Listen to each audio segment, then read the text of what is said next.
I'm Quackler. I'm awesome. Oh, they don't know who I'm messing with. They call me the Big Q. I'm Quackula. I go for gold, and I get gold.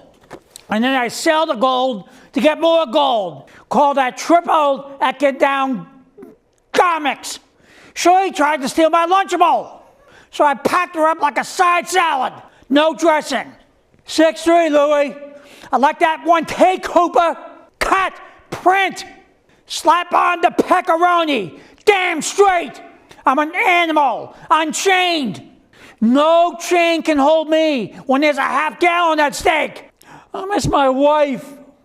Go untended. You'll get no matches. I'll use a razor scooter to break your ankles. And my smile to break hearts. You put one shred of lettuce on that plate, and I'm gonna smack that mustache of yours right off your face. 6, 7! Tearing up on my scooter so fast that if you even see my ass, it's an after image, loser. I am him. I'm banned from all 13 hood milk plants. These stiffs can't handle a real milk guzzler. They call me the Dairy King. But I'm telling you and telling everybody at this table that that's a shock. And I know what a shock looks like because I've seen them close. And you better do something about this one because I intend to go to the hell again. What isn't among us? Coffee, milk, bologna sandwiches with mustard, sometimes tuna salad with mayo, toast with melted margarine all over it. And it's tasty. I got banned from Dairy Queen. I got a little too hog wild with the blizzards. My batshit. This lack of milk is making me tweak for real.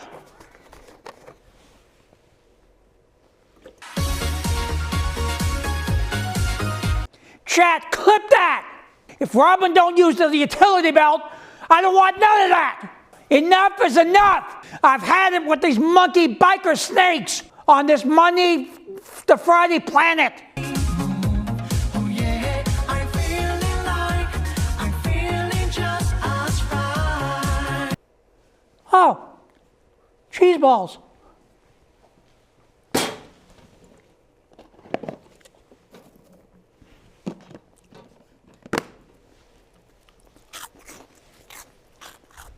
Huh.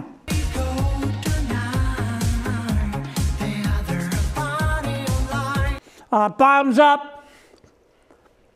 Look, I was born to be an entertainer in front of cameras, and there's ain't nothing that's gonna stop me.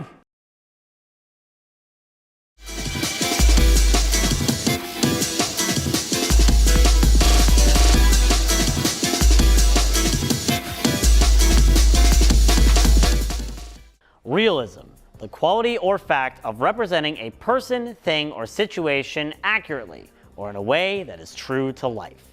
Video games over the course of time have been trying to capture this essence of realism to make the games feel more immersive and truly drag you into the experience.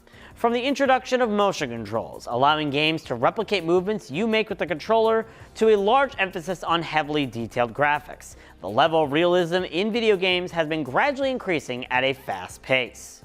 But there's one video game that truly takes this realism factor to an absolute high, and makes you feel truly included in the entire experience.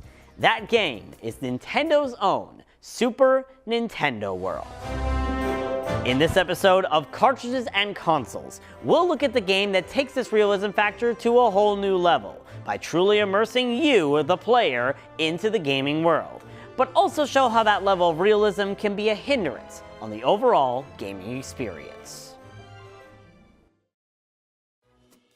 Super Nintendo World was first released in Japan in March of 2021 and had 2 releases in the United States. The California edition launched in February of 2023, while the Florida edition launched in May of 2025. For the purpose of this video, I'll mostly be covering the Japanese and Floridian versions of the game, as the California version is considered the worst of the 3. The game can be classified as a super realistic, closed world experience, where you get to explore heavily themed areas of the Mushroom Kingdom and Donkey Kong's Jungle Village. These areas are filled with interactive experiences, such as binoculars you can view the entire area with, or coin blocks you can physically hit. What's more, if you have the special power-up band upgrade, you can earn coins and stamps from these experiences, which are tracked throughout your time in the game. The main draw of this game, however, is the mini-games. There are a total of 4 main mini-games Super Nintendo World has to offer. There's Mario Kart Bowser's Challenge, where you put on a Mario hat visor and pilot a Mario Kart while hitting enemies with shells. Yoshi's Adventure, where you board a Yoshi and hunt for Yoshi's eggs. And Donkey Kong's Minecart Madness, where you ride in a minecart on a roller coaster-like adventure in search for DK's Golden Banana. You'll also find side mini-games throughout the area that are linked to your power-up band. There are a total of 5 of these side mini-games, and they involve doing small tasks like timing a Koopa shell to hit a block and trying to not wake up a sleeping piranha plant. For each of these side mini-games you beat, you'll obtain a key. Obtain 3 keys, and you can access the 4th main minigame, Bowser Jr.'s Shadow Showdown, which has you use shadow projections to try and beat Bowser Jr. and reclaim the stolen Golden Mushroom. In addition to these minigames, you also have several restaurants like the Toadstool Cafe, where you can grab a bite to eat and take a break for a bit, and the 1-Up Factory, where you can indulge in purchasable cosmetic gear for your character. Now, by far, one of the biggest positives of Super Nintendo World is the insane amount of realism the game provides. The game is incredibly immersive, having you feel like you're really there in person. The scenery looks incredibly realistic, you can feel, smell, and even taste everything the game has to offer, and even the weather system is dynamic and changes depending on the day and time you decide to play. While other games have tried to replicate this feeling, none have succeeded quite like Super Nintendo World has, as when you play this game, it truly feels like your life is like a video game. The minigames are also a pretty fun part of the experience. The main minigames all have their level of charm and enjoyment to them, while the side minigames are a fun distraction from the main events that can get anyone hooked. In addition, with the aforementioned power-up band upgrade, you can compete against thousands of players in real time via collecting coins, either scattered throughout the areas or in the minigames. There's even an hourly and daily leaderboard showing who is collecting the most coins throughout the entire game. On top of this, the game has a very fun soundtrack. While all of the music is derived from other Mario and Donkey Kong titles, all of the tracks selected were remixed for the game, and all of them fit the area you are in, which helps onto the experience even more. However, the game is not without its flaws, with the biggest one being the insane amount of realism the game provides. I've already mentioned how dynamic the weather can be, but that can also be a hindrance, as it can shut down specific minigames depending on how bad the weather is. In addition, the minigames run on an accurate queuing system, with the wait time being determined by how many people are in the queue for the game, meaning you could be waiting anywhere from a couple of minutes to over an hour to experience some minigames. And plus, these wait times can even be increased depending on if there's unexpected server downtime for some minigames. Even worse, sometimes the minigames may not work as intended, with the biggest offender being the Mario Kart minigame, which seems to never read the power bands correctly, thus making you not obtain any progress from the minigame. In addition, the game is very predatory with its microtransactions. I've already mentioned the merchandise in the 1-Up Factory, which, while mostly cosmetic, can still cost a lot of money for those willing to complete the entire game.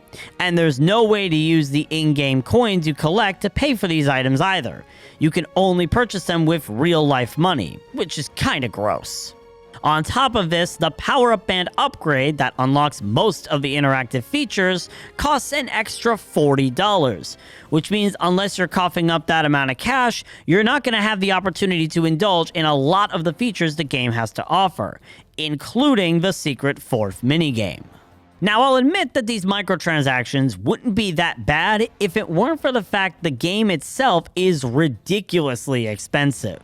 The game is not a one-time purchase. Rather, it runs off a day pass subscription-based price model, where you have to purchase a pass in order to experience the game for a specific day. And what's more, single-day passes start at $140 per player, Worse, you can only purchase a pass for a specific day, meaning you can only play Super Nintendo World on the specific date that you purchase a pass for. No other date applies. While I get that the game is meant to have a high sense of realism, it doesn't excuse the fact that players have to adhere to the realistic feeling of exploring the area by making the pricing eerily similar to modern-day theme parks. Overall, Super Nintendo World is an extremely innovative game that truly immerses you into the world of Nintendo, with a sense of realism never truly accomplished before. The entire environment makes you feel like you're actually there, and such a realistic environment combined with fun minigames and activities makes the game even more enjoyable in the long run. However, the level of realism also severely hinders the game, with accurate wait times for minigames, dynamic weather affecting what can be enjoyed, and issues with some minigames causing less than ideal experiences being the biggest letdowns. And in reality, none of this would be an issue if the game wasn't extremely predatory, with hundreds of microtransactions and a huge price tag not even EA can justify. While I can agree that it's a good game, it's definitely one you shouldn't commit to playing more than once or twice a year, as the cost is just too much to justify a full year's purchase at this time. And because of that, Super Nintendo World gets my personal rating of 4 cartridges out of 10. Wait, what do you mean this isn't an actual game? You mean to tell me someone actually made a Nintendo theme park? Whose stupid idea was that? What is up, you guys? Welcome to my April Fool's show. I was kind of debating what I wanted to do with this, but then I realized that I'm almost caught up completely with Real Housewives of Orange County. And I wanted to do kind of like a season debrief and talk to you guys about what is going on in the Orange County world. Tamra just quit like 3 days ago, so I feel like this was a perfect opportunity to talk about what's going on in this fandom. So yeah, I'm like 90% caught up with Orange County. I'm halfway through the most recent season, season 18. So I wanted to talk about season 17 and a little bit of season 18. So let's get into it. Now, like I discussed in my Brandi Glanville Screen Queens episode, I started off as a Real Housewives of Beverly Hills fan, and then I didn't start really branching out into different shows until a few years ago when I started watching the OG Real Housewives of New York, and then I kind of got into a little bit of Orange County. I watched season 14 for the Tamra and Bronwyn plotline. If you know, you know. No one talks about this. People like kind of talked about it when Bronwyn officially divorced her husband and came out as gay. But no one really talked about what happened in the show. The chemistry that they had, how Bronwyn said that she would date Tamra. Would you ever date Tamra? Oh, in a heartbeat. In a heartbeat. Yeah, absolutely. I'm so attracted to her. No one talked about this. I actually was like obsessed with this plot. It wasn't really like a main plot of the season, but I was actually obsessed with like getting to know what is going on here. So yeah, I started watching Real Housewives of Orange County season 14 for that plotline. And then I believe Tamra left right after that. And you may be wondering, why did you stop watching just because Tamra left? I'm a diehard Tamra fan. Oh my God, my Shayla, my Shayla. I understand people don't like Tamra. She's getting a lot of hate right now, and I understand that. Now that I'm halfway through season 18, I definitely understand why people don't like Tamra. I don't think that she was terrible in season 17. I actually grew to like her in season 17. You know, she had her problematic moments, and everyone does throughout the season. But now that we're halfway through season 18, I am getting a little pissed off with how she's treating Jen at the moment.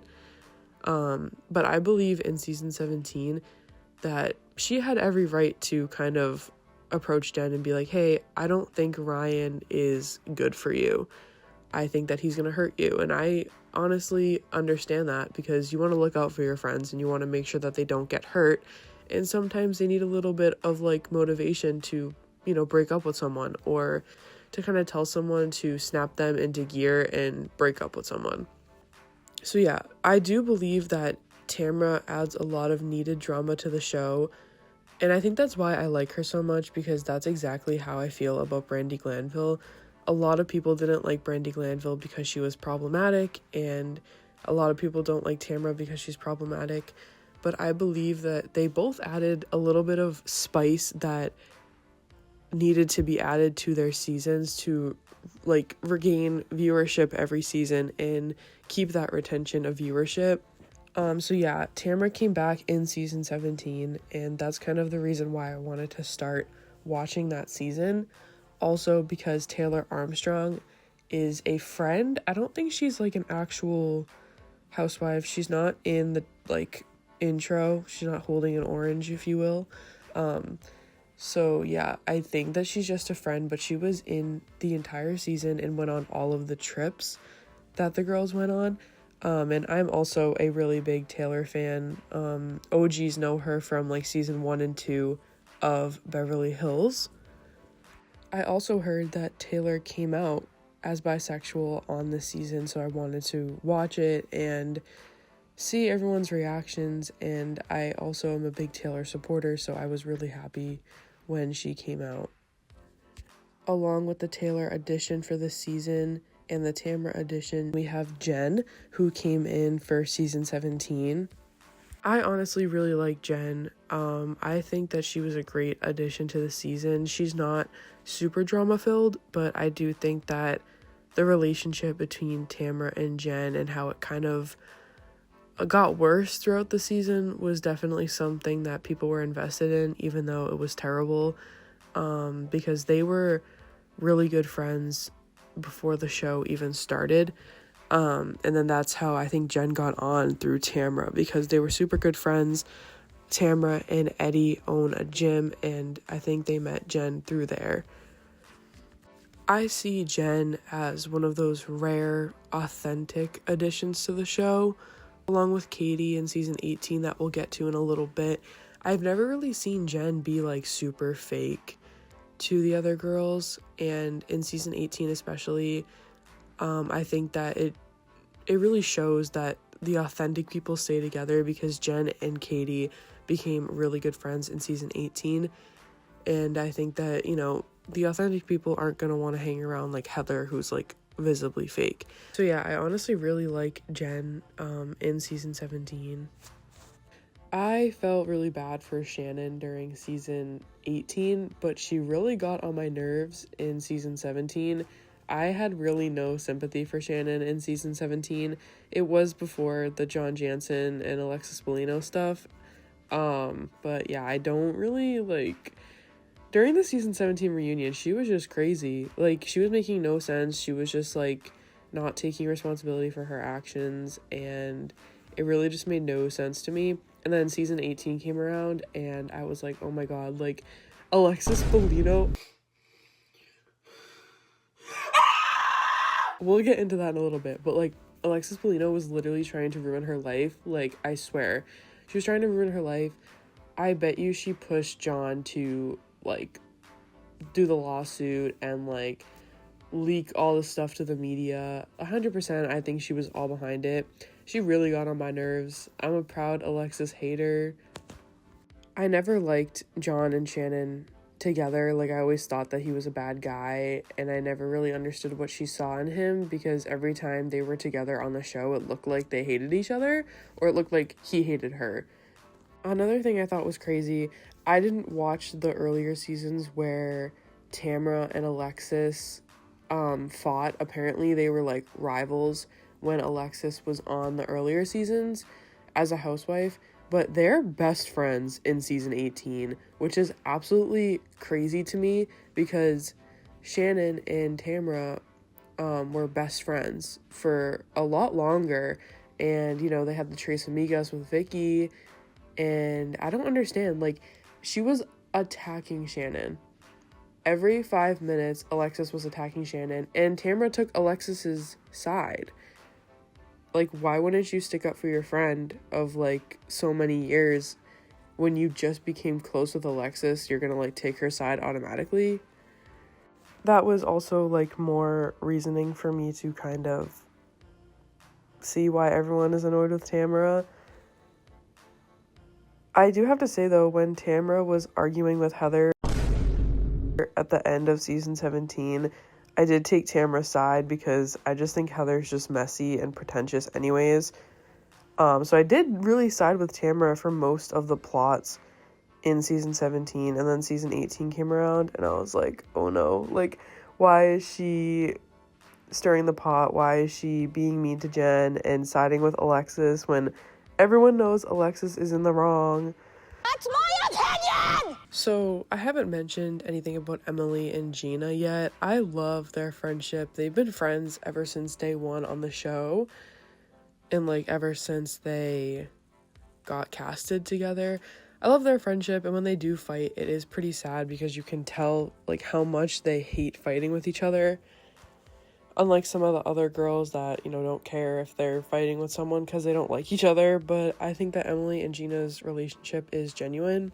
Compared to the other ladies, they can be boring at times. Their storylines tend to really focus on like what's going on in their personal lives and not really like the drama with the other girls because they don't really like have major dramatic storylines.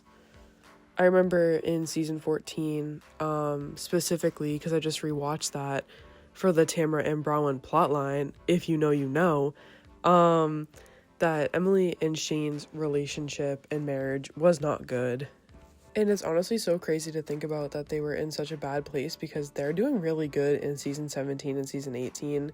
My mom, who is not really a Housewives fan, but like she watches it because I watch it. We watched it together and she was like, oh, they're so cute together. And she didn't even know their backstory. So yeah, they're doing really good, which I'm like really happy to see. And then Gina is with Travis, and I really, really like their relationship. Travis seems so genuine and he's so shy, and I think that he balances out Gina really well. And I'm happy she got out of her relationship with her ex Matt because they tried to like go back to each other after he cheated, and I always thought that was a bad move, so I'm happy she moved on and found Travis. One of the plot lines for season 18, I believe, was Gina wanted Travis to move out of their house because apparently Travis's ex is really toxic and is really mean to Gina, and she didn't want that toxic energy around her kids and around the house, so she asked Travis to move out. Originally, I was like, why would you do this? Like, I feel like it just kind of puts a hold on your relationship and it sets the relationship back 10 times. And it makes Travis kind of think like, oh my God, does Gina not want to be with me long term? Like, is she breaking up with me? But then I tried to like understand it from her point of view. I've obviously never been in the situation, especially when like kids are involved. So maybe that was the best for her, but I do understand where Travis was like, you know, I don't agree with your decision, because I agree it probably hurt their relationship, which is, you know, something to look out for. So yeah, but I'm happy that they're doing well right now. As of right now, I just checked their Instagrams and everyone is still together, so I'm happy for them on that part. And I do hope Shannon finds someone, but I think she obviously has a lot of healing to do first after everything that went on with John and Alexis. I think she's over John, but I just think she has way too many things going on that she needs to focus on before she can kind of get herself out there in the dating world. And obviously, I'm a huge Tamra and Eddie fan. And their relationship honestly seems genuine for the most part. They don't fight often. I know it's kind of like a thing in the community where people are like, Eddie needs to run. Like, Eddie can't handle this. You know, he's too good for Tamra. But I feel like he supports her a lot, and I feel like they are a good match. And yeah, I don't really see any problem with them. They're one of those couples that they're not in the media all the time with people speculating, oh, they had a fight, oh, are they getting divorced? When like a lot of the other housewives are always having marriage problems, divorces, and all this stuff. But for the most part, I don't really see them in the media and people talking about their relationship and speculating about their relationship. And in terms of like Heather and Terry and just like Heather in general, I have only really seen Heather in season 17 and season 18. She wasn't in season 14 that I watched, and I've only really watched bits and pieces of the other seasons. I I tried to watch Real Housewives of Orange County from the beginning, and it was just way too old school for me. If you watch the old, like, first seasons compared to what it's like now, you can visibly see the difference in the vibe. Like, you'll know what I mean. It's very hard to explain, but the early seasons of Real Housewives of Orange County really focuses on the girls' family dynamics and not so much the drama within the friend group. It really is just kind of like a documentary about, like, their families and, like, their relationships with each other, not so much the drama within the friend group. But with that being said, I didn't really watch Heather at all before these 2 seasons. So I'm kind of really only basing my opinion off of her on these 2 seasons. And, like, she's not my favorite. She's one of the more rich housewives in the franchise. She sold her house for $55 million. I feel like season 18 specifically was really hard to read the dynamics between a lot of the girls because I feel like it was very divided. Like, more than usual. Usually the seasons are kind of divided with, like, people taking sides and whatever, but I feel like season 18 especially was divided because we had everyone supporting Shannon and then everyone supporting Alexis. And, you know, if you were caught talking to the other person, they would get upset and be like, why are you, you know, supporting Shannon? Like, she did this to herself. So it was very divided. And that really stood out to me when the girls went on those 2 separate trips. Usually in the Housewives, there's 1 or 2 big trips that all the girls go on together, out of the country or to a place, like, specific place, that one of the girls has in mind. But for some reason in season 18, the group was split in half, and one half of the group went to Big Bear, Tamara's house in Big Bear, and then the other half of the group went to, I think they went somewhere to Elizabeth Vargas's house that Gina was selling because Gina became a real estate agent. So yeah, it was very divided. In season 17, all the girls went to Montana. Stop. This ain't my first rodeo, baby. Together. But I don't remember the last time I saw, like, 2 separate trips with the girls divided in half in a really long time in all of the franchises, to be honest. So I thought that was a little weird. So yeah, it was very hard to kind of get to know Heather, get to know the other girls that I haven't really seen much of, because it was really all focused on, you know, Shannon and Alexis Bellino. And then season 17 was like Heather and Tamara drama. So yeah, it was very kind of like divided the past 2 seasons. Even in season 17, when the girls went to Mexico, Taylor was helping Jen, and then Tamara was, you know, everyone was kind of against Tamara, but there were specific girls that tended to side with her, and then specific girls that tended to side with Jen. But overall, season 17 and season 18 have gotten me addicted to Orange County, and I'm so excited for the next season to come out. They're currently filming season 19, and they went to New Orleans for Mardi Gras, and that's when Tamara blew up and quit Orange County, and all this drama is coming out about her. So it has gotten off to a really dramatic start, but I'm so excited for the next season. And as of right now, Orange County is my favorite, like, franchise of Housewives. If you guys are looking for which franchise you should start if you're interested in the Housewives, I recommend either Beverly Hills or New York. I think that those are the best 2 to start with.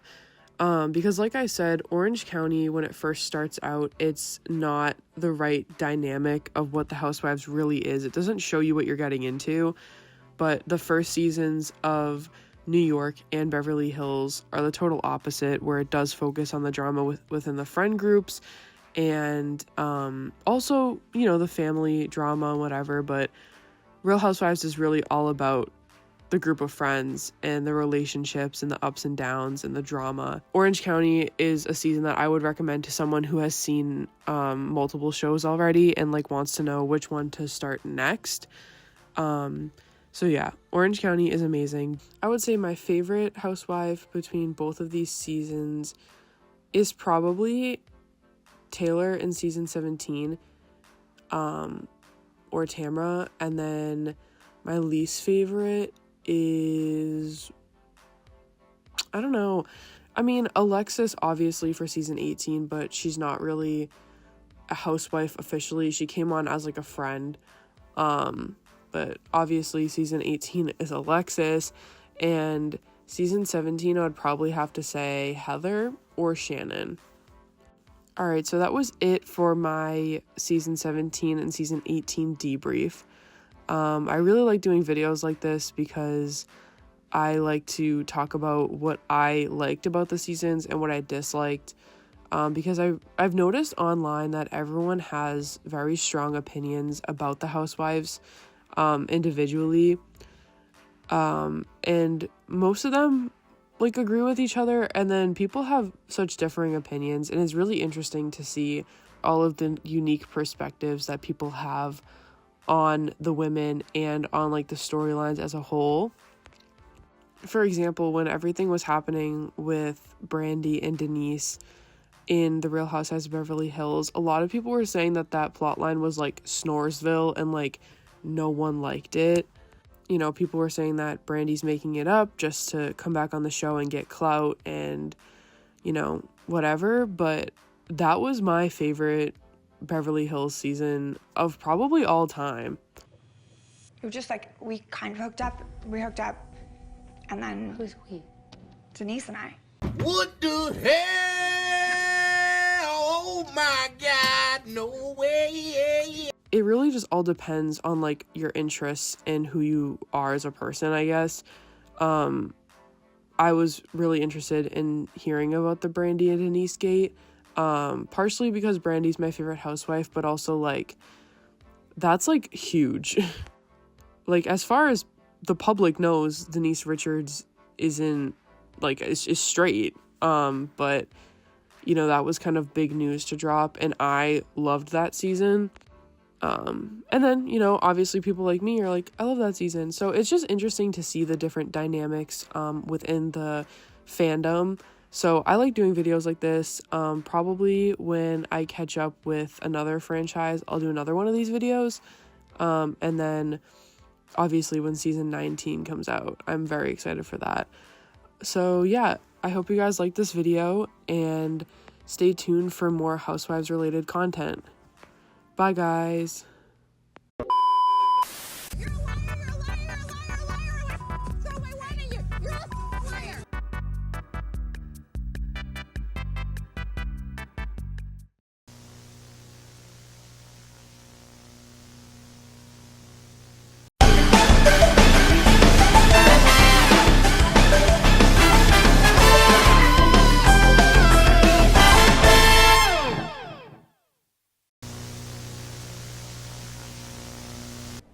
It is time. No more video games. No more video games? No more video games. It's time for a delightful brunch with some buddies. With this cool episode of Junk Foods. It's 4 o'clock. No one cares! Okay. We're brunch buddies, just be happy! Okay. Thank you! Unprofessional. There, that's professional. Thank you, thank you. You're welcome. Hold on. Okay. All right. I feel better now. I feel better. Do you feel better now? I wasn't ever feeling bad anyways, so. You know. Good enough for me. All right, but we're back with Junk Foods. Junk Foods. It was along. Yeah. But this time we got, you know, we did the chip tier list, and I thought we did pretty good. Yeah. You know, we got potato chip certifications last time. This time, we're gonna talk about the most interesting type of food we could get. Yes. Cereal. And we're gonna rank them. Cereal tier list, guys. It's time. This is what you guys are here for. We know this. How do we want to do this? I don't know. Do we just start disassembling the pyramid? I assume. Okay. I mean, I guess that means we start from the top, right? Yeah. Okay, we can just start with it. All right, we got Rice Krispies. Now, I'm a fan of a Rice Krispie treat myself. Yeah, so am I. Rice Krispie treats are very good. Rice Krispies is a cereal, though. Well, we'll get to it. We have our bowls. Now, are we going to eat these whole things? No. Probably not. No, I don't want to eat. Guys, I hope you know cereal's not good for you, like at all. But breakfast is the most fun meal today. See, now that's debatable, but like cereal actually, it's a, I'm not going to say conspiracy, but it's kind of like Got Milk, where it really isn't that necessary. Ooh, got the crackle. You gotta listen for the snap, crackle, pop. Hopefully that's picking up on the mic. That'd be so. Can we do Snap Crackle Pop ASMR? All right. So Snap Crackle Pop, the cereal's not good for you. So a lot of these I haven't eaten in like a decade. I don't remember the last time I ate cereal in general. All right. We're doing this Rice Krispies. Wow, this doesn't taste like anything. Texturally, it's pretty good. I think like for like the blander cereals, I don't know, it's not bad. It's just kind of boring. It doesn't even taste like anything. Also keep in mind that as a cereal, Rice Krispies are probably the quickest to go soggy because they're so small and light. Yeah, so like by the time you get to the bottom, you're just eating a thick paste. You're eating literal slop. It's like actual slop. This is kind of a pain. I won't lie, this is kind of a pain.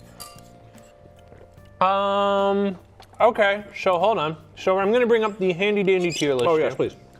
By tier list, I mean it's gonna be on screen. We're covering this in post, but you know.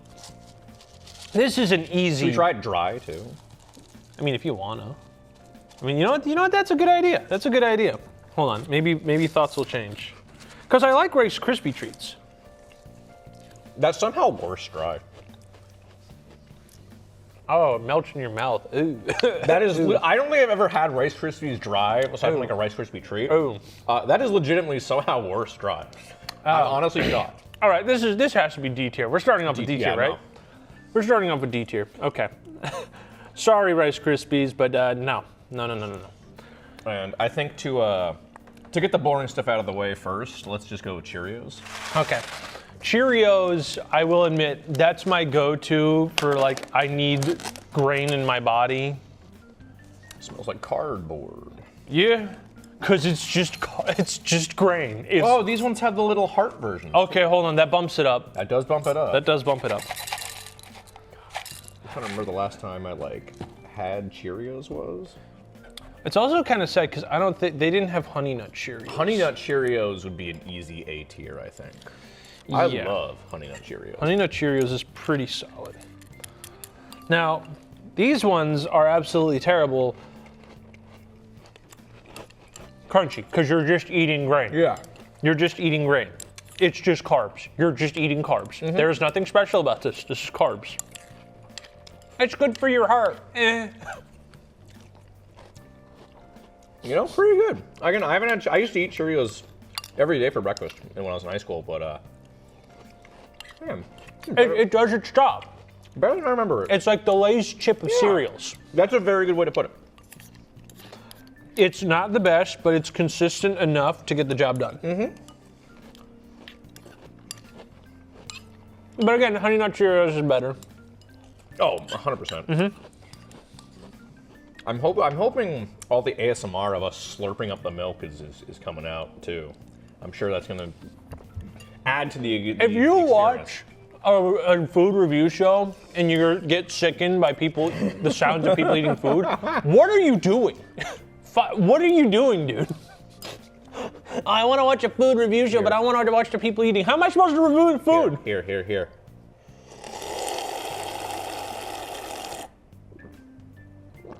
How was that, guys? Chat, how was that? How was that, chat? Good? Can we get a thumbs up in the control room? looking like an Afghani torture victim in the booth. All right. Obviously, our director is not a fan welcome. of ASMR. You're welcome, everyone. But we know that if you subscribe to our Patreon, you will be able to see our awesome ASMR setup. That's I don't know. All right, where are we putting Cheerios on the list? High C. High C? I feel that. Highest in C. C for Cheerio. You have to be better than Cheerios to get past this. This is our cutoff. It's Cheerios is standing their ground. Right. I think it's the Captain. So this is basic Captain Crunch. Basic Captain Crunch. Now, I actually do not even remember what this tastes We like. didn't try Cheerios dry. We didn't try Cheerios dry.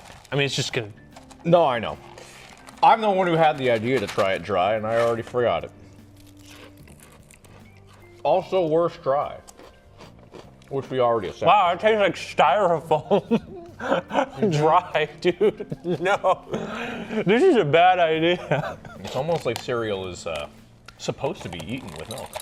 You know, That's debatable. Just a thought. That's debatable. All right, Captain Crunch, Captain Crunch. Crunchitize me, Captain. That's the. You know, it's really funny how cereal used to have like such banger ads for the most boring food possible, and now they even cheap out on the food. It's like everything's a puff now to I make swear it to God, in the factory. Captain Crunch used to be bigger too. Oh yeah, yeah. Like the pieces itself. Yeah, no, they used to be bigger, but they're like, do we have to save money on the cheapest food to make in the world? Ooh. Ooh, that's not bad. It does taste different from how I remember, though. Does it? Like how it used to taste. I feel like it almost has more of a honeyed taste than like a caramel. If that makes any sense. Brown sugar, palm oil, and/or coconut oil. What do you mean and/or, girl? Do you not know? Yeah, what? Do you not know what you put in my food? You guys are just like guessing. I mean, the FDA doesn't do anything anyway. That's true. Captain Crunch, pretty damn good, I'd say. This has to be a B tier, right? Because like I think the issue is it's too small. It is too small. And also consider, you know, we only had like a couple of bites, but Captain Crunch is infamous for cutting the roof of your mouth to shreds. That's true. I'm thinking B. Thinking B? I'm thinking B. I'm also thinking B. I'm feeling B. I'm feeling B. All right. Captain Crunch. Okay. Captain Crunch. Captain Crunch. Next up. What are we doing? What are we doing?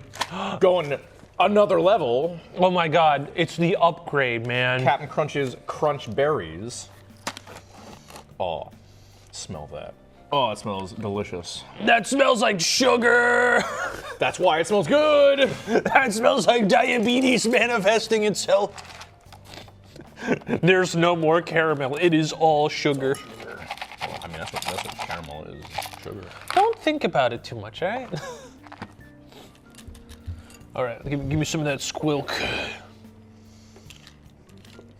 Didn't have one for the Oops All Berries, which is just Captain Crunch's version of Trix, I'm pretty sure. Which Trix is already just like circled. They got rid of all the shapes like a decade ago. That's what made Trix cool, was the shapes. Yeah, they don't care as long as they can save like, I will save 0.5 cents on this. They'll change anything. They don't care. Oh, that's really sweet. Ooh. That's really sweet.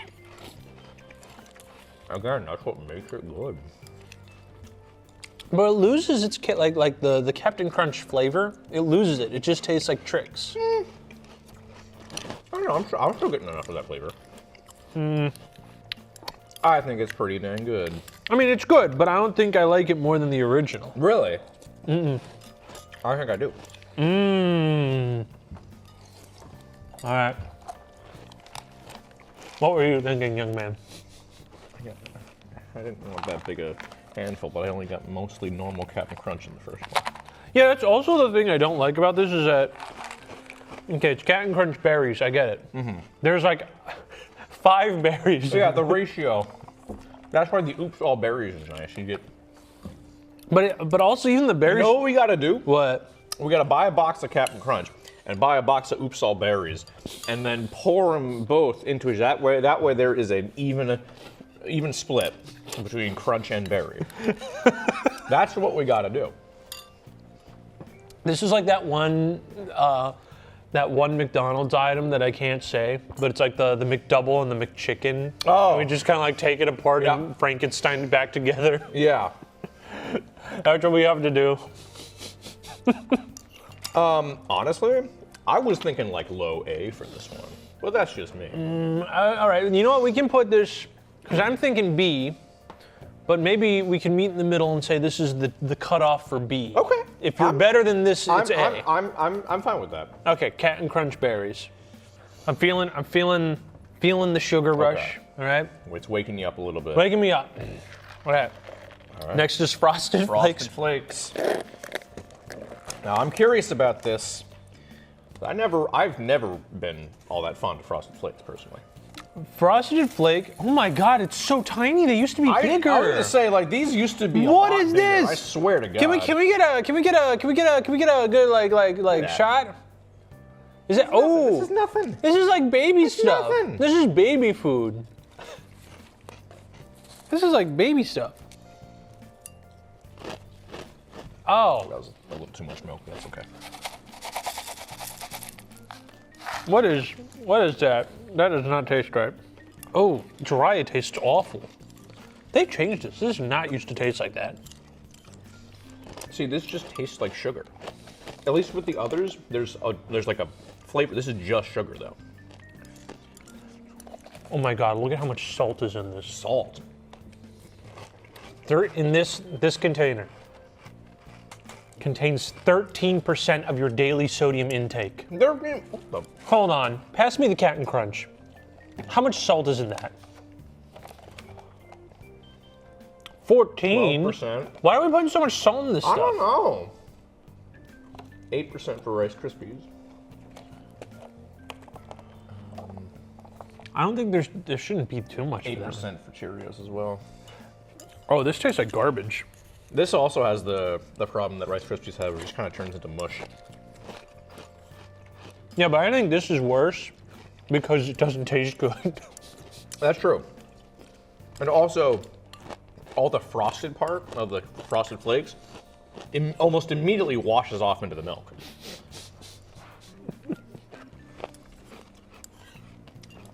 They're pretty crunchy, like when you first start eating, but they get soggy pretty quickly. And they break off, so now my milk is full of just like chunks of flakes. Shards, yeah. Shards. Which means I'm gonna chug this. This is not D, this is E. E, wow. I'm okay. thinking E, this used to taste way better. I'm sorry, dude. Yeah. This is not, they're right. great, you're a liar. Tony the Tiger has lied to us. Maybe that should be our next tier list, is the food mascots. Ooh, I like that. That's a good one. But like, Can we, do you think we can get in touch with Lich King and get the rights to use their song Mascot War? to play it in the background? they're local, we can do that, They're right? local, yeah.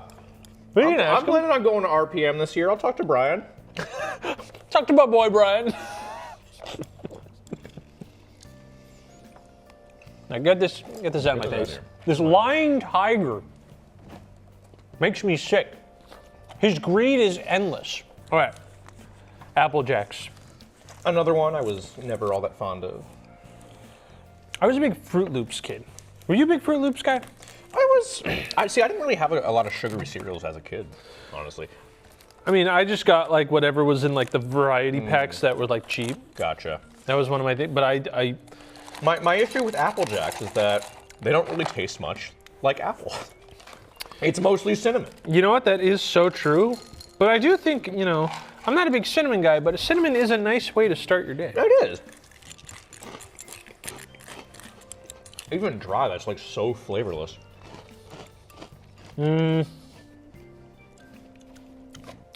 It does just taste like Cheerios, but you put cinnamon on it. Yeah.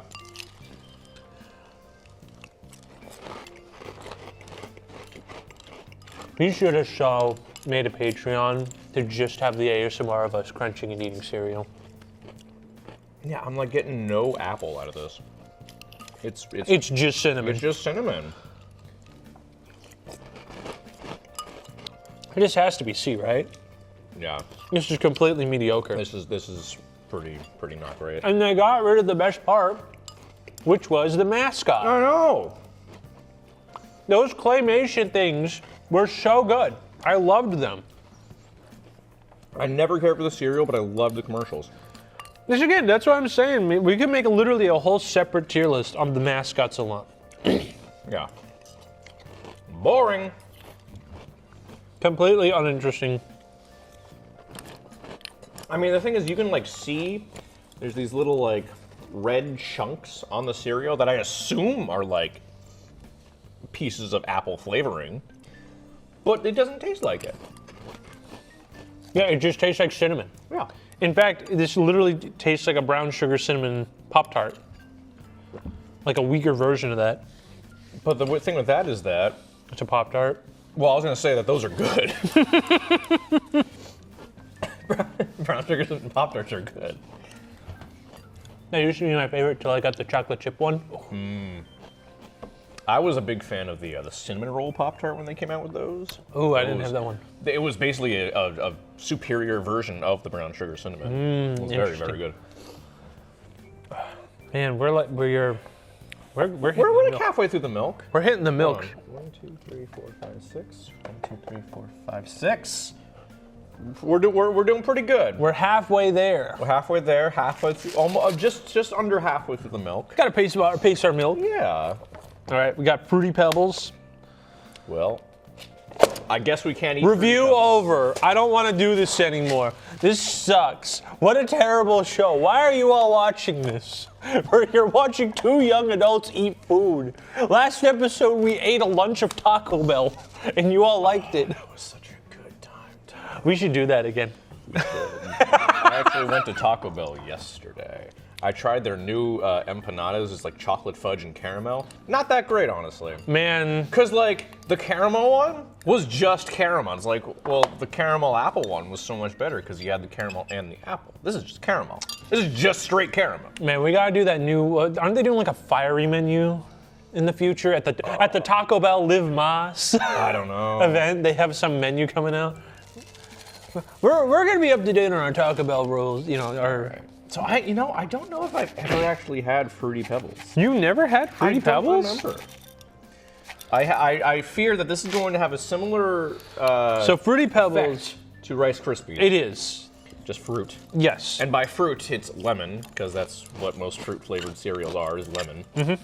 But they don't advertise it as such. Mm-hmm. Not pretty good. Mm-hmm. It's good. It's fine. You ever see the Kendrick Lamar Fruity Pebble clip? No. Where it's like, this is how I eat Fruity Pebbles. I pour it in, I pour the milk in, I eat one bite, and then I sit it and let it rest.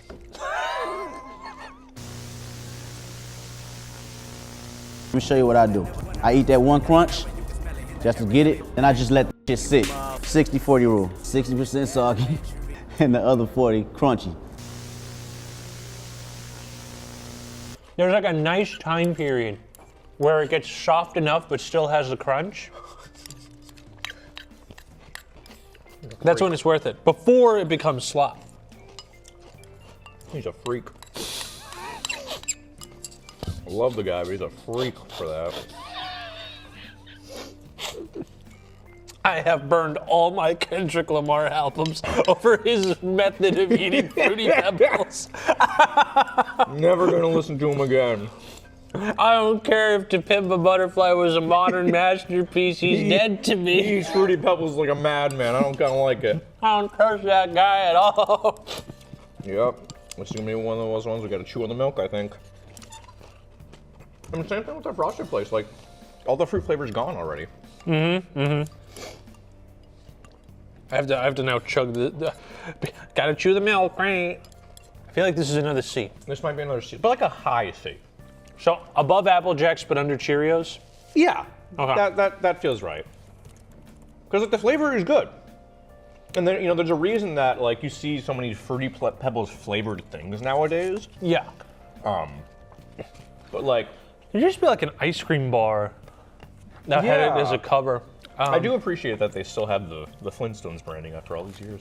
I know, that's like the smartest thing. That's like the coolest thing about it, because I knew, because there used to be Boomerang when we were as a kid, so I've seen the Flintstones. So I'm like, whoa. It is kind of sad to think that, like, some people probably recognize the Flintstones as the cereal mascots more than the cartoon characters. I mean, okay. During our lifetime, the only time that they made anything new with Flintstones was the live action movie and that episode with Billy and Mandy. I was like, you better mention that episode. Which, if you don't know, there's an episode of The Grim Adventures of Billy and Mandy. It's a show where two kids make a deal with the Grim Reaper that Grim Reaper has to be their best friend. And there was an episode where they were annoyed with Billy and they told him to go dig a ditch in the front yard, and he finds a frozen caveman and it's Fred Flintstone. And he goes on a maniacal craze screaming, "Yabba, yabba doo!" and he like crashes a car. Did they have the Flintstones in oh god, what was that show? Which one, Jellystone? Yeah.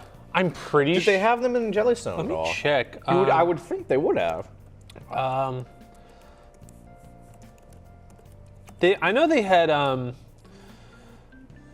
is he, actually, I don't know if he, oh yeah. Okay. I think, yeah. They had Fred Flintstone and Jellystone, yeah. Yeah, I mean, they had, I gotta like watch that show and sit down and watch it. I watched like season 1. I heard season 2 and 3 are better. I mean, I liked some of the episodes. I loved how, I watched like a couple episodes here and there and like really liked it. I just never like watched the whole thing. Yeah, I do feel like some character groups, because like it was a skit thing, so they have certain characters. Some are weaker than the others, but I loved how Top Cat was just Ed and Eddie's bits. Yeah. Top Cat being like just a scammer was so funny. Now we got Cocoa Pebbles. Got the chocolate versions. All right. No Cocoa Puff tiny ones, which Cocoa Puffs, that one was my favorite. Okay. I loved Cocoa Puffs. I've never been big on chocolate cereals. Reese's Puffs, on the other hand, I did like Reese's Puffs quite a bit. Oh man, it even smells like chocolatey. Ooh, I got a huge chunk. Oh my God! You got the homunculus. This is not a Cocoa Pebble. This is a Cocoa Rock. No, you found the Rock. Dwayne the Rock Johnson. No. Star of the live-action Moana. Did you see that? Oh my God. Okay. I saw that. I have never seen Hawaii look that depressing and disgusting. Oh. Also, yeah, this is really tart. That's a flavor. Yeah, it just tastes like chocolate syrup. Like if you just straight up ate chocolate syrup.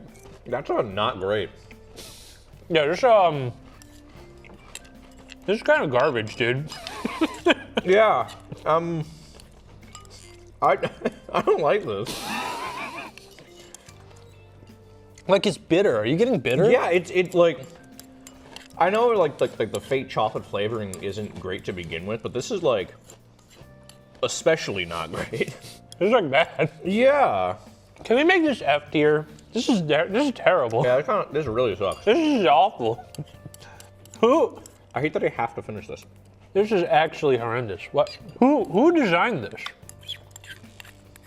Fred Flintstone. Fred Flintstone. I'm gonna find you in the street and fight you. That's why they haven't done anything new with the Flintstones anytime recently. That and they know they couldn't beat cereal. Hal Berry as the secretary in the movie. You know what's a really funny part? Hal Berry treasures that role. Really? Because you know why? Because the casting call for that role just asked for sexy secretary. No race. Yeah. She wasn't hired because she was the sexy, black woman or African. She was hired as the sexy lady, and that made her feel good. Oh, that's nice. Which is really funny because that movie's not good, but like the casting was really on point for that movie actually. Yeah. So where are we putting this? E? I put it in F. F? Do we even have an F tier on this? No. Oh. This is Cocoa Pebbles. This isn't the F tier. This is the Cocoa Pebbles tier. Okay, I'm sorry, hold on. I gotta rinse the chocolate out of here. You know what? That's fair. I'm literally hitting way too much dairy today. And this is whole milk. Good. None of that lily livered liberal stuff. I drink 2%. Oh, do you have tummy problems? No, I just like 2%. Oh. Oh, now this is the good stuff. Okay, okay.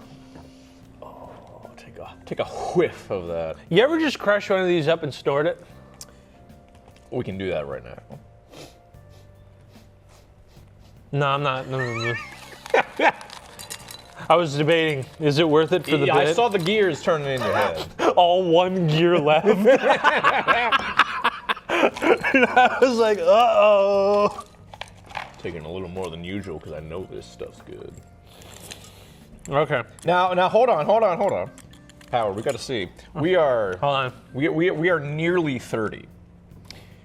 Can we see why kids love Cinnamon Toast Crunch? Sugar. He's right. Oh, this is a lot sweeter than I remember. Well, this is just as good as I remember. I don't know about you, but I always like eating it dry. Cinnamon Toast Crunch dry is pretty dang good. I liked it more than in the milk, because in the milk, the cinnamon the brown sugar dissipates into the milk, right? And then you get basically, a poor man's horchata. The white man's horchata. Mm-hmm. Oh. Yep, that's still just as good as I remember. Oh yeah, it's solid. This is like the one cereal where I'm like, yeah, I'll just eat it dry, like a gremlin in the corner, right? What the girlies do with bags of shredded cheese, I do that with Cinnamon Toast Crunch. We didn't say anything because we're enjoying our time. No. After Cocoa Pebbles, okay, we deserve a sweet little treat. You're so right. All right, what are we thinking? A? I mean, I was thinking like maybe S.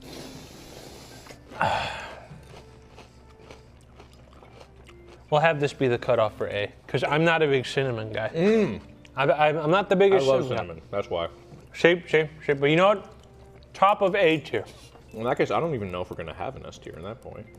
This is when we do the expanded list and we find out we gotta get the Sonic cereal back. Remember that from like 10 episodes ago? Oh god, we do gotta get that back. I think the box. Someone might have thrown away the box. Actually, we used to have the box around here. Yeah, this is a lot of dairy. Yeah, I can feel my back expanding. Yeah. But you know what? Around this point, if this was like the Peeps episode, we would be sick. I was 100% sick. Yeah. We're only like just starting to get to that level. To reiterate, guys, when we did the Peeps episode, we got sick. Yeah. Our stomachs hurt. We're not doing that again this year. because Peeps suck. There's that too. But now, we got honey bunches of oats. Honey roasted. I've never eat this. Delicious. Really? I'm sorry, did you just spray on me? Excuse me? That's just how much honey they have in there. I think it likes me. Okay, this looks exactly like Frosted Flakes, but with no sugar. Ooh, different colors. The little kid in me would be amused. And they have little hunks of granola in there. That's what makes it good. Feel like all the granola kind of went down to the bottom, which kind of sucks, but you know. All right, let's see what's up. Dave says it's good.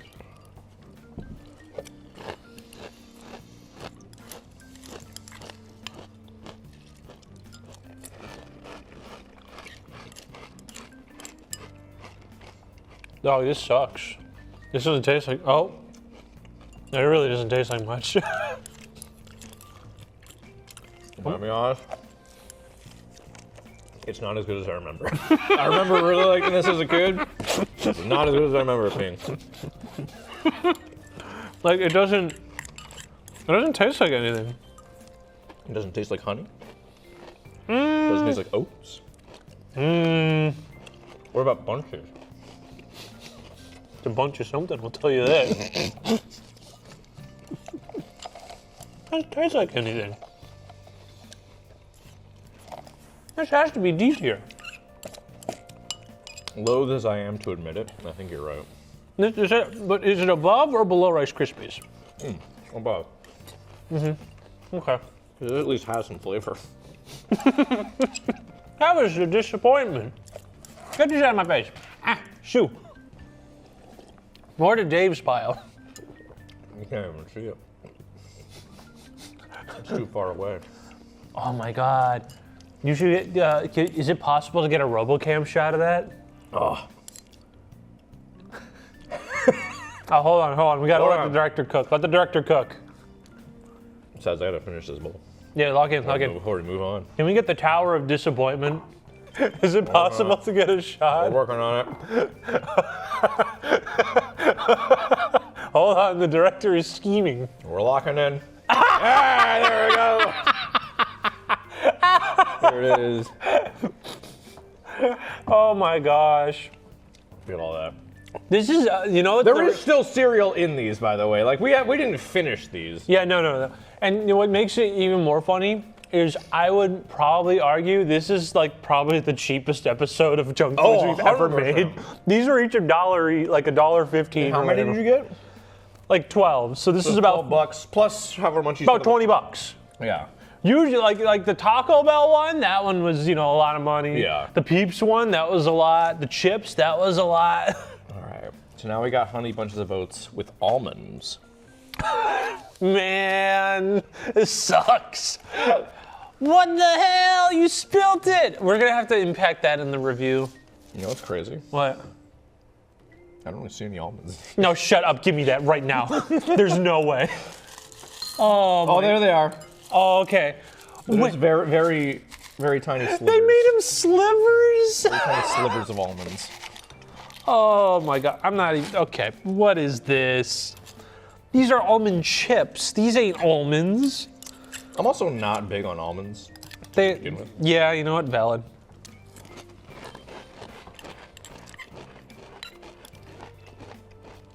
I don't even taste them. Well, almonds don't have much flavor to be. Yeah, but like I don't even taste that flavorless almond thing. It just tastes like the same thing. These do seem almost sweeter than the original, though.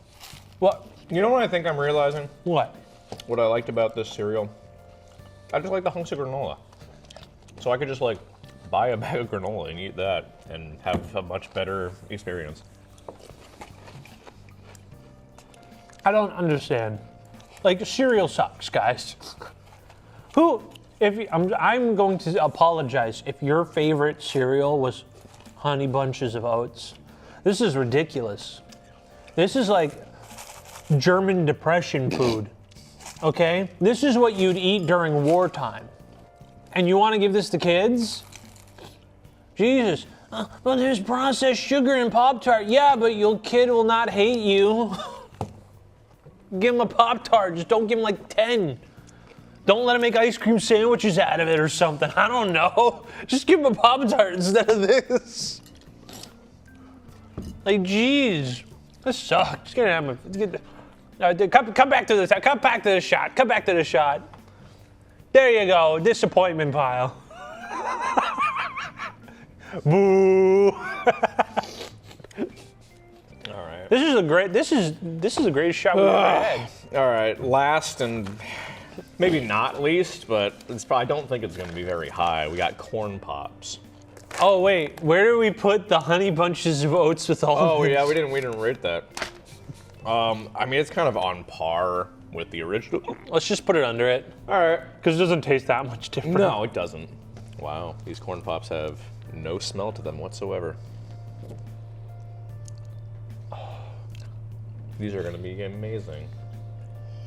I'm sure. The things I didn't like corn pops as a kid, so. The things we do for entertainment. I know. You better be. The things I do for love.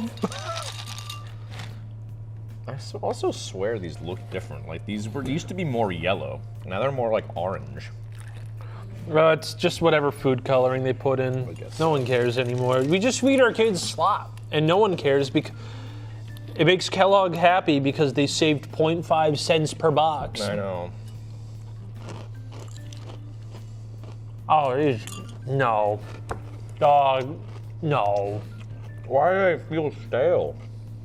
Is that like? These are good until October. Is that just their natural state to be? Oh. Give to them? They have a horrendous aftertaste. These are terrible. This is also F.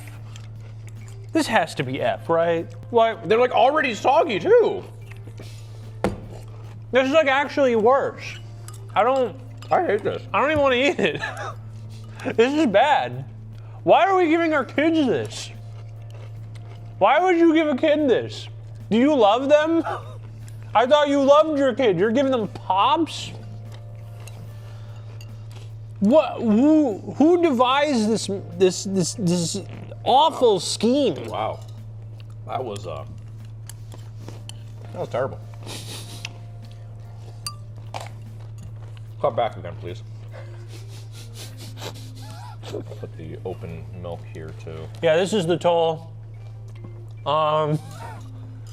Ouch. Where do you want to put this one? So it's obviously F or E. I'm fine with. What did we have in F before? Cocoa Pebbles. Cocoa Pebbles. In Frosted Flakes is in E. Yeah, I'm putting an F. Above or below Cocoa Pebbles? I think below. You know what? Yeah. Because at least with the Cocoa Pebbles, you could identify it being chocolate. Yeah, it's fake chocolate. It's terrible fake chocolate. But like, what even was that? What was that? That we just ate? It's just corn. Because the U.S. makes so much goddamn corn, we gotta make our kids eat it with everything. Here's your breakfast, little Jimmy. Corn. Milled corn is the first ingredient, so. Yeah, that was terrible though. Literally, this is horrendous. But I have to clean this bowl.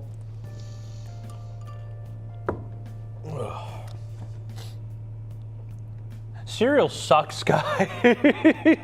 But not Cinnamon Toast Crunch. You know, Cinnamon Toast Crunch is fine. But man, that is Everything so else. mediocre. We gotta try the Magic Spoon stuff, the fancy stuff. Yeah, the fancy gimmicks. That's the, you know, probably 30% more expensive. Yeah, expensive cereal. You know how much cereal goes for? It's insane. It's like $5. Yeah. Why? It's awful. It's mediocre. It's not good for you. No. They're bad. It's bad for you, actually. I don't know, the Cinnamon Toast Crunch has no high fructose corn syrup and an excellent source of vitamin D. Yeah, and there's probably so much salt and sugar in it. 14% for salt. A third of your daily sugars. Wow. All right, I'm done with this. this was not fun. This might be the least fun I've had on this show, if I'm being totally honest. All right, hold on. Now we got to do a tier list. Is this better than the Peeps? Oh, or worse? 'Cause oh God. My tummy's not hurting. Mine is getting to that point. Ooh. And see, with the Peeps, I feel like as sick as I felt, at least I had fun with it. I had fun with the Peeps. This was not fun.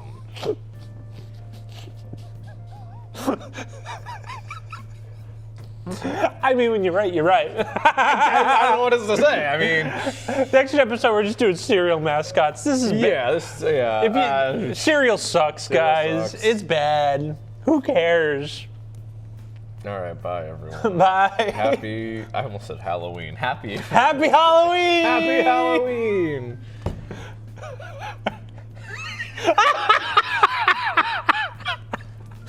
All right, we're in. That's why we have you for a director.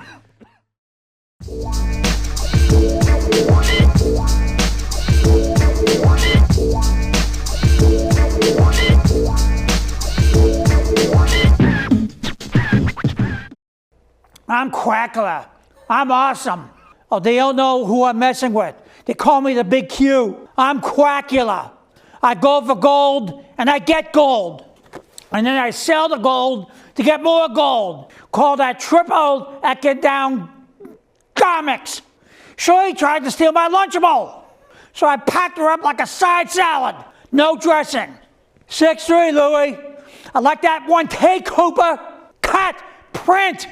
Slap on the pepperoni. Damn straight. I'm an animal. Unchained. No chain can hold me when there's a half gallon at stake. I miss my wife. Go untended and you'll get no matches. I'll use a razor scooter to break your ankles.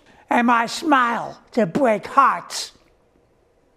You put one shred of lettuce on that plate, and I'm gonna smack that mustache of yours right off your face. 6, 7! Tearing up on my scooter so fast that if you even see my ass, it's an after image, loser. I am him. I'm banned from all 13 hood milk plants. These stiffs can't handle a real milk guzzler. They call me the Dairy King. But I'm telling you and telling everybody at this table that that's a shock. And I know what a shock looks like because I've seen them up close. And you better do something about this one because I intend to go through the hell again. What isn't among us? Coffee, milk, bologna sandwiches with mustard, sometimes tuna salad with mayo, toast with melted margarine all over it. And it's tasty. I got banned from Dairy Queen. I got a little too hog wild with the blizzards. My bad shit. This lack of milk is making me tweak for real.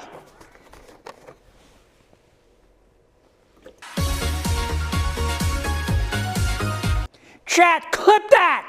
If Robin don't use the utility belt, I don't want none of that.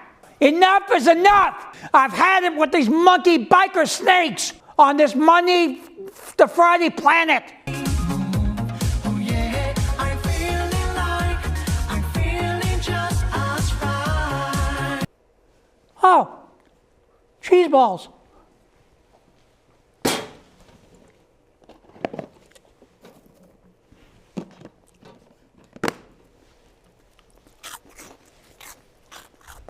Huh.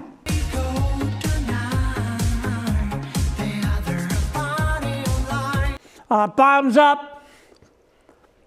Look, I was born to be an entertainer in front of cameras, and there's ain't nothing that's gonna stop me. Welcome to Bikini Bottom, a normally peaceful undersea sanctuary. Today it will be transformed into a theater of pure horror, wherein our little yellow friend will play the starring role.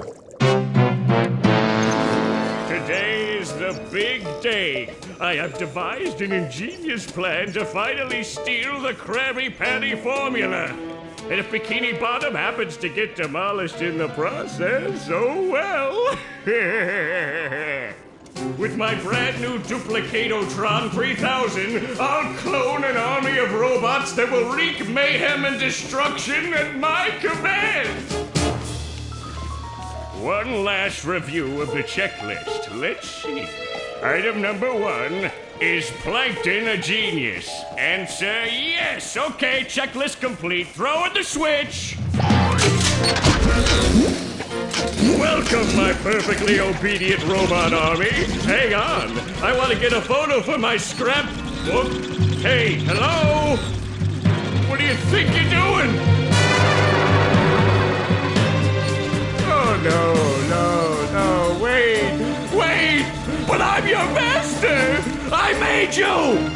No. Oh, my good China.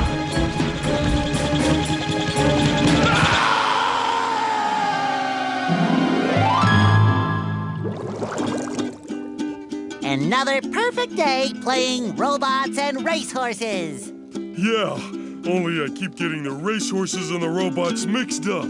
Wouldn't it be great if we had real robots to play with, Patrick? I'd name mine Robo Jr. or Zorlon or maybe Frankie. Yeah, these unreal robots are getting boring. Hey, what if we put the robots in here? Oh, how shellfish of you. It's not just any shell. It's my magic wishing shell. Wow, that's great, Patrick. So we put the toy robots in here. Okay. Then we say the magic wishing words and shake the magic wishing shell. Okay. Then we go to sleep, and in the morning, we'll have real robots to play with. But Patrick, aren't we going to say the magic wishing words? You already did. So, okay is the magic wishing word? It used to be Alakazama Alabala Wiesna Tikitana Fushbar Griddle Bits von Wiederschnauzer, but I kept forgetting it. Are you sure this'll work? Sure. Last week I only had one big cookie crumb and I was really hungry. So I put my cookie crumb in the magic wishing shell. Then I said the magic wishing word and shook it. And in the morning I had lots of little cookie crumbs. Patrick, I proclaim that tomorrow is going to be the best day ever. Good night, SpongeBob. Good night, Patrick. The next morning. Gonna play with robots, gonna play with robots, gonna play with robots, gonna play with... Wow! Gary, did you do that?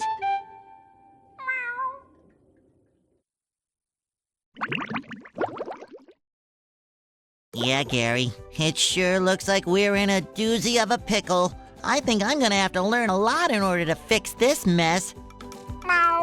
What a fantastic idea! These signs will provide important tips to help me out. How do I read the signs? Oh, okay. Press this button to read the signs. So if I want to come back and talk to you again, just walk up to you and press this button. I'd better get started now, Gary. I think that this is going to be a very long day.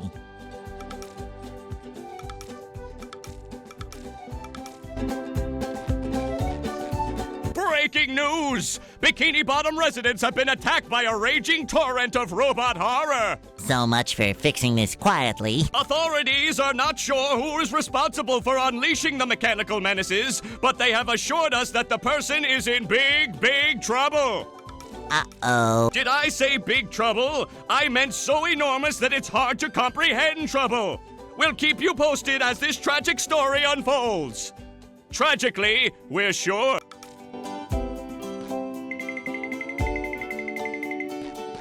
I make myself a snack, but there's no time! Cha-ching!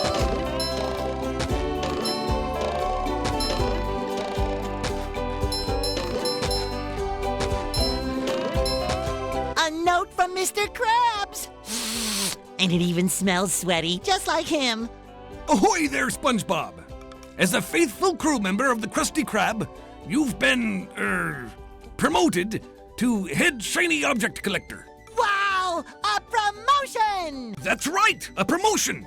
So what this here new job entails is you collecting all these shiny objects that the robots are leaving behind and bringing them to me. Now stop seahorsing around and get busy collecting.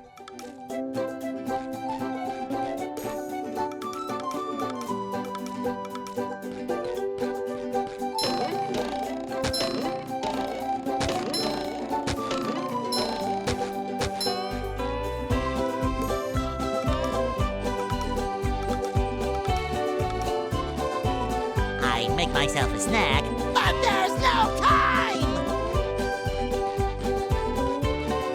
Maybe a little bounce on the old bed.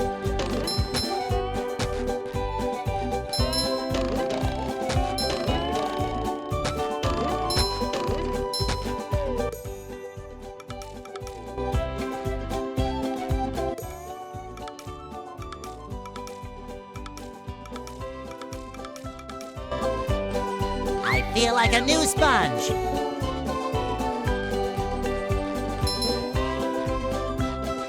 Sometimes pushing a simple button is the most satisfying. Push, push, push, push. This is where I keep all my old comic books. I love opening presents.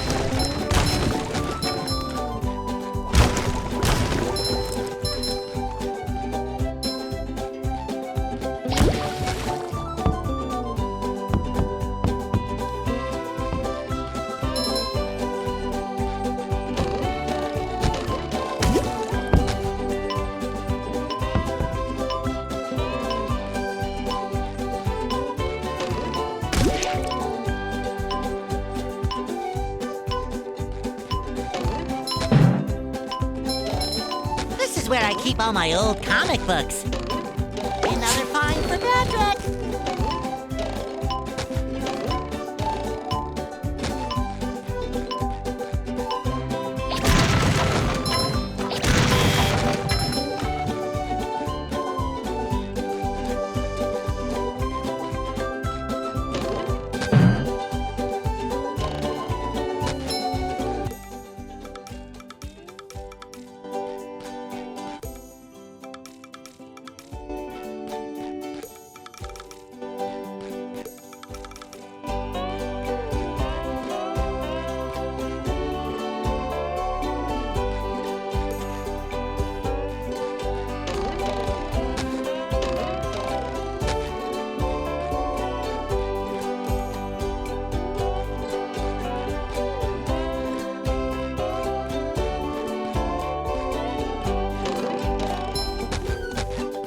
could make myself a snack, but there's no time!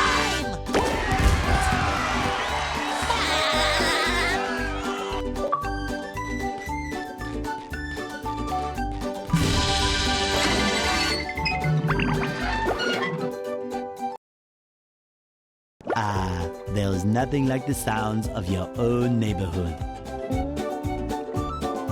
Go away, SpongeBob. You're polluting my thinking space. Trying to steal the Krabby Patty formula again, eh, Plankton? Well, you won't get away with it. I've got bigger fish to fry. I've got to figure out how to regain control of the chum bucket from those robots. Where did they come from? Where? I don't know. Not for me, though, that's for sure. They just showed up out of nowhere and started calling me rude names and throwing things. They even bent all my spoons. I love those spoons like they were my children. That's terrible. Oh, won't you help me stop them? Before they bend all my forks? Not the forks! Of course I'll help. But wait, I'm supposed to collect a whole lot of golden spatulas. Golden spatulas, eh? SpongeBob, if you could get me back into the chum bucket, I'll give you a bucket full of golden spatulas. And You've got a deal.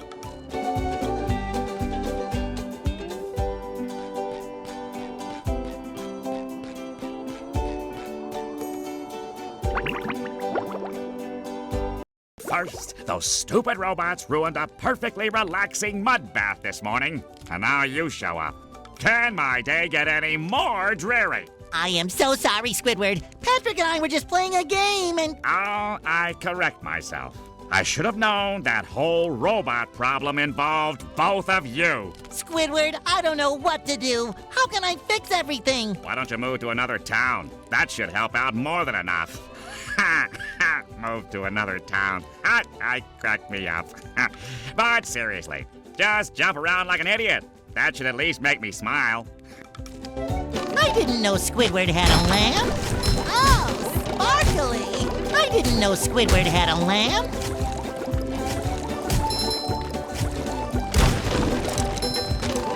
See, Squidward? I knew that you could... Don't touch me.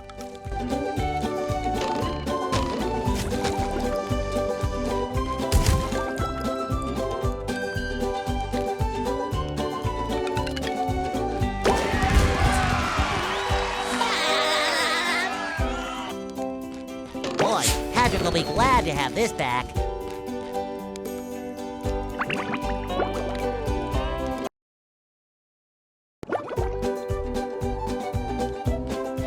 Hey, SpongeBob! I just dropped by to give you a bubble hand. Bubble Buddy. You see, you're going to need to learn some new bubble-blowing moves if you're going to journey to the 9th dimension and defeat the giant monkey man. But all I need to do is figure out how to get rid of these robots. Oh, yeah, sorry. I've been in the soap bottle a little too long. Where were we? Something about new bubble moves? Right! Press this button and you'll launch yourself straight up in the air with bubble power that defeats anything that is directly above you. Try it out! I love opening presents. Hey, Patrick. Nice sock. What sock? The one you're standing on. Oh, that one. It's lost. Well, if that one's lost, where are your other socks? Oh, they're more lost. A bunch of robots came through here and stole my whole sock collection. I could use some help getting them back. Sure thing, Patrick. What are best friends for? Okay, then. For every 10 socks you bring back to me, I'll give you a golden turkey baster. You mean spatula? Bless you. Hey, you! Patrick needs to do laundry. Living under a rock. Now that's the life. Boy, Patrick will be glad to have this back.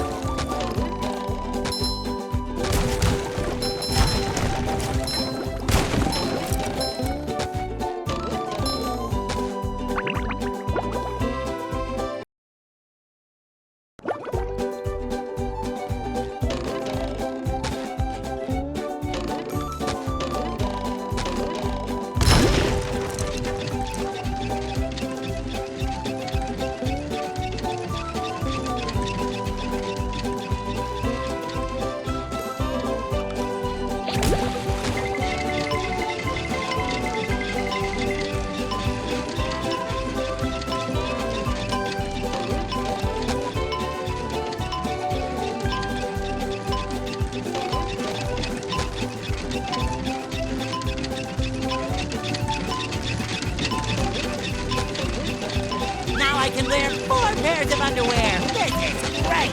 Fresh like a spring breeze.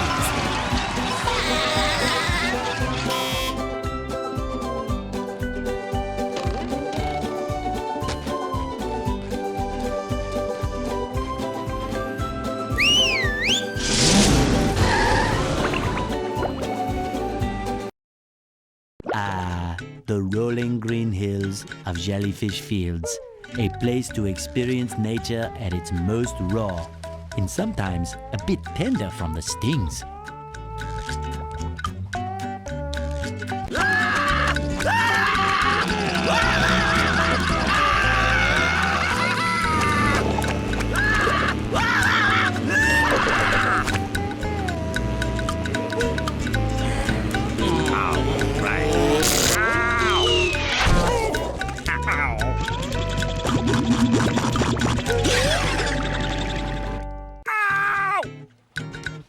Squidward, are you okay? No, I'm not okay, you barnacle head. Do I look like I'm okay? Well, your nose does look pretty big. I mean, bigger than usual because it's usually pretty big. And you look clammy. And oh my gosh, you're bald! I've always been bald, but now I'm stung all over. Well, according to the Jellyfisher Field Manual, severe jellyfish stings can be treated effectively by applying a thick layer of king jellyfish jelly to the affected areas. King jellyfish? Well, I guess you're off to scale Sport Mountain and die a horrible death under the vicious tentacles of King Jellyfish. I'll stay here, balled up here in excruciating pain. You do that! Don't worry, Squidward. I'll bring back that King Jellyfish jelly for you to rub all over yourself.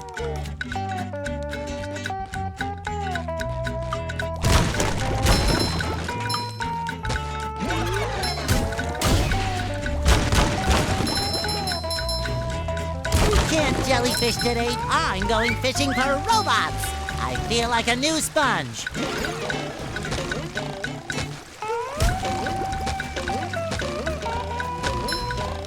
Too pretty. Can't take it.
Just my size.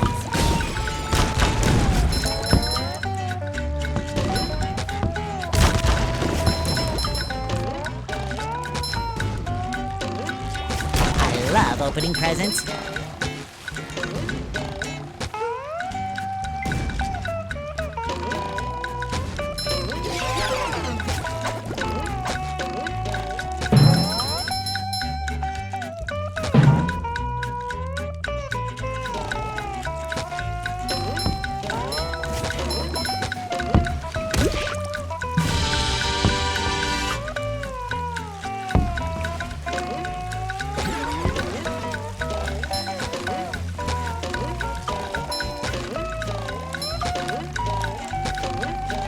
Boy, Patrick will be glad to have this back.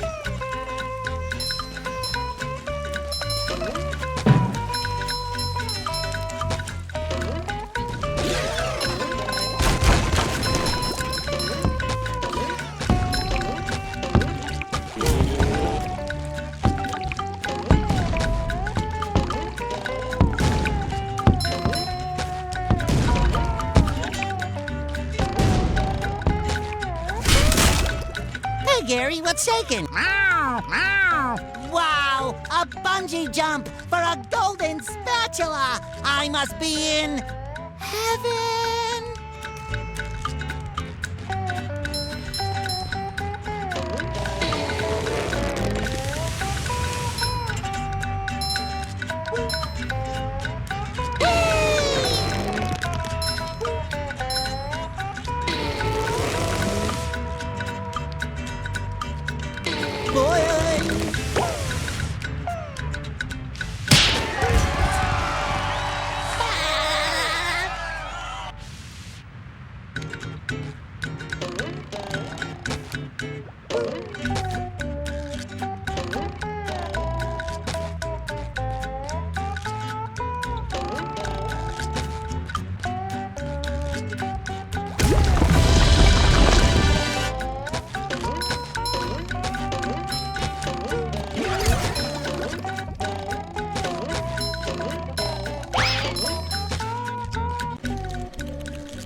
Fresh like a spring breeze.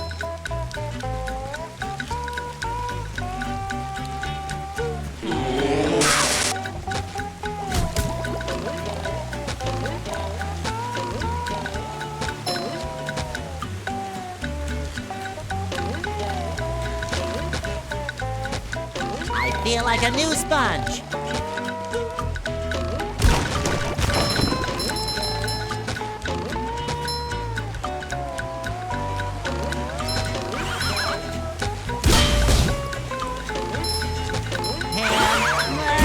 I did it!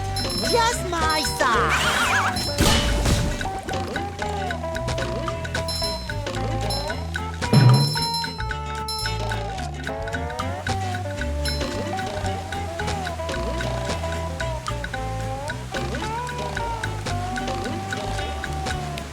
Hey, you! Patrick needs to do laundry.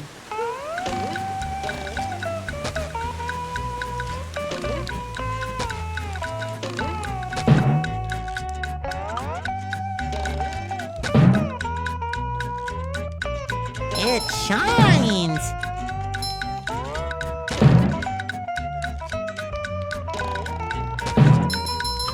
Another find for Patrick!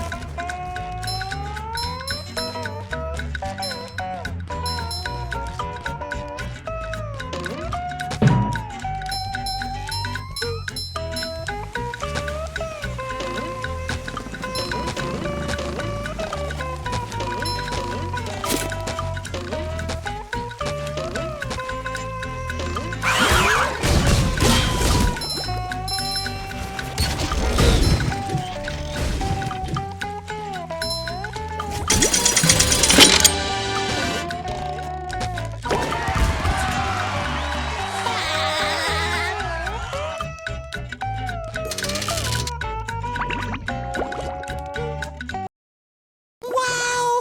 Mermaid Man! I have all your comics and toys and mail. Huh? What? Oh, yeah, it's that sponge kid. And now, what was I supposed to tell you? That Patrick is surrounded by robots and needs my help. Huh? Oh, no. I think it had something to do with massaging my feet. Well, if massaging your feet will save Patrick, then massage I must. Help! They're making me hit myself! Massaging your feet isn't working. I think I'd better try a more direct approach. By clipping my toenails? Here I come, Patrick!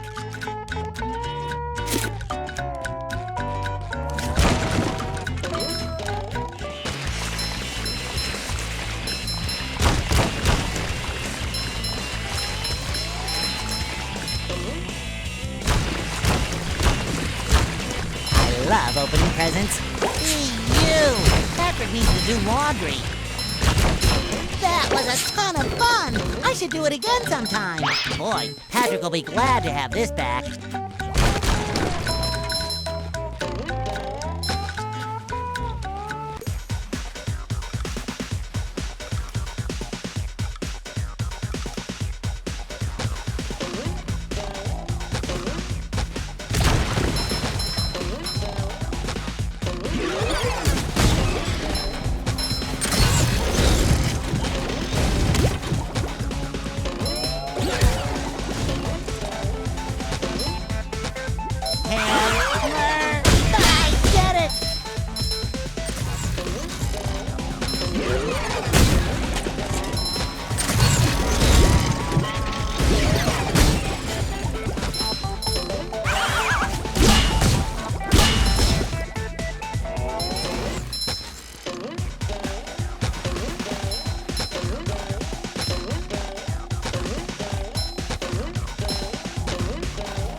Hey, SpongeBob.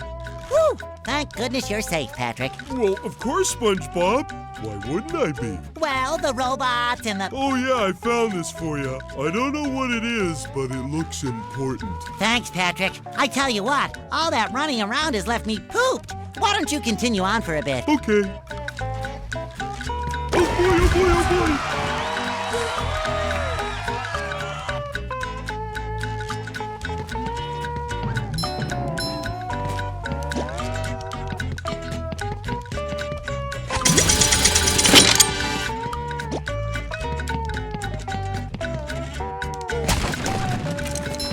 So shiny!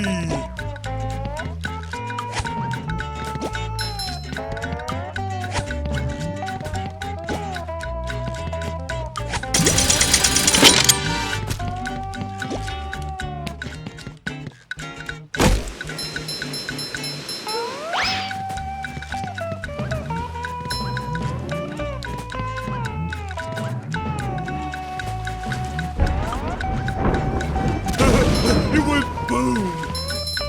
Hey, you barnacle head! Watch where you're going! The rock is talking to me.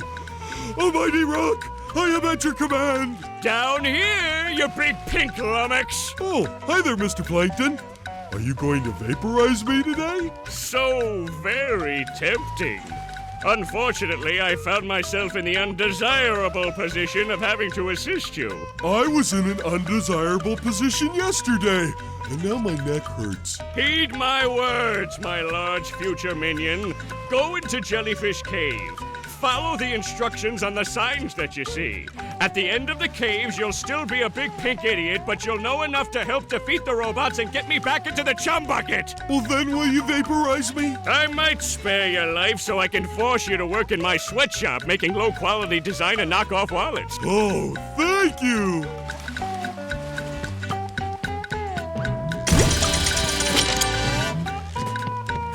Ooh, scary dark cave.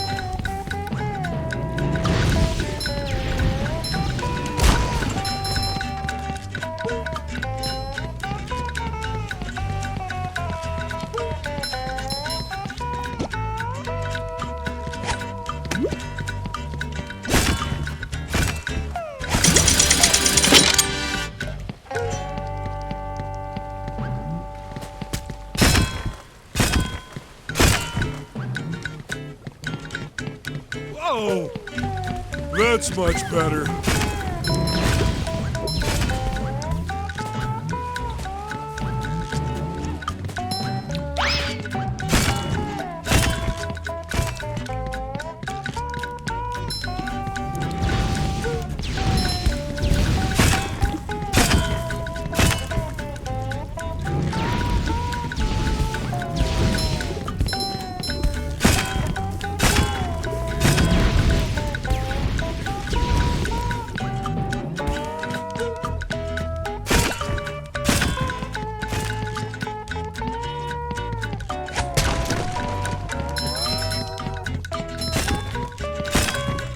Sure gotta carry a lot of stuff around.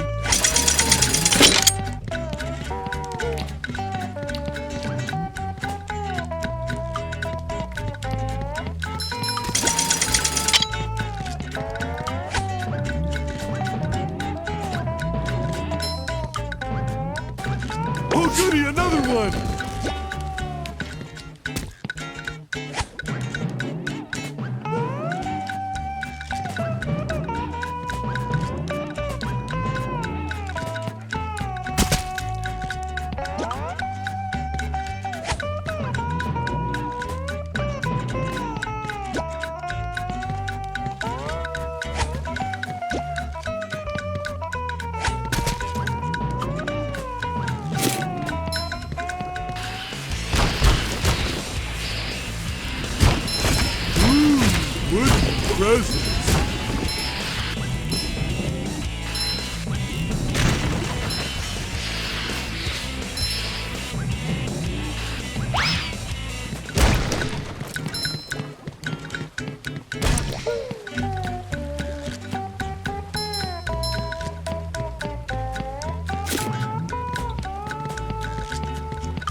Have you been lonely out there all alone?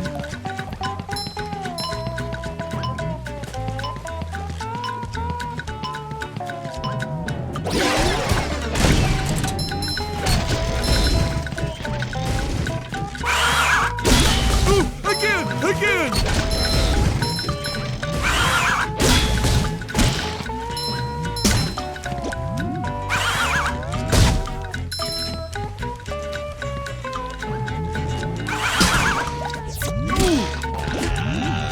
Clear as a whistle. Pretty sparkly thingy. Oh boy, oh boy, oh boy!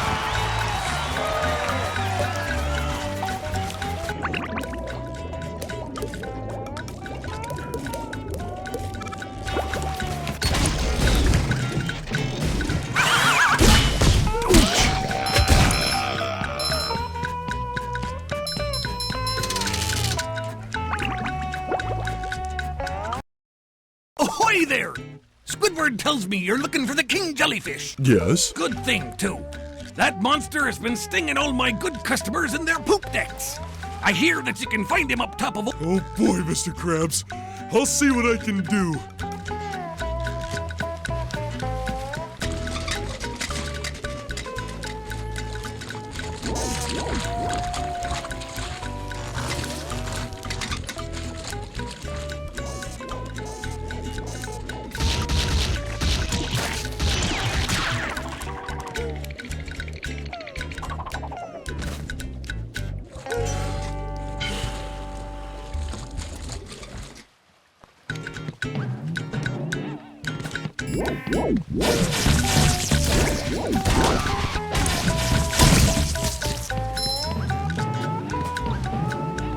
I don't think SpongeBob's underwear fits quite right.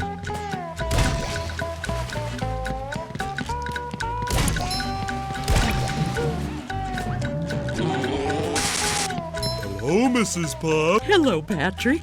I've got a job for you to do. Oh, boy. I found a golden spatula, but those robots out on the island stole it and threw it into the lake. If you can figure out how to get it back, you're welcome to it. Sure enough, Mrs. Puff.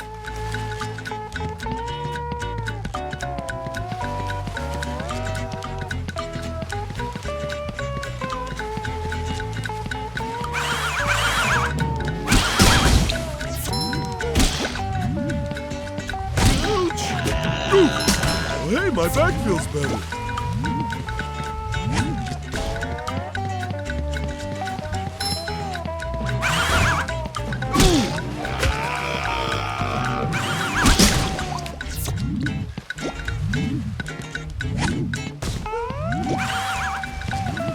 Clean as a whistle.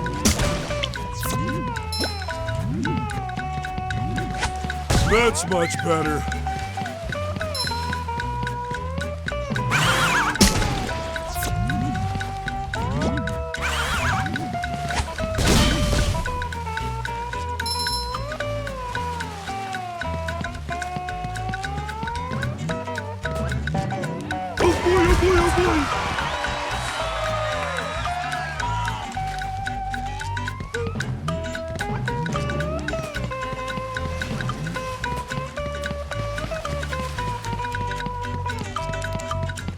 Well done, Patrick. You're a real star. Did I get a cookie? No.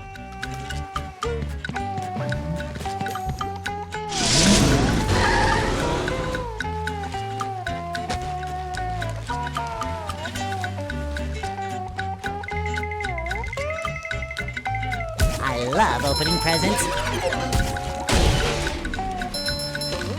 Just my size. Tartar sauce. The horror. Take that. It shines.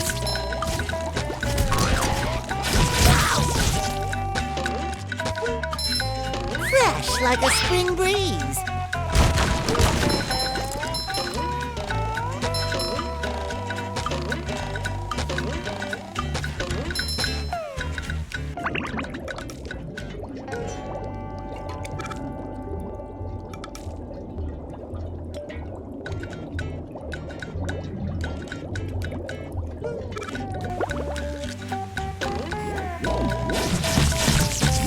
I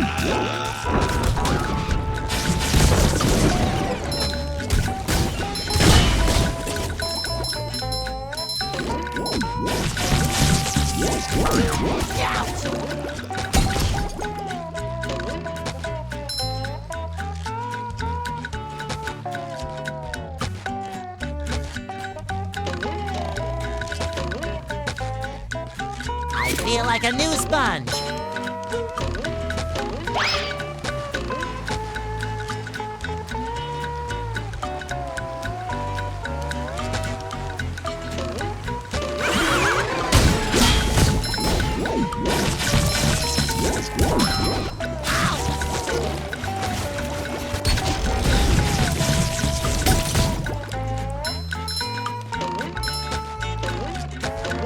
Fresh like a spring breeze.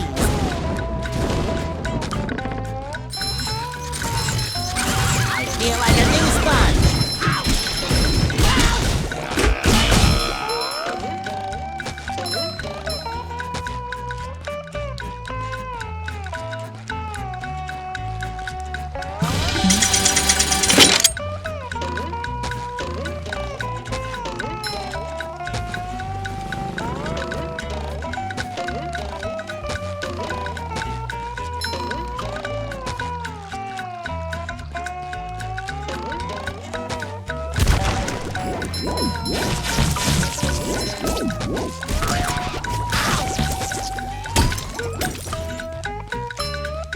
Just my size.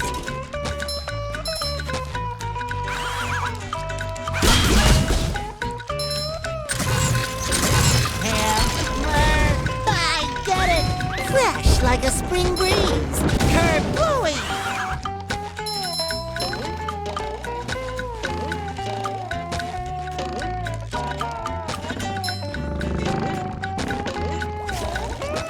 Another find for Patrick.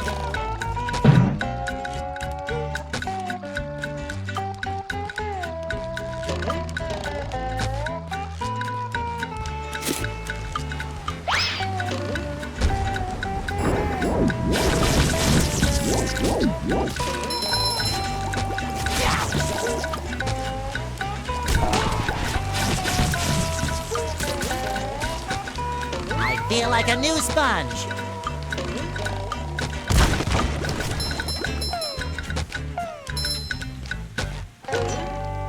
Boy, Patrick will be glad to have this back.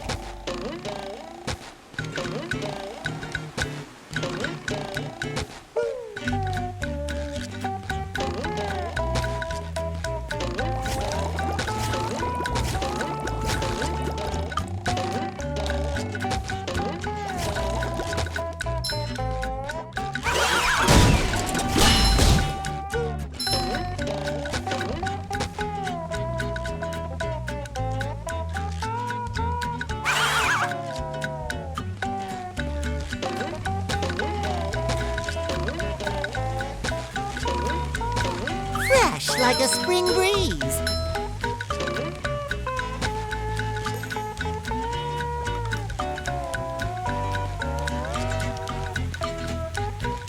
I feel like a new sponge.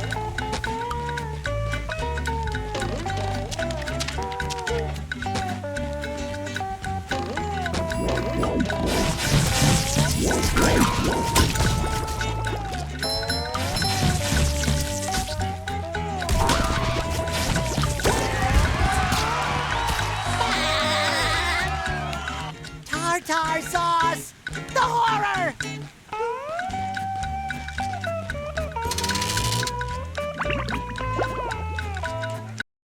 Bubble Buddy! Gosh, everyone is trying to help out today. Step quietly there.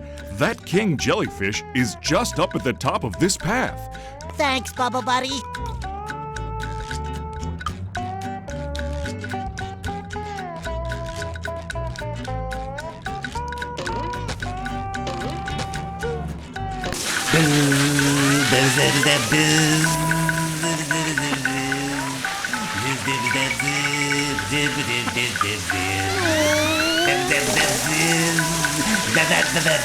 I knew the king jellyfish was big, but who knew he had such a beautiful voice?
Fresh like a spring breeze. You've just met the Sponginator. I feel like a new sponge.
Oh, sparkly!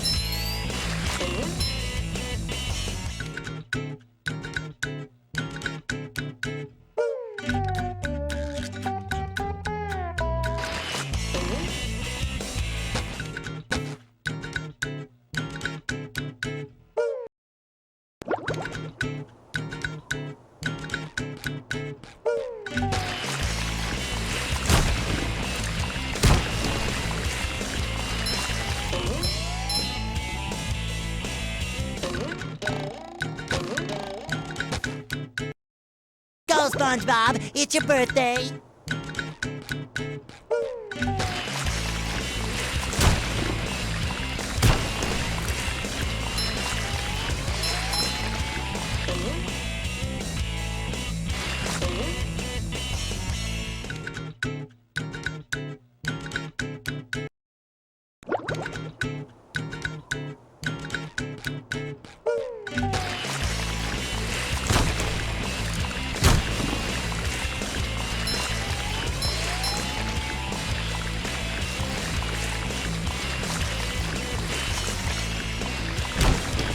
I love opening presents.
You! Patrick needs to do laundry.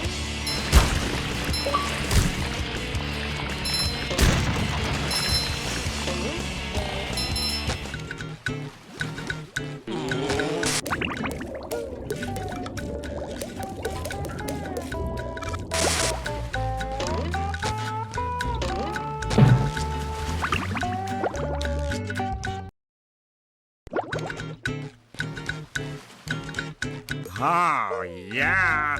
Oh, that feels so much better. Anything for my best friend Squidward. Can I rub some on? What if I just gave you this?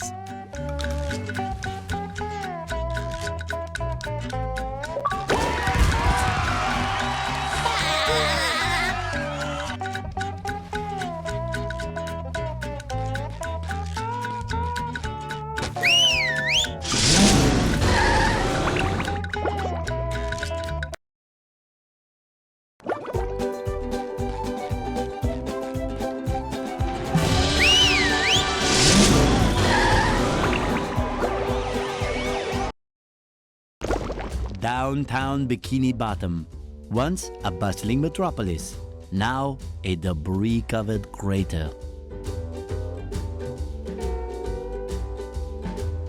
SpongeBob, the robots are destroying downtown Bikini Bottom. We have to evacuate! All right, but it's gonna take a while to get all this dust. Not vacuum, evacuate! We have to get everyone to safety. Can we just load them up in the boats? That won't do any good. Why not? Because the robots have taken all the steering wheels. Couldn't we just drive in a straight line? No, there are too many turns. Those fiends, they thought of everything. Never fear, Mrs. Puff. I'll get those steering wheels back. SpongeBob, if you're involved, I always fear. But I tell you what, if you can pull this off, I'll give you a golden spatula. How about a driver's license instead? Nice try.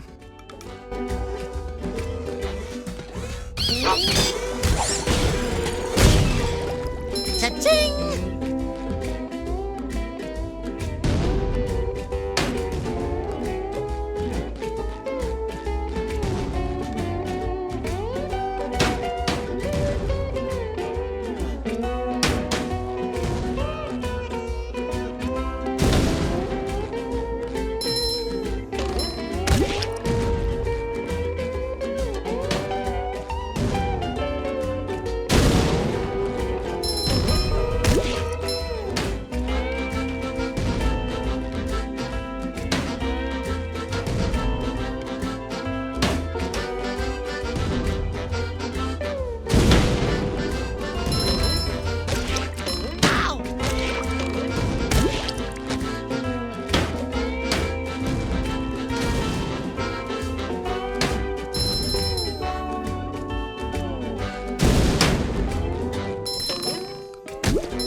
Love opening presents.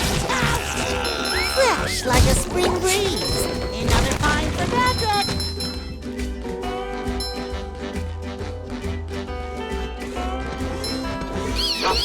Take that!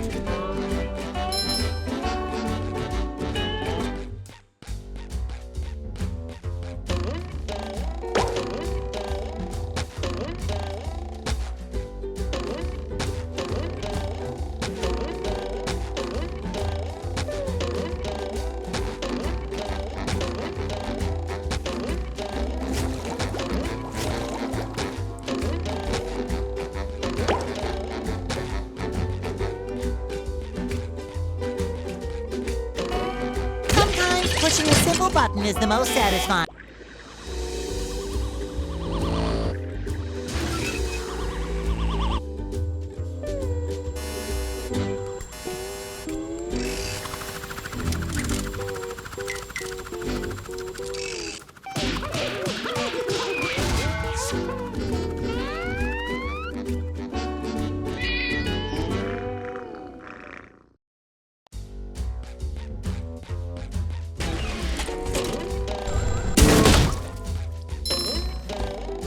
I feel like a new sponge.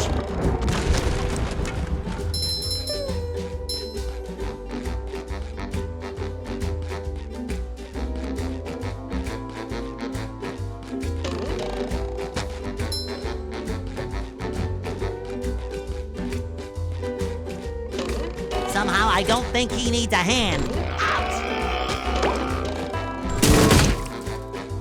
Fresh like a spring breeze.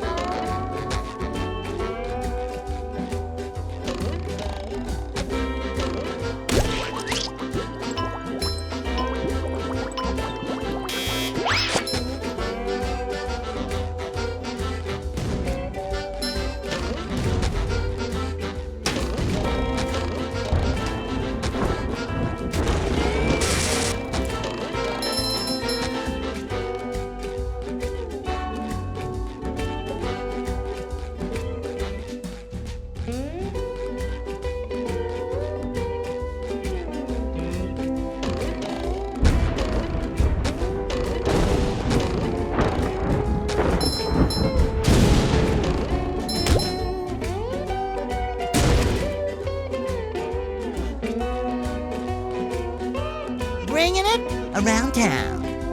Bringing it around town.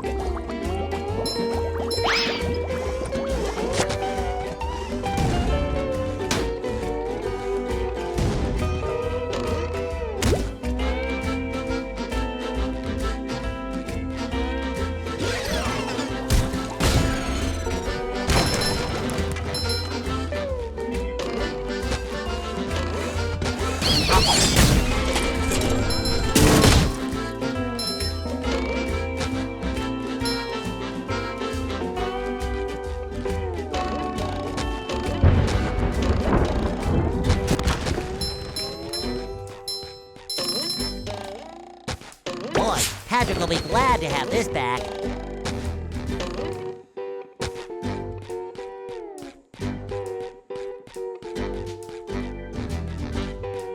This door is locked from the inside. Who would do such a thing? Too pretty. Can't take it. You. Patrick needs to do laundry. Just my size.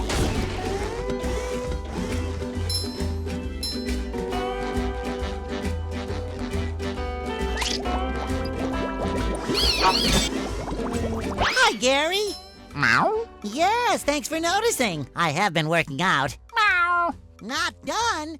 Doesn't that mean... Meow. Oh, that's the entrance to the rooftops, which leads to the lighthouse? Aha! There's another golden spatula. I could really use that. Meow. What do you mean, get Sandy to help me? I can get through this. Meow. Meow. Oh, that gap looks big. Okay, I'm definitely not making that jump. How is anyone going to get across there? Uh-oh, more robots. Holy Dutchman's ghost! That gap looks impossible! And impassable!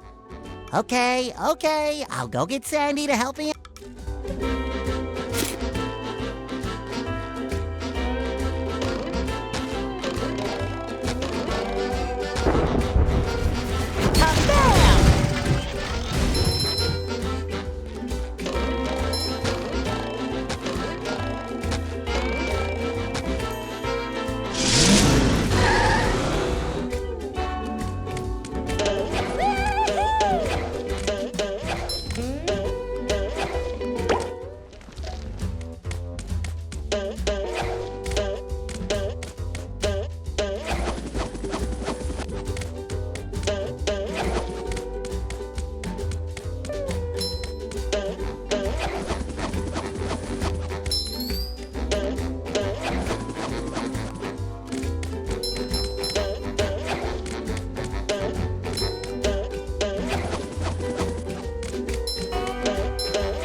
What's shaking?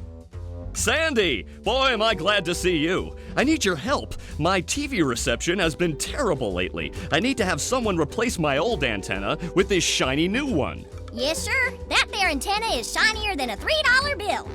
Well, why don't you replace it yourself? I'm not really much of a jumper. So, what's jumping got to do with it? Because the old antenna is up there. Woo! That's taller than a glass of Texas iced tea. The robots have blocked off that building, and I can't do all those fancy moves you and SpongeBob do to get across these gaps. All I can do is flex! Wanna see? Yeah, great. So what are you gonna do with the old antenna? Oh, that? It's yours if you replace it with a new one. Well, I have been getting bad TV reception in the tree dome. Okay, Larry, you got a deal.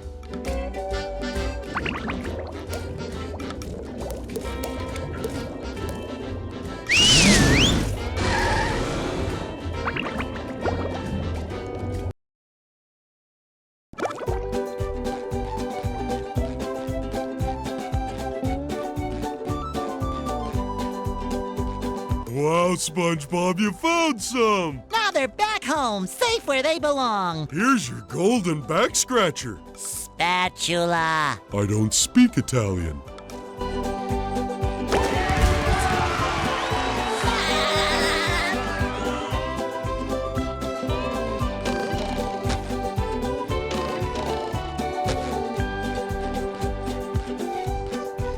SpongeBob, this flapping robot crisis is making the Krusty Krab lose money like a sinking ship.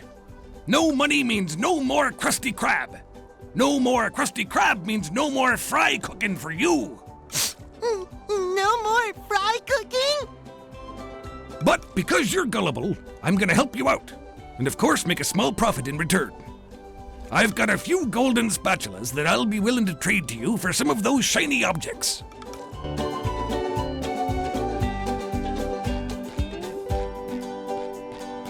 So, do you want to trade shiny objects for a golden spatula? That's quality craftsmanship, that is. Come again.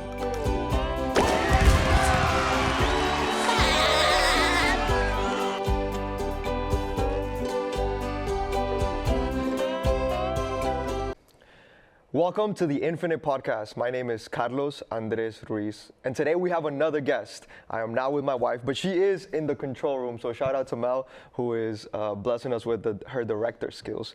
As a wife, actually, she's become more of a commander, which I love. But anyways, today we're not going to talk about Melissa. Today we're going to talk about our guest that we have with us today. And normally when I have guests, I don't really like to talk about their resume as like all the things that they achieve. I just call them my friends. And so today we have Robinson Medina.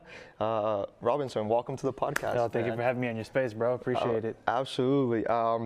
Every time I do a podcast with a new person, I feel like I'm with them in the first one, and it feels like, oh, all these lights, these cameras, and so it takes a few minutes to just warm up. It's almost like a training session, warm up questions, try to get the energy of the room, and until we get to this more authentic part of the conversation. But no, like it's always a pleasure to run into you in so many places. Sometimes I'm training the Eastie kids and you're doing a workout on the field. Sometimes I'm at a coffee shop and you just walk into it, and then we just sit and we end up talking for, normally it's never been less than 15 minutes. No, never. So I think that this was going to be a great place for us to connect. And before we get into anything, tell the people who Robinson is. Oh, man. Like I was explaining to you earlier off camera, I always feel like when you ever explain to someone who you are, I feel like that always evolves over time. Right? So the person that I was, you know, a couple years ago, I don't think I'm the same person anymore. Yep. Probably the essence is still the same. Okay. And for that, I would definitely say that I'm just an honest, hardworking person that kind of grew up in a similar situation as you. Yeah. And you know what? I'm going to stick it with that because otherwise I'll just be rambling on to stuff that won't make sense.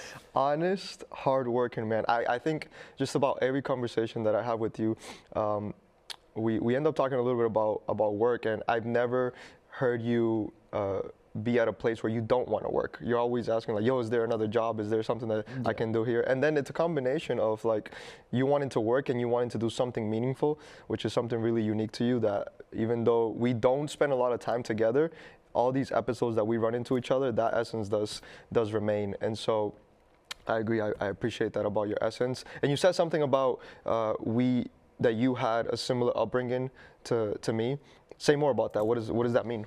Yeah, so I mean it more in the sense of like, obviously, I don't know if your viewers know that you're Colombian, but I'm also Colombian, so right. How do you feel about this jersey? It's a nice jersey. I mean, it's always just a little, a little banter from. Banter? Wait, hold on. You're gonna have to explain what that word means. Nah, man. You guys know what banter is. I don't know what banter means, so explain it to me. Banter is kind of like cracking jokes on the rival team. Oh, okay. Got it. So kind of making fun of each other, like, oh, your team is bad. Yeah. Okay. Or your team owns their stadium, but not really. Okay, I'm there. Or hey, your club doesn't pay its players. Stuff like that. Yeah. Okay, I'm there. So, Melissa is a Nacional fan, but all these Nacional fans, I don't know. Like, I believe some, I don't believe some, because she doesn't even know when they play. Are you a real fan, or are you? Oh yeah, I'm tapped in, bro. You're tapped in. I'm tapped in. Are you more of a Nacional fan or Arsenal fan? Because I know you love Arsenal. Oh, that's a great question. I have to say Nacional, because even though the Colombian league is poor, but by a lot of standards, it's like it can be a piece of shit, but it's my piece of shit. Okay. You know what I'm saying? So like you have a. It's just like the family thing, like you have pride on your piece of shit. Exactly. Yeah. Exactly. So if Arsenal made it to the Champions League final and Nacional was gonna play un clásico, Nacional, you missed the Champions League final over Clásico? Wait, they're going at the same time? Yeah. You can only watch one. Oh, then no, I'm watching Champions League final. Okay. Just because of the importance of it. Okay, and if it's a Copa Libertadores final for Nacional and a Champions League final for Arsenal, which one are you watching? Oh, that's a good question. You know, I would love to be like a smartass and say I'm gonna just play them both at the same time. No, but you can't. Nah, I would definitely pick the Nacional final for sure. Just because, like I said, it's something. Before I was an Arsenal fan, I was a Nacional fan. You know what I'm saying? So it's like a family thing, and just like the roots. And people might see this and be like, "Well, he's lying." And you know what? Who's gonna say that? Who are you thinking of right now? I'm not thinking of anyone in particular because I'm not sure who else is tapped into your podcast. But you know, some people always have something to say. That's true. All right, rewind. Let's go back to, you said we have similar upbringings. Let's continue that. So like, I feel like for most kids that their parents immigrated from somewhere, I feel like culturally there's a lot of things that were similar in regards to the way that our parents ran their households. Okay. So I feel like even if we might not have kind of grown up together in the same house, we had very similar upbringings in the sense where, like, you know, the values that our families taught us were the same. And for example, at my house, like, they made us go to church on the weekends, and I'm sure they did the same at your house. Or they told you when you're speaking to your elders how to like how to respond to them, making sure that you're always polite and things of that nature, and that, you know, you ask permission and all of that stuff. Is there any particular value that you feel was installed inside of you from home that you feel has really molded who you are? Yeah, I would say it's definitely when it comes to like at home, like being neat and organized. I was definitely one of those people where, like, I would get up and not make my bed, as an example, but then my mom would be like, yo, you got to make your bed. And then it's just funny because, like, now as I'm older, I'm like, wow, I can't believe that every morning I get up now and like even though my mom doesn't live with me, I can still hear her like in my head saying, yo, make your bed. Yeah. Or they'd be like, oh, you know, fix up your room because we're going to have company over. And I'd be like, yeah, but they're not going to come in my room. And then she'd be like, well, you know, you take a shit every day, but you still wipe your ass, right? You don't not wipe it because you're going to poop again later. You know what I'm saying? I want to hang. Your mom should come to the podcast. No, definitely not. I love my mom, but no. That's funny. No, she would not. I think something that we like to really focus on in this podcast is that we believe in 3 pillars that really are engraved in the human, and is relational intelligence, character development, and emotional intelligence. And I think our moms have embedded in us such a unique ability to develop our character even when we're not with them. Right. And this voice in our minds is like, make your bed, but it's so much more than to make your bed, is to do something for yourself, you know? And so just knowing that there's these overlaps in, regardless of if you're from Medellin and I'm from Cali, we have a similar voice speaking to us when we wake up of do something for yourself. And it might be make the bed, or it might be have a job. Actually, another example that I just thought of too is when I was younger, right, I would just kind of put on like my shirt, and if it could be wrinkled, it could look like a raisin, but I'm still walking out the door, bro. Yeah. But my mom, she would take the shirt off my back and like iron it. So now whenever I put on a shirt and I look at it and I'm like, nah, I gotta put this through an iron before I head out. And my girlfriend will be like, yo, like, it's fine. I'm like, no, it's not fine. Why do you think mom cares about those things? She just wanted to make sure that I was presentable, you know, like making sure that I was clean. And to her, that was a big deal. I remember her telling me that she always wanted to make sure that her school clothes looked good and that she smelled good and everything was, you know, pristine. So I think that she wanted us to kind of, at first I didn't really understand it, because you know when you're a little kid, you don't understand anything, and you think you know it all. But it's just making sure that we look presentable. So now, you know, along with a daily shower, make sure my clothes look fine, that they're not dirty. I mean, today I kind of broke my rule, and that's probably why you're laughing, because you gave me the sweater today. No, I'm not laughing. Well, anyways, you gave me the sweater today, which is actually really nice. I didn't give you bought that sweater. Right. I bought the sweater, and the shipping was free. But the sweater I had was just dirty somehow, so it kind of really saved me today. Because it would be really funny. Your mom would thank you, because you were saying all that, and you have all the. I was just going to wear the t-shirt I had underneath and go from there. Mom was looking out for you somehow. So I wouldn't be able to show her that video like, oh, hey, Mom, I was on my friend's podcast. And, you know, then I got this wrinkly, dirty shirt, so. By the way, when I was preparing the hoodie, because they've been in a box for so long, this part right here was so wrinkled, so we actually had to iron it. So all that to say that not only the bed, like make your bed, but also like make sure that everything's presentable. So we ironed it just to make sure that when we got it to you, it was presentable. Exactly, and that's the stuff that, you know, that our parents cared about, so they kind of instill that in us, that we should also care about these little things. Why is presentable important? Or how have you felt that has helped you as an adult? I feel like that's helped me as an adult in terms of the professional setting, where you want to go to work, and I feel like your presentation ties into people's perception of you that you are competent. Because before you open your mouth, they look at you from head to toe. And so it's, I don't know what the correct word for it is, but when you come in, your clothes look fine, you look clean. This is someone that takes care about cares about what they look like, and in turn will care about the job. Yeah, and I think it also says on the relational intelligence part of things, like this is a way to show them that I care about them, and that I want to honor the moment that I'm going to spend with them, which I think we tell so much. Even like you're saying, without even opening our mouth, we can say so much. If you arrive on time, if you arrive dirty, if you are in a conversation but you're on your phone. And I think that maybe there could be some sort of gaps between the way that we were brought up and maybe how youth may be brought up after we were young. And so I know that you wanted to talk a little bit about what some of the gaps may be, or some of the differences. It could be an opportunity or an upbringing. What are some differences that you notice between the way that you grew up and the way that you see some younger people grow up now? I mean, I guess the easiest thing for us to say is definitely social media. I think that social media can be a very, very useful tool. And so the fact that we didn't have that growing up, and you kind of you would hear things from people that saw someone do something. When you could have probably never seen them yourself. And so that is definitely, not only is it the easiest, but I think it's like the biggest example that there is, because there is a lot of information out there. Not all information is good.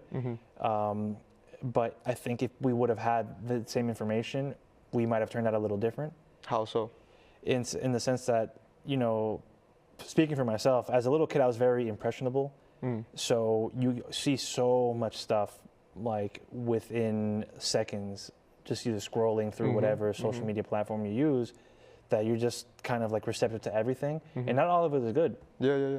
We've seen a lot like online, a lot of people just doing really like questionable things, or they'll take pranks too far, or they'll just try to promote a product that they know is not good, but they want to make money off of it. So they'll sell it to kids, things that I don't think are necessarily useful. And so, I feel like I'm fortunate and thankful for not having that around, because it was already difficult for me looking back on it, that I can't imagine what it's like for the youth now growing up in this time. How is it for you now? Like, I know we can look back at some of the younger people who have to deal with it, but I wouldn't say we're that old, and we still have access to it, and we still have social media. So how do you create boundaries around your relationship with social media? I try to only follow and look at stuff that I think is productive or useful.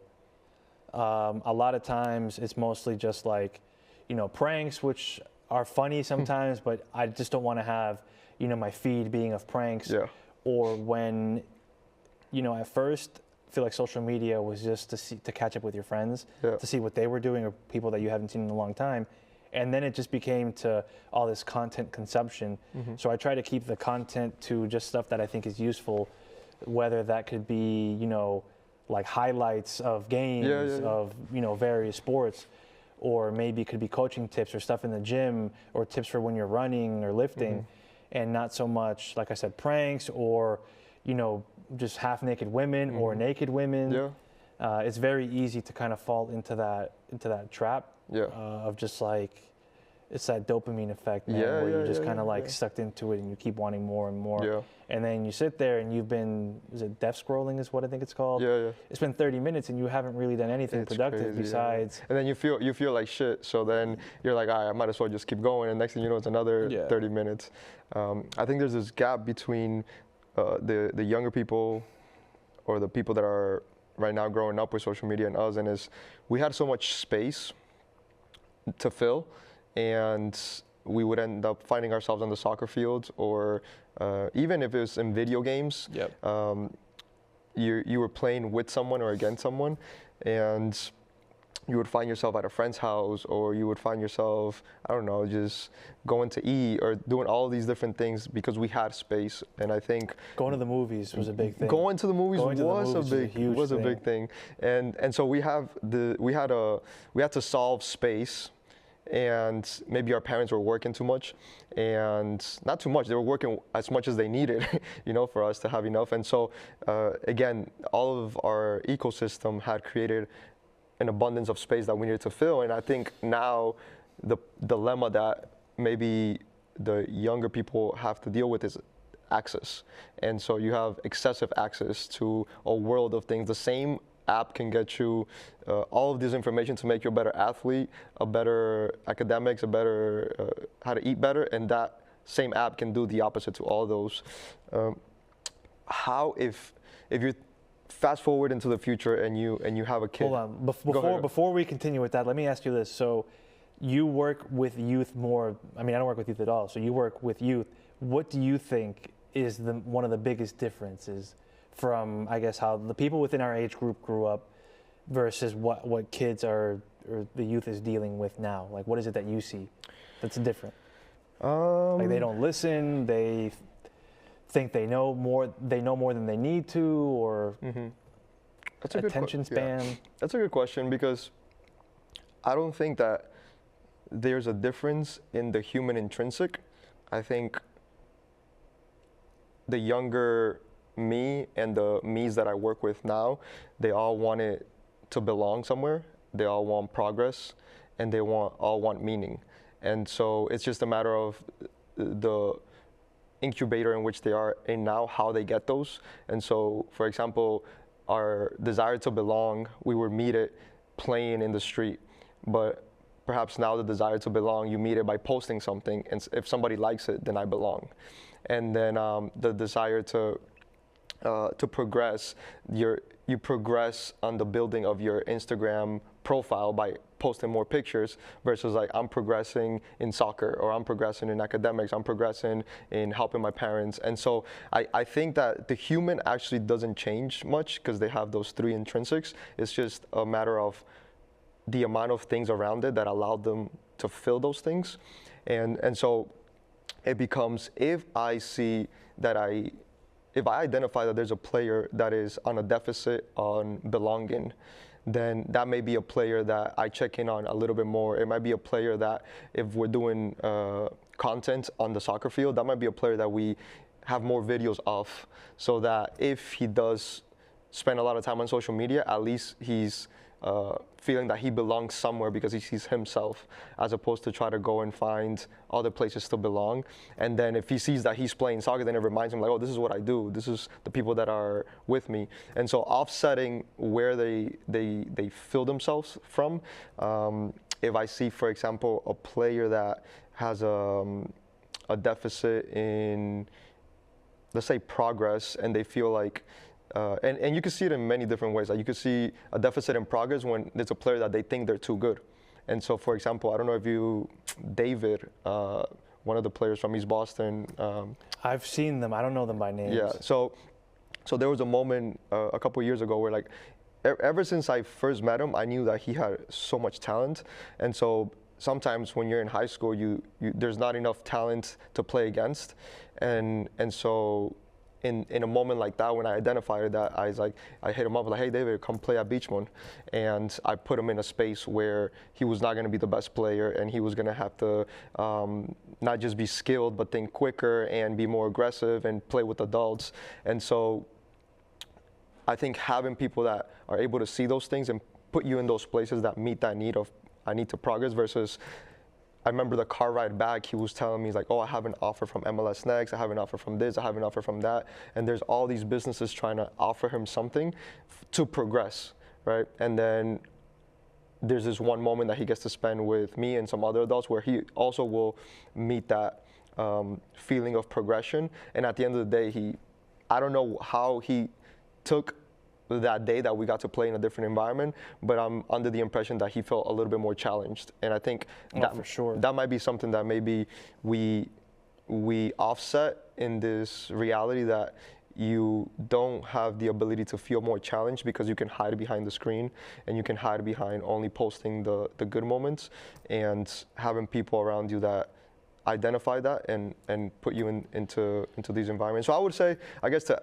all that, to answer your question, I don't think that there's a lot of differences in the human desires. It's just how can we meet them differently? Because I think at the end of the day, every, not just young person, but any human wants to belong, they want to progress, and they want meaning. And so finding a way to still hit those despite of social, even like the podcast, like if I feel that I have athletes that are constantly on social media, well, let me invade that space too, so that I can continue to develop them. So now if they're sitting on the couch, I'm also developing their mental side of the game. So those are all different ways that it's all with the intention of that, not just because I want to be on the screen. So it sounds like you're not necessarily coaching, but you're just developing the athlete and the person, right? Yeah. So I think that's very important to do, because a lot of people just think that they play soccer and that's everything. Yeah. When there's other things that go into kind of being a good person and being like someone that contributes to the community. Yeah. I think I'm. So it's cool that you do that, bro, because a lot of coaches would just be like, hey, you're really good at kicking this ball into the goal or whatever. And then they'll squeeze and squeeze and squeeze until the player can't do anything for them. Yeah, I think it has a lot to do with if you're a coach that you're trying to meet what you couldn't do as a player, then you use them to help them reach this other level. Oh God. And I as much as I will help you try to get into a higher level if possible, my desire is to help you know who you are and develop you as a human, because I think that's going to get you closer to whether you make it or not. You're not going to be a player your entire life. You said, oh God, why? No, because it's true. Like, a lot of people will kind of try to live through the person that they're coaching. Like, yeah, bro, you didn't make it. Like, that sucks. Yeah. Like, but you don't have to run this kid into the ground. That he's gonna take you with him. Like, yeah. And then you start to post, and that's something that I see on social media. You start to post and put your logo on them, to say that, like, this person is doing really well, but it's because they train with me. You know what that just reminded me of? I don't know if this is true or not, but I guess now's the time for you to tell me. So remember when we were younger and we were playing at the East Boston Soccer School? Is it true that, I forgot, was it Boston, what was Blast? Blast, yeah. Did the coach come and ask the director of that to ask for you, and then he said that you didn't play there? Is that what happened? I don't remember if it was that they talked to each other, but what I do know was that he came to look for me at. But we should. Do the viewers know about the story? Do they know about the story? Well, we're about to tell them. We're about to tell us. All right. So it's the story. Do you want to tell us? Do you want to tell us what you heard?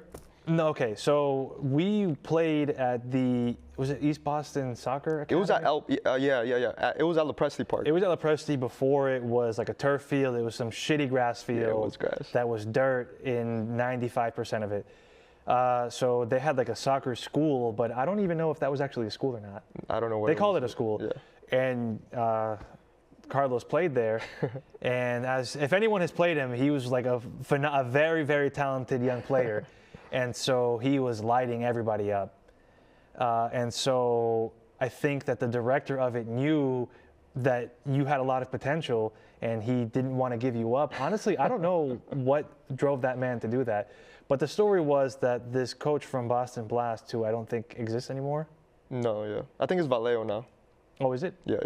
Well, at that time, like, if you played club, growing up in East Boston, like, oh man, since there was no social media, you would just hear of people playing in club, so you automatically thought they were really good. So at least this is how I perceived it for you. It was like, damn, this kid is really good if this club team is coming from I don't know where. And at that time, with no train card, with no car, nothing, everything seemed far. Yeah. So I was like, damn, who knows where this guy's coming from to look for him. And so the story went that this coach came to ask for his availability, I guess, and the director of this program said that you were not a player there. Interesting. Is the story that I heard. Okay. And then after a while, I stopped seeing you there, so I'm assuming. So they found me. they found you. So the story that I was part of was that the guy finally figured out that I was playing there, and he pulled me aside and he was talking to me about coming to try out for a club team, because there was a player in that club team that had played with me at a tournament in Highland Park in Chelsea. And so he went to talk to me, but I remember, go ahead. No, I'm listening, Okay. I'm listening. But I remember that when I talked to him, then there was like a little talk with our coach from East Boston, and he was saying something along the lines like, these people want to come and take you and charge you a whole bunch of money to teach you stuff that, like, they don't. It was almost like diminishing that, and I mean, I guess when I think about it, I don't know what the motive was, but because at the end of the day, like, so it did happen. So that did happen. Oh, What I don't know what happened or not was that he told him that I wasn't there. But that happened 100%. That guy did come looking for me, and we did talk. We actually talked. I remember he pulled me aside. It was near the water, and we talked. But what I do remember is that the coach that was our coach was very upset.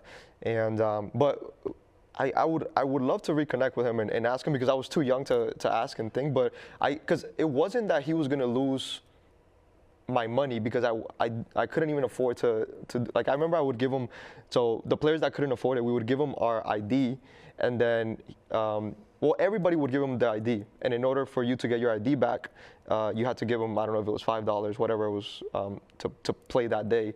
And so what we would do is I would give them the ID, and if you couldn't afford it, then you would help them put stuff away in the container, and then once you help put stuff away, then you'd be good to go. So it was either, I think maybe it could be that my skill, not being there, would decrease the ability to bring light on the program.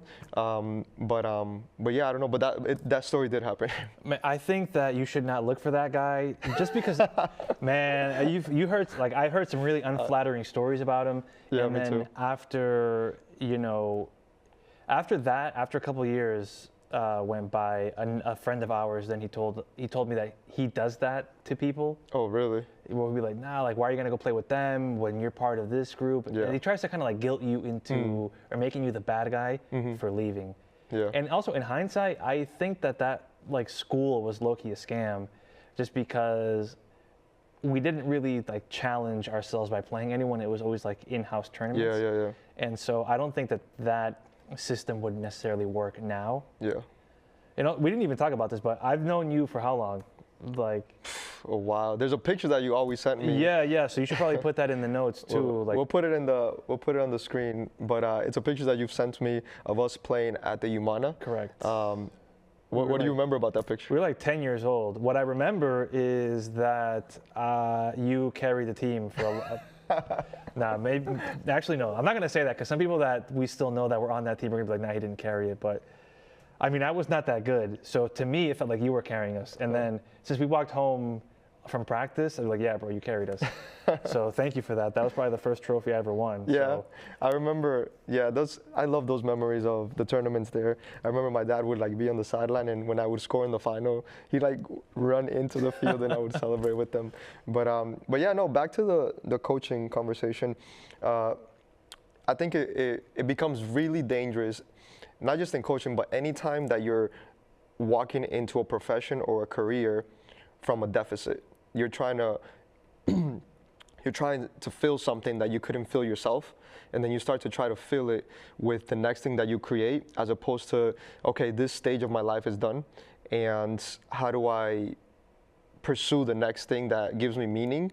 But you have to be so honest and know that it's not because I didn't make it to a certain level that I would have wanted to, because then you begin to you see the next person that's really good, and you begin to use them to fill that bucket, and it becomes a really toxic relationship for that player, and then it becomes like borderline. He just becomes like a prey, and the coach in this case would be the predator. Yeah.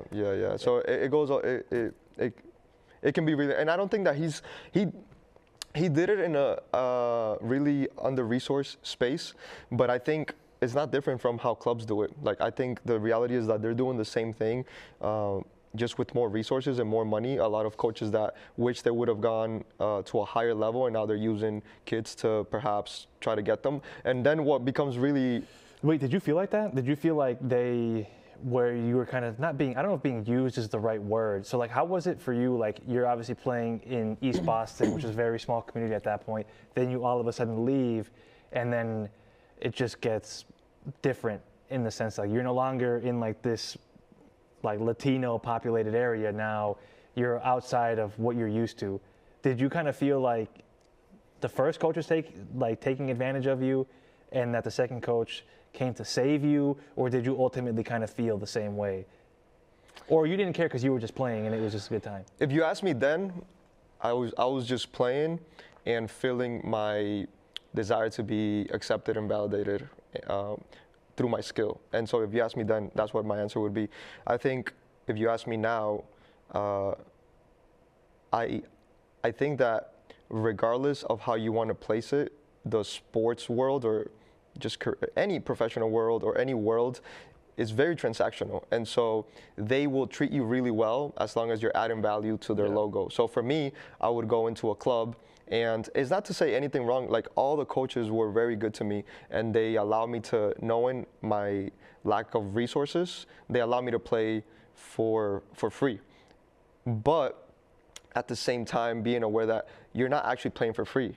You're playing because you have a lot of skill that allows you to play for free. And if you have somebody that's really good in your team, that's gonna attract other people that do pay. And so, for example, having me on the team will allow for there to be kids from maybe private schools like, no, I want to play in that team because that team is nasty. So I'm playing for free, but you just pulled in another 3 players that can pay full tuition. Because you were on display for them. Because I'm on display for them. And so the biggest thing is don't take it personal. Just know that it's a transaction. Is that they're giving you a free access to a team, to traveling, but I'm also giving them the ability to have better. Or you're an investment. To the yes, team. yes, and you What have it to be is. okay with seeing it that way. Same thing. So then the question, it becomes like really distorted in a sense when you're really skilled at something, you lose sense of why people love you. And so there's been moments where you don't know if they're loving me because of my skill, because I'm charismatic, or for whatever it is that is an attribute of me, as opposed to just loving me for who I am. And it's a battle that like I don't think it's told about enough. When you look at these players that are younger and you start to identify talent, and if I let myself only see them as a coach, then I start to value them for their talents as opposed to their personalities. And I know that further down the line, it will be really unhealthy for them as an identity to not know who loves them anymore because they know they are no longer a player. And it's one of the reasons why when I step back into East Boston, I go with Andres instead of Carlos, because Carlos was so loved for his skill as a player. He was kind of loved. or like I walk into East Boston High School and there's still awards of me. Oh, actually? On the thing, or the coach sent me the other day, like I am the player from BPS who has scored the most goals in all history of BPS. Shut the fuck up. And I didn't even know that. I'll never forget that picture of you in the newspaper when you guys beat Madison Park. And they gave you guys that penalty in the last minute. I don't even remember. I remember that. Yeah, you were watching? I was on the bus ride back. I felt like a champion too. I didn't even remember that you were there. Yeah, bro, I was Wow. there. I don't know why I was there or how I got on the bus with you guys, but nah. Well, you live in Eastie and you always. No, it was funny because like the Madison kids, like they felt robbed, which in hindsight I think they were. And I think they were the making like gun signs to us in the thing, and I was like, damn, Yeah, bro, yeah, yeah. like. And I think it was like I think the game might have ended early because a fight broke out in the end. Bro, you scored the penalty and the guy called the game. That was it.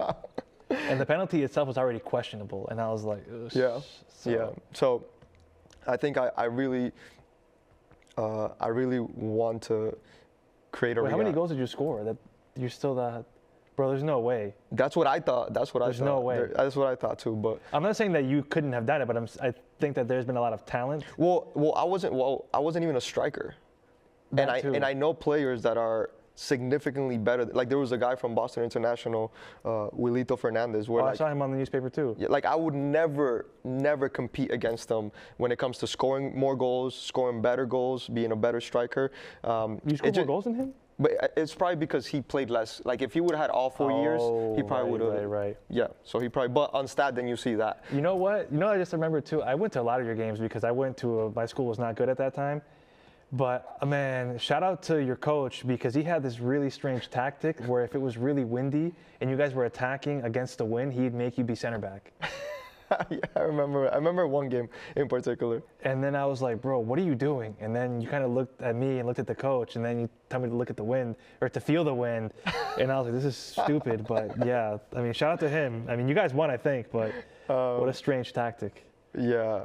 But anyways, it is more of a question of how are you looking to fill your self-value in any space that you walk in, because if you don't have enough of it, then you start to take it from others as a transaction, and that can be a really, really toxic. Wait, so I've actually never asked you this, but I'm sure it's been answered. So you going back into the East Boston community, do you feel like you're kind of giving back, or do you want to kind of help or give better tools to the next Carlos Andres Reese that's coming out of East Boston to, maybe make better decisions, or to at least give them more information that maybe you didn't think you had at that time? That's a really good question. I don't think it's actually been asked. Oh. I enjoy guests that also have questions because it makes me think. But do I feel like I'm giving back? I don't.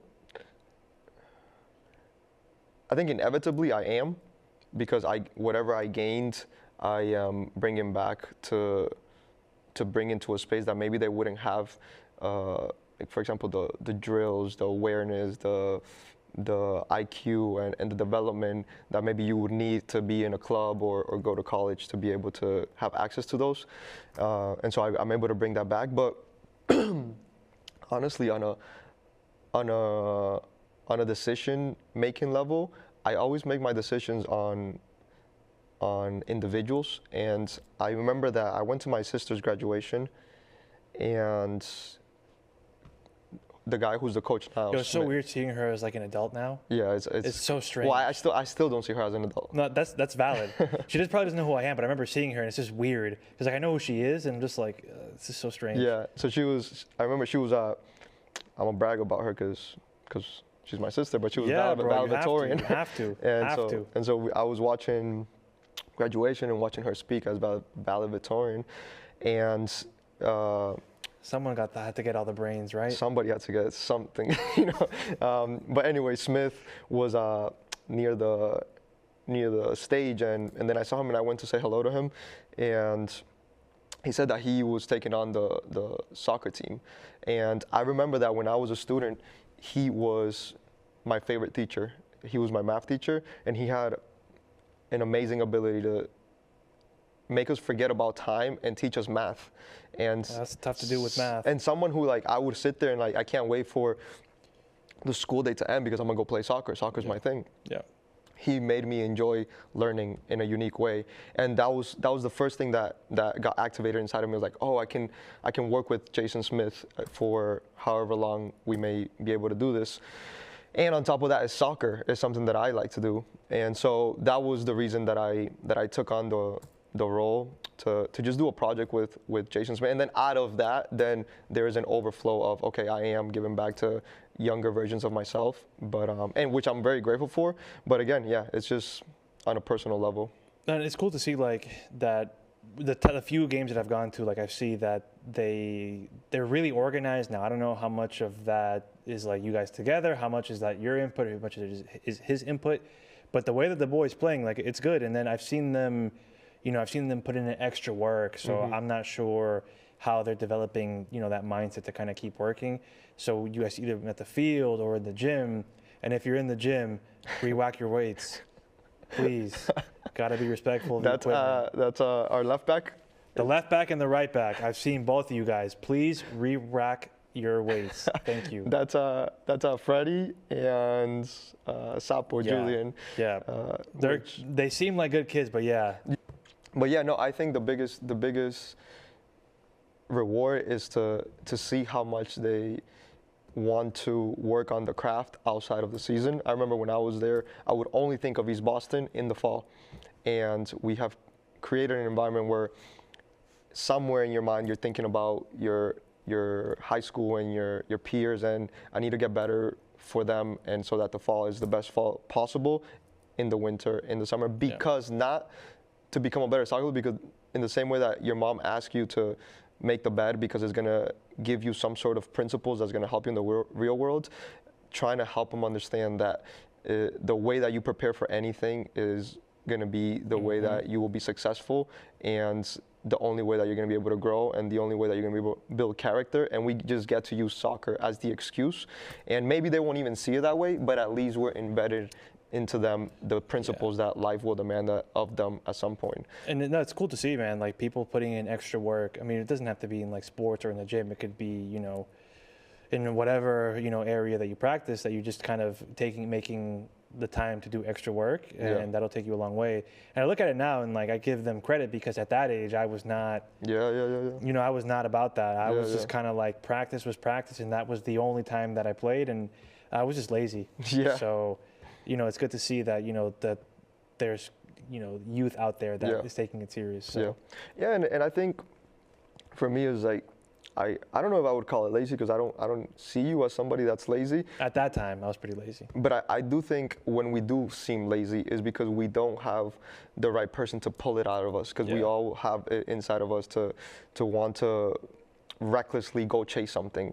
It's just somebody needs to help us get there. And I do feel that there is a deficit when we were younger of people who could think in a way that my parents just had to survive for their kids. And now I don't just have to survive for myself. I can survive for myself and help other people that might not even have my last name or might not have the same bloodline. And so I think maybe there was a deficit of that we can go in and prevent the laziness by just stepping in there and motivating younger versions of us. But yeah, we've gone.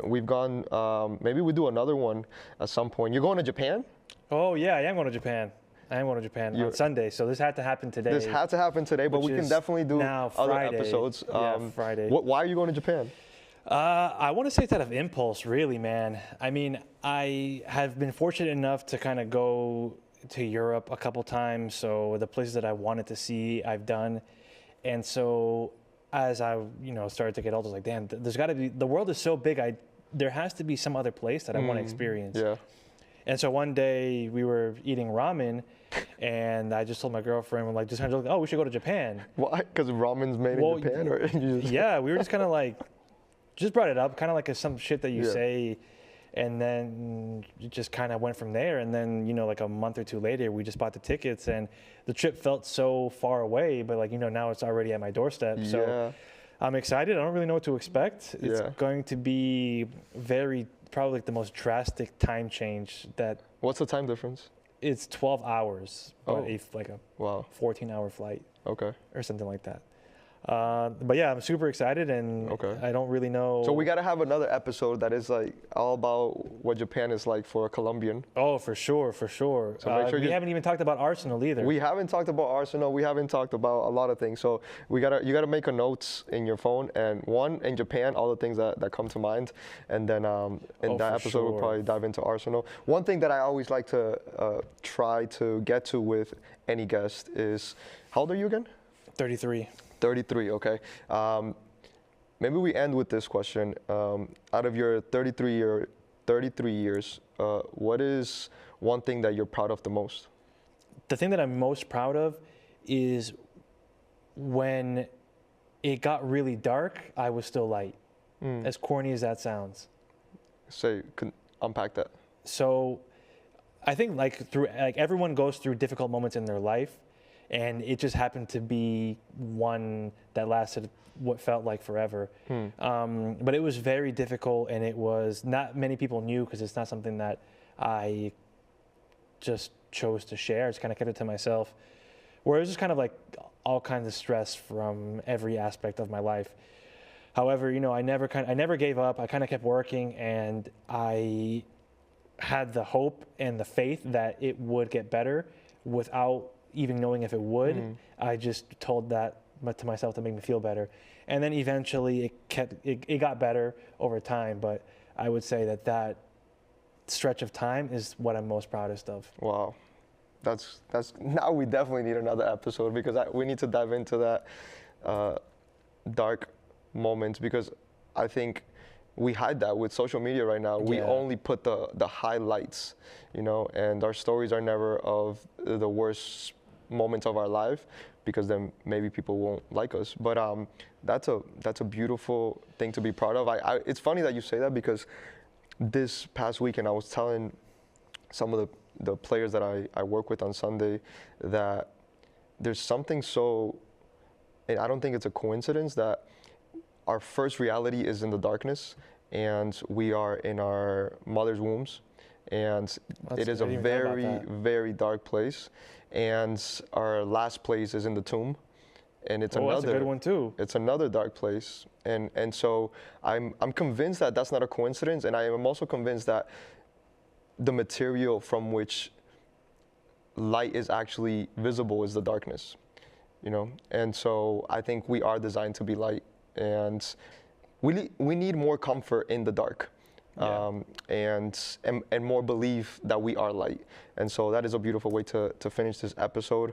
I think that's something that would help anybody with emotional intelligence, character development, and sometimes when things are so dark, maybe you just need somebody that brings light. And so the relational intelligence is to accept my darkness, and who is somebody that brings light. Thank you for sharing that. Any final thoughts? Any final thoughts? Man, it's always a pleasure every time we get together. Like you said, the coffee shop, at the soccer field, I feel like we always kind of, chop it up for a while. So now that we actually have the space to do that, I feel like it's fitting that we ran out of time. Yeah, Like, no, I absolutely. think it's also tough to kind of talk about, years of things that years of things that have happened, of our friendship, and it's tough to kind of put that all in like an hour. So it's fitting that we ran out of time is what I'm gonna say. Beautiful, and that's why it's Infinite. The name of our podcast. We can have infinite conversations, and we'll have within the hour infinite things to talk about. Yeah, and for therefore sure. I feel like we went all over the place. we did, and that's fine. It's gonna be a tough edit for you today. Let's see, 50 minutes. No, it's gonna be fine. Maybe I'll have Melissa edit it. Good idea. But Robinson Medina, thank you so much for being part of the Infinite Podcast. Thank you for having me, brother. Appreciate it. Of course. Hopefully we started a conversation and it hasn't ended. No, of course not. Just next time you want to have me back, man, I'm here. Absolutely, man. All right, bro. Thank Take you, my care. brother. All right, Appreciate have a it. good trip. Thank you.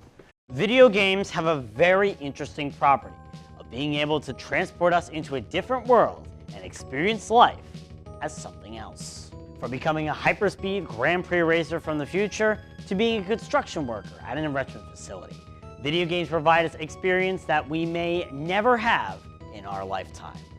Some games do this better than others, however, and can truly capture the feeling of escaping your world to absolute perfection. One of these games is one that released fairly recently, and is one that transports you into a place where you experience the world as something else entirely. That being the Rubber Duck. In this episode of Cartridge and Consoles, we'll cover Placid Plastic Duck Simulator, an excellent game that truly captures the feeling of being a rubber duck. Placid Plastic Duck Simulator was released in July of 2022 and focuses on the idea of watching rubber ducks in a pool. That's it. You just watch a rubber duck float in a pool. You can make it quack, but you can't make it move. It just floats around the pool. Eventually you'll get more rubber ducks, and more rubber ducks, and more rubber ducks, until you have a pool that's just filled with rubber ducks. Now, while it's an interesting choice from a gameplay perspective, the lack of control you have over the ducks does a perfect job of simulating the advertised experience. In real life, rubber ducks don't move on their own. They're made to float around and go with the current and not give any ducks about what others think about them. This is perfectly encompassed with Placid Plastic Duck Simulator, as the rubber ducks are uncontrollable and only move with the given flow, helping establish a sense of realism. It also can cause some intense moments if the ducks end up going into a specific area with how the flow works out. It's like watching and waiting for the DVD screensaver logo to hit the corner. You know it will hit that exact spot eventually, it's just a matter of when. And once it does, it can feel so satisfying and rally up a crowd. The graphics are also very realistic and definitely help make you feel a part of the atmosphere.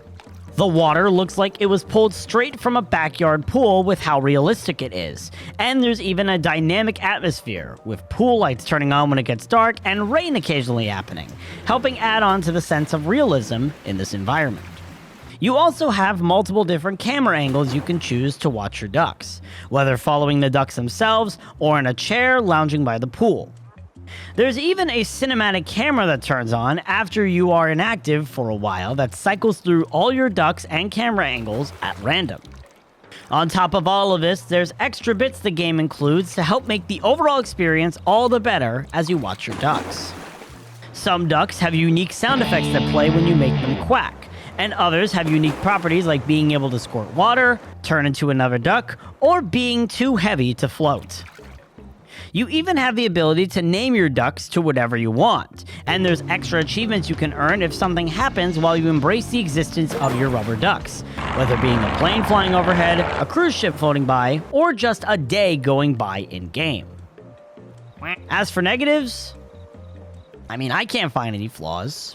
This game is perfect in every way. Overall, Placid Plastic Duck Simulator is a masterpiece of a game that truly encompasses the feeling of being a rubber duck in a backyard pool. It has no flaws and is a must-have for everyone, which is why Placid Plastic Duck Simulator gets my special rating of out of... Hi, I'm Justin. Ooh, ooh, ooh. Okay, I guess I can do one more for nothing. Ooh, ooh, ooh. Gwimbly 1998 is a single-player platforming game where the player controls the titular protagonists, a fantastic cream corn collecting creature named Gwimbly, and additionally, a troublemaking male maniac, Mr. Millipede, from a third-person perspective. The game features multiple three-dimensional worlds where the player must gather cans of creamed corn to progress. Ooh, ooh, ooh. Okay, I guess I can do one more for nothing. Ooh, ooh, ooh. The player travels from one world to another through Count Groxia's castle, a region that acts as the game's central overworld. Corn kernels allow the player to pop open doors to new worlds, while the cans of cream corn are required to open doors to new sections of the overworld. There are 100 cans to collect, all of which are needed to view the proper ending, and 900 kernels. The door with the highest number of required kernels has 880, although 765 are needed to enter the final section. Like Super Mario 64, Gwimbly 1998 is very open and allows the player to collect cans of cream corn and corn kernels in a non-linear order. It is also possible to complete certain worlds out of order, assuming the player has enough cans of cream corn and corn kernels to reach a world earlier than intended. Ooh, ooh, ooh.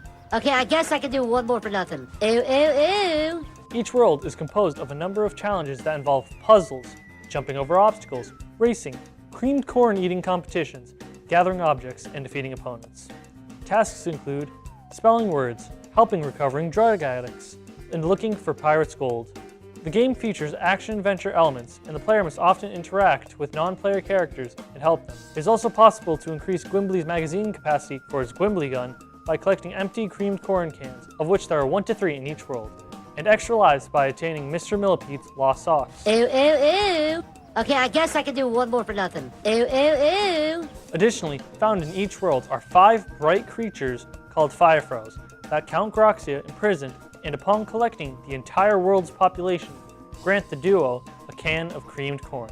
For the camera, there are 3 choices of views and the ability to spin the camera around the player character.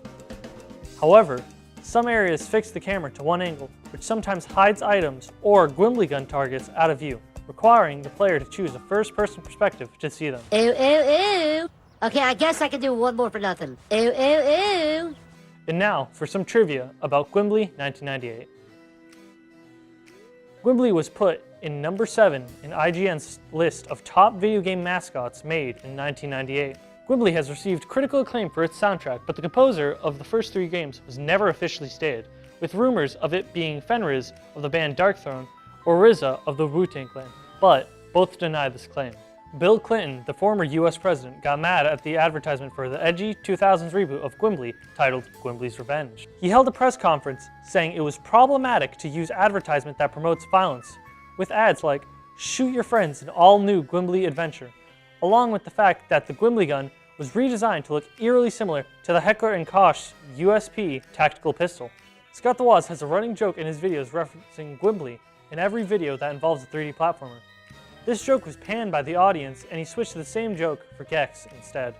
Microsoft was in talks of acquiring the IP for Gwimbly, but the CEO of Insane Groundbreaking Games, Gwimbly's original creators, denied these claims. Okay, I guess I can do one more for nothing. Ooh, ooh, ooh. Hi, I'm Howard. This is 3 Meat Cops. We got Johnny Dave from BlazBlue. That's me. I'm here again. Yeah, we got Agent Cody Banks. Skibbity bop and down. Frankie Muniz. Frankie Muniz is here in person, live. Okay. I thought you were doing NASCAR now. Nah, I give up on that. I'm doing 3 Meat Ups now. You're doing podcasts now. That's what everyone's doing, so I guess that tracks. I'm trying to be the new Joe Rogan. All right, so today we got Butt Rock. Let's go. / Dad Rock. This is the super ultimate Butt Rock Dad Rock tier list. Tier list maker. That's true. That's true. Of every band I conceivably think as Butt Rock or Dad Rock, I really need to. I think the Dad Rock part is what their dad listens to, because when I think of Dad Rock, I think of Steely Dan, and that's not here. I was talking to my dad about doing this tier list today, and even I named some of the bands that were on here, and he's like, "That's not Dad Rock." Also consider that, like, dads nowadays are younger. That's what they're not going to be listening to Steely Dan. I think that's just sad. It is sad. I'm not saying it's not. It's the kids nowadays that are listening to Steely Dan, not their dads. It really is. All the Zoomers getting into Peg, and meanwhile, like all the '80s dads, are like, what are they doing? I don't understand.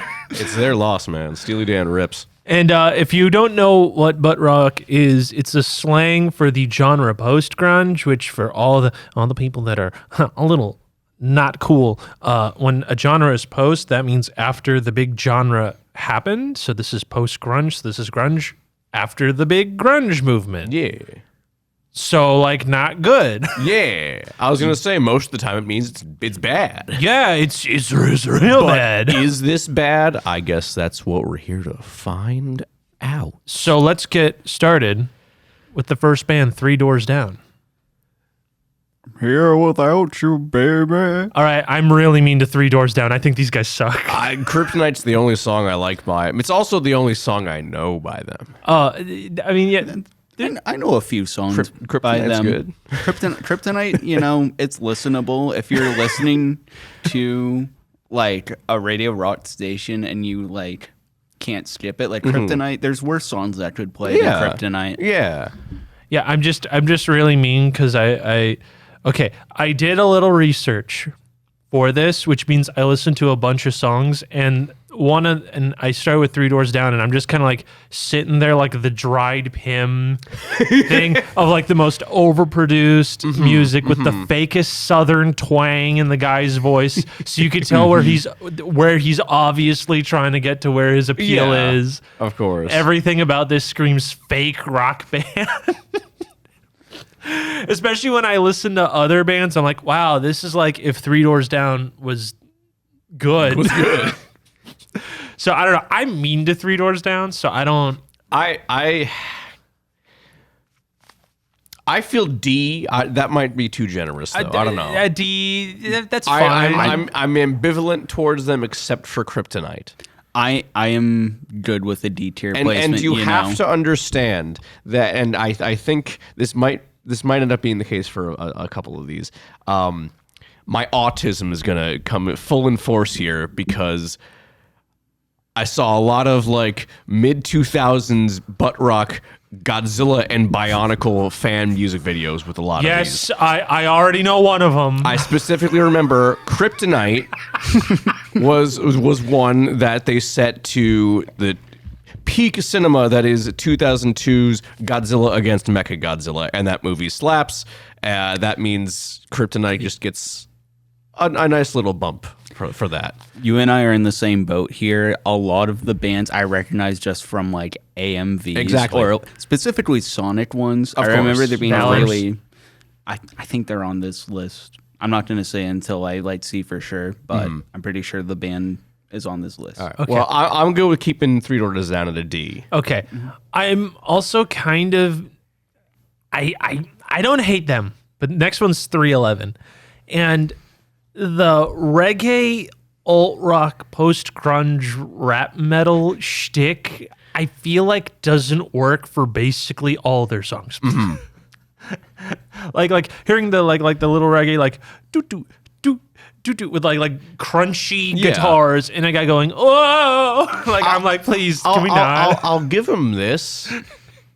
It's different. Oh no, it is. It's different, and I think that works in their favor. And I like a couple songs by them, like "Beautiful Disaster" is that's a fun one. Yeah, Amber's nice.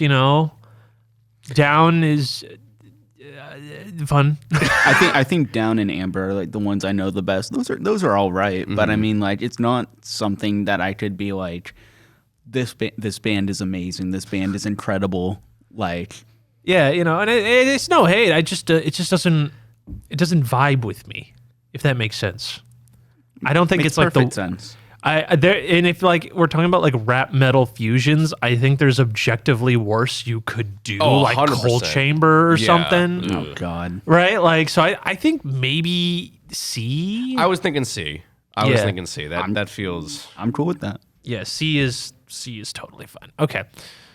All right, Dave. You ready to get mean? I'm scrolling down so that way it's easier to put. I'm aware. I'm aware. Next one's Five Finger Death Punch. Now, full disclosure, I loved Five Finger Death Punch in high school. I did. Yeah. I was fully in it. And you know what? I re-listened to I think Way of the Fist recently, and I'm like, wow, they did used to be listenable. And that's when they used the slurs too. I know, right? They put a slur on that album. I know, and they were somehow listenable, but by masking their power level, they got worse.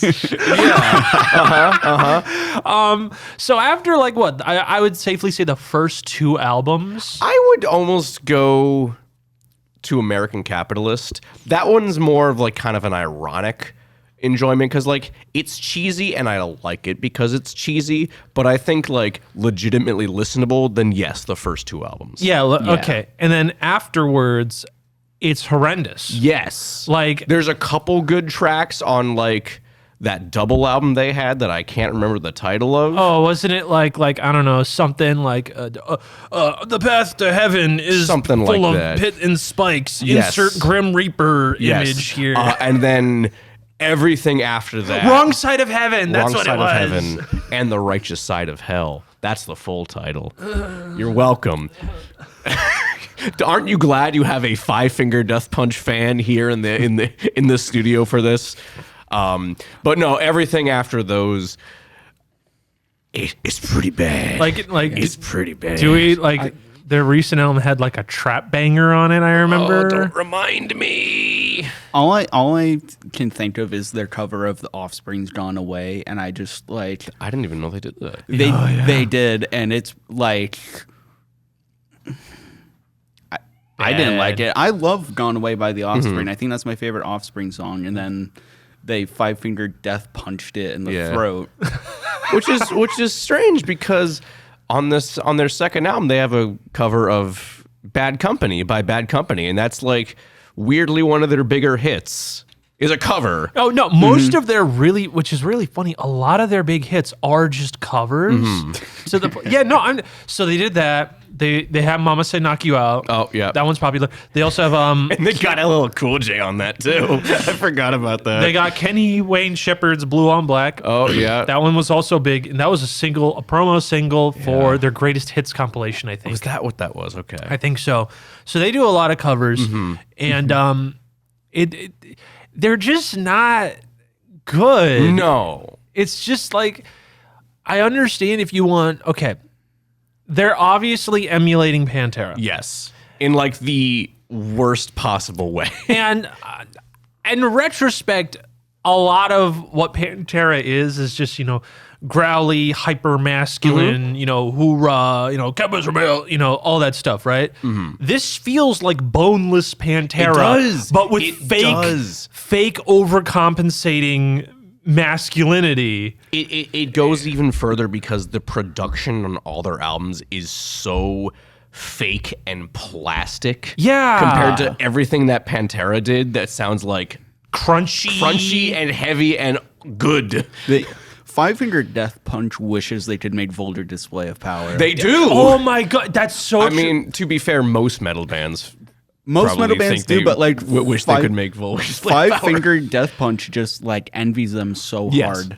And it's so pathetic that now we have to now deal with Five Finger Death Punch forever and then get spin-off bands like Psycho Sinner as well with their 12 albums, and I listened to all of them because I'm insane. I don't know why you did that, because you were a Psycho Sinner.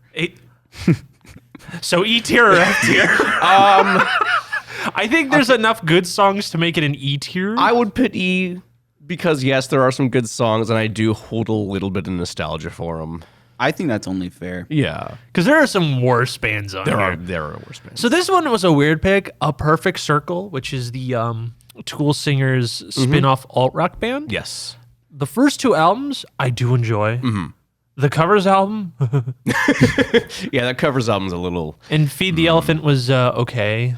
So so first of all, this is like the first, I would say, really good band. Yeah, I think so. I think the highest in B tier, because half their discography is kind of okay. And I feel I know maybe I'll upset some fans saying this, I feel like Tool really overshadows them too. Yeah. Like everyone, like you see people like saying, "Oh yeah, Perfect Circle's good," but like everyone talks about Tool, and I get that. Like Tool's, I'm not a big Tool fan, but I understand. Tool is Tool. Tool is Tool. They have the cult following. Yes, exactly. But like, I just don't really see a lot of people talking about A Perfect Circle. Yeah, and you know, I do feel bad, but in the end, it is just kind of like it's a side passion project. Yeah. You know, they're just having fun. They're doing their thing. I think B tier's fine. B tier. I'm good with B tier. Alice in Chains. There's some grunge here. The big four. I really enjoy Alice in Chains. I also really enjoy Alice in Chains. I'm pretty sure I have a Dirt shirt that I've worn here a few times. This is probably the first band on here that I like really enjoy. Yeah. I just it's like Dirt is like one of my favorite 90s albums. It's so good.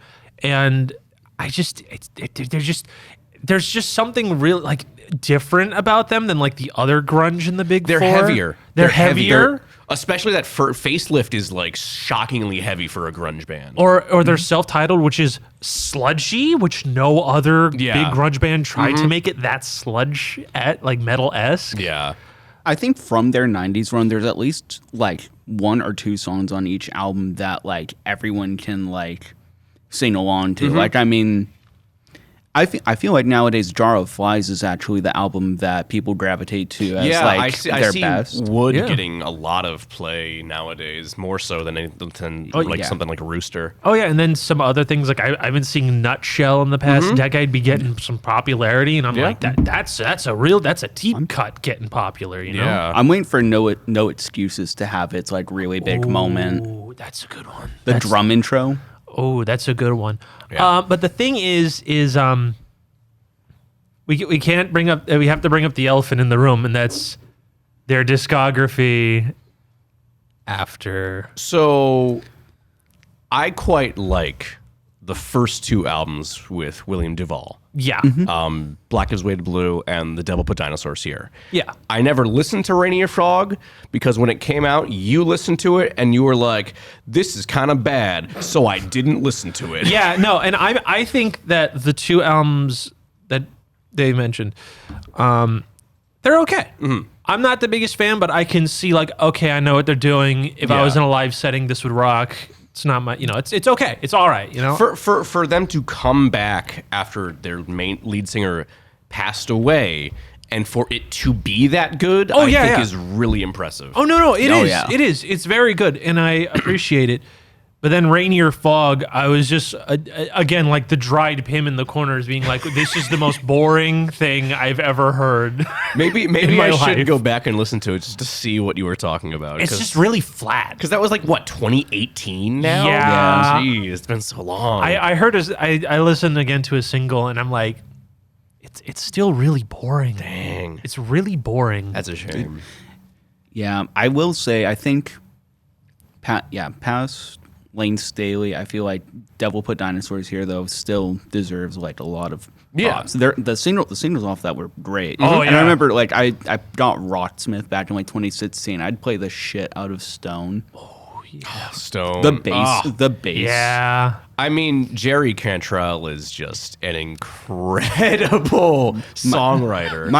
My friend saw him like I think last year or the year before. He was playing at the small venue. Because he put out a solo record pretty recently, yeah. Yeah, he was on tour for that, and my friend Wes saw him and was like, his hot take was that Jerry Cantrell was like the real talent behind Alice in Chains. Oh, for like, sure, yeah. I mean, and I feel like, I mean, yeah, we already said what needed to be said about that. Yeah. So I feel like this is like a high A tier. Yeah, I'm feeling A. All right. Yeah. Because there are bands on here that I like more than Alice in Chains that I feel are more fitting for S. Yeah. But yeah. Okay. Next one, Alter Bridge. The best fun fact I tell anyone, and it always gets a pop. And I'm pretty sure this is a fun party trick, but just be like, you know, Crean? Yeah. Yep. This is the same band, but they swapped the singer with someone else. It's literally it. Yep.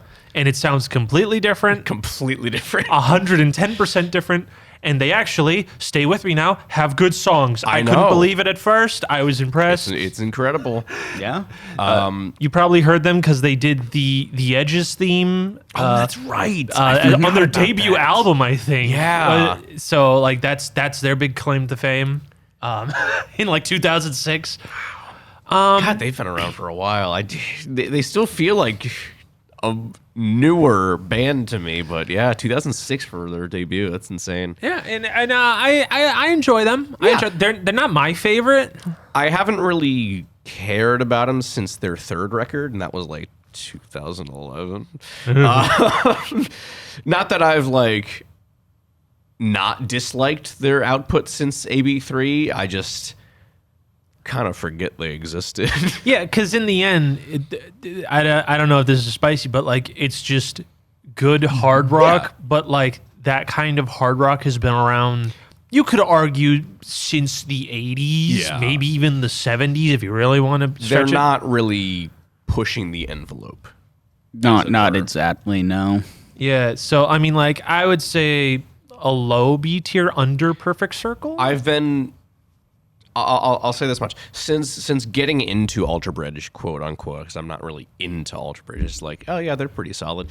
I've been more interested in Miles Kennedy's and Mark Tremonti's side projects than I have with Alter Bridge themselves. That's so because I valid. love Miles' solo stuff. I really like the stuff he does with Slash on his solo group, and Mark Tremonti's solo project is really heavy. It's like really solid, like groove metal. And you are skipping Mark Tremonti's Christmas album. Oh, I'm sorry. Yes, you're absolutely right. He did do a Christmas album. It was very good because that dude has one heck of a voice. Yep. Oh, yep. yeah. It was pretty good. So I think under Perfect Circle is fine. I'm good with that. I have no qualms. Okay, this is my spicy take. Okay. I think Audio Slave, for those who don't know, Audio Slave is a just like Alter Bridge. Just like Alter Bridge. But with Rage Against the Machine. Yeah. Yes. Yeah, it's Rage Against the Machine, but they swapped the singer. And Yeah. the thing is I have tried so many times, and I with my whole heart, and I think Audio Slave is kind of overhyped. I think they're all right. They're just fine. They're okay. just fine. Yeah, they're okay. Yeah. Yeah.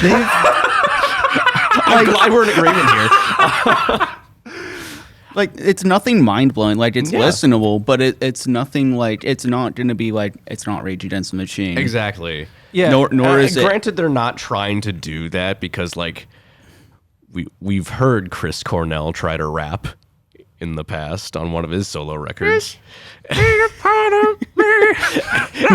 clearly they knew not to do that again. I don't even know what the timeline was on that. That one came out later because that was 2006 with Timbaland. Okay. But yeah, they're not trying to be Rage Against the Machine, thankfully. But yeah, it's kind of just okay. Like, everyone in Rage is very talented. They're very talented musicians. Chris Cornell was a phenomenally talented singer, but like, you would think everything would gel together really well, and it just, like you said, it's just kind of okay. I just realized something. I think, okay, I don't know if you've ever listened to Temple of the Dog. Yes. Does it feel like they're trying to do Temple of the Dog again? With Audio Slave's first album? Not really. Okay, because I'm thinking of like the hits, and I'm like, it does sound like they're trying to be like a more somber Temple of the Dog at some points. Like Maybe they're trying to bring that energy a little. Because like I don't know what the direction they kind of wanted to go with Audio Slave, because it just kind of sounds like Audio Slave felt more like straight hard rock than grunge, like Temple of the Dog was. I'd say maybe a little bit of like blues in there. Okay. I feel like the first track on their debut kind of feels like it kind of sounds like Bomb Track. Like the main riff kind of sounds like Bomb Track a little bit. So I feel like they're trying to like show like the Rage like presence in the band while also trying to like make it its own separate thing, and it just kind of like they're trying to do a lot at once, and it's you can tell, and it feels like nothing in the end. Yeah, which is the sad part. It's hard because, like, as a guitarist, Tom Morello, he's made this identity for himself, and the issue is he debuted that identity as a guitarist with Rage Against the Machine. So I feel like every project he is ever a part of now until the end of time will be compared to Rage Against the Machine. That's so true. That's so valid. I mean, I do like Audioslave songs, but yeah, I think they should go in C tier. Yeah, above 311. Above 311, yeah, I agree. Better be above 311. That's it. Okay, next one is Blue October. They were more like pop rock in like the mid. I feel like it's a MySpace kind of band. They were like it does. They were a little generic when I peeped some of the songs. I mean, to be fair, so is Alter Bridge. Alter Bridge is a very MySpace core. No, I mean no, not like people on MySpace. I mean like band that was found on MySpace. Okay. That's what I mean. I see what you mean. Yeah, like I was just going off purely vibes. Oh, okay. My bad. No, this is like they won a contest to get some money, got a pretty well produced demo, and then they shared it on MySpace, got the record deal, completely forgot about. Yeah. So I don't know. I would say this is like a D tier above Three Doors Down because I listened to it, a bunch of their songs, and I was not gelling too much with it. I kind of actually forgot what it sounded like, and I listened to it on Thursday. That's not good. I don't like Breaking Benjamin. I'm just walking in here with. But they were in the Halo 2 soundtrack, Josh. That is the only thing I tolerate from them. I'm being totally honest. I find their vibes annoying. It's like Deftones made by whiners. Oh. I don't. It like 16-year-old whiners. I don't mess with it. Every song sounds like the same. They still make music, which is the number one issue. That's honestly wild to me that Breaking Benjamin is still active today. In 2014, their album that came out actually did really well. What? And I'm like, why? Why? They're so mid. This is why people are saying like rock is a dead genre. If Breaking Benjamin becomes like one of the legacy artists that are like They are though. That's the issue. They all already. Oh God. They're up there. I remember this because it's totally random because they were not on my radar because I tried it in middle school because I liked nu metal and everyone puts Breaking Benjamin in the nu metal sphere and I'm like, well, it's not. They're not nu metal. Yeah, but like in the Disturbed vein, right? Okay, yeah. That's what it's technically alt metal, but in that atmosphere, right? So I'm like, okay, Limp Bizkit, fun. Most nu metal bands, groovy. This band. None of those things. There's nothing fun. It's all melodramatic, melancholy, whining. Every single song, and I cannot stand it. I do not like it at all. And the fact that, and I only got reminded of it, and it all came back when Rock Band 4 was coming out, and Amazon goes, one of our pre-order songs is from the hit album, the so-and-so, Breaking Benjamin's song, Failure. And I went, what do you mean hit? Who? Breaking Benjamin. Who said you could have a hit in 2014? It's all hits. And I didn't even know about it for 2 years. So I don't know what you guys' thoughts. I'm honestly pretty ambivalent towards Breaking Benjamin. I like the funny Halo 2 song because I see memes in my Instagram. The Halo feed. 2 song is I like it. That's the only thing I really care for. I grew up listening to Diary of Jane, but like I think once I stopped being a freshman in high school, I realized this song sucks. Once you developed good music taste. Once your frontal lobe starts to grow like more than an inch, like more than an inch. More than an inch. If it's like 1 centimeter if it's short. like a centimeter too short, whoops, sorry, you're a Breaking Benjamin fan. Oops, sorry, shotgun and Coors Lights in the Denny's parking lot. I will not bow, please. I think this is E tier. Yeah. I was thinking under or over Five Finger Death Punch. Under. All right. Oh, but Halo 2. Halo 2 bumps it up above Five Finger Death Punch. All right. Oh, wow, Josh. You are very passionate about Breaking Benjamin. I hope the next band's nice. No, it's Buck Cherry. Honestly, this is my pitch for immediate F tier. Oh, wow. I think they're trash. They came from that weird era. I don't know if you've ever noticed this, Dave, but in like the from like 2005 to like 2010, because of the garage rock kind of just kind of like slowly dying, every boomer band decided to come back. And every band that kind of got big around that era all sounds like 70s Woodstock rejects. Yep. But the lead singer always sounds like a jerk. Yeah. And I find that insufferable. That does kind of like encapsulate Buck Cherry to a T. To a T. It's like he has that fake sugar southern twang. He's got that. He is the most nasally voice I have ever heard in rock. And every song you listen to, he sounds like a jerk. He does. And in every song subject, even when he's trying to make someone sound bad, he sounds like a jerk. And I really do think that if you go to a concert and go to Crew Fest and these guys are playing, first of all, please say hi to your kids. They miss you. Stop. Send them a card. Send them a card. Stop drinking and please find better music. Buck Cherry's insufferable to me. I don't understand. I see no appeal. Yeah, no, I mean, I similar to Death Punch, like any songs I listen to are purely for like ironic enjoyment. Like it's bad and I know it's bad and that's why I like it. Yeah. But like I can't even think of a single song for Buck Cherry. For Buck Cherry, yeah. I just can't.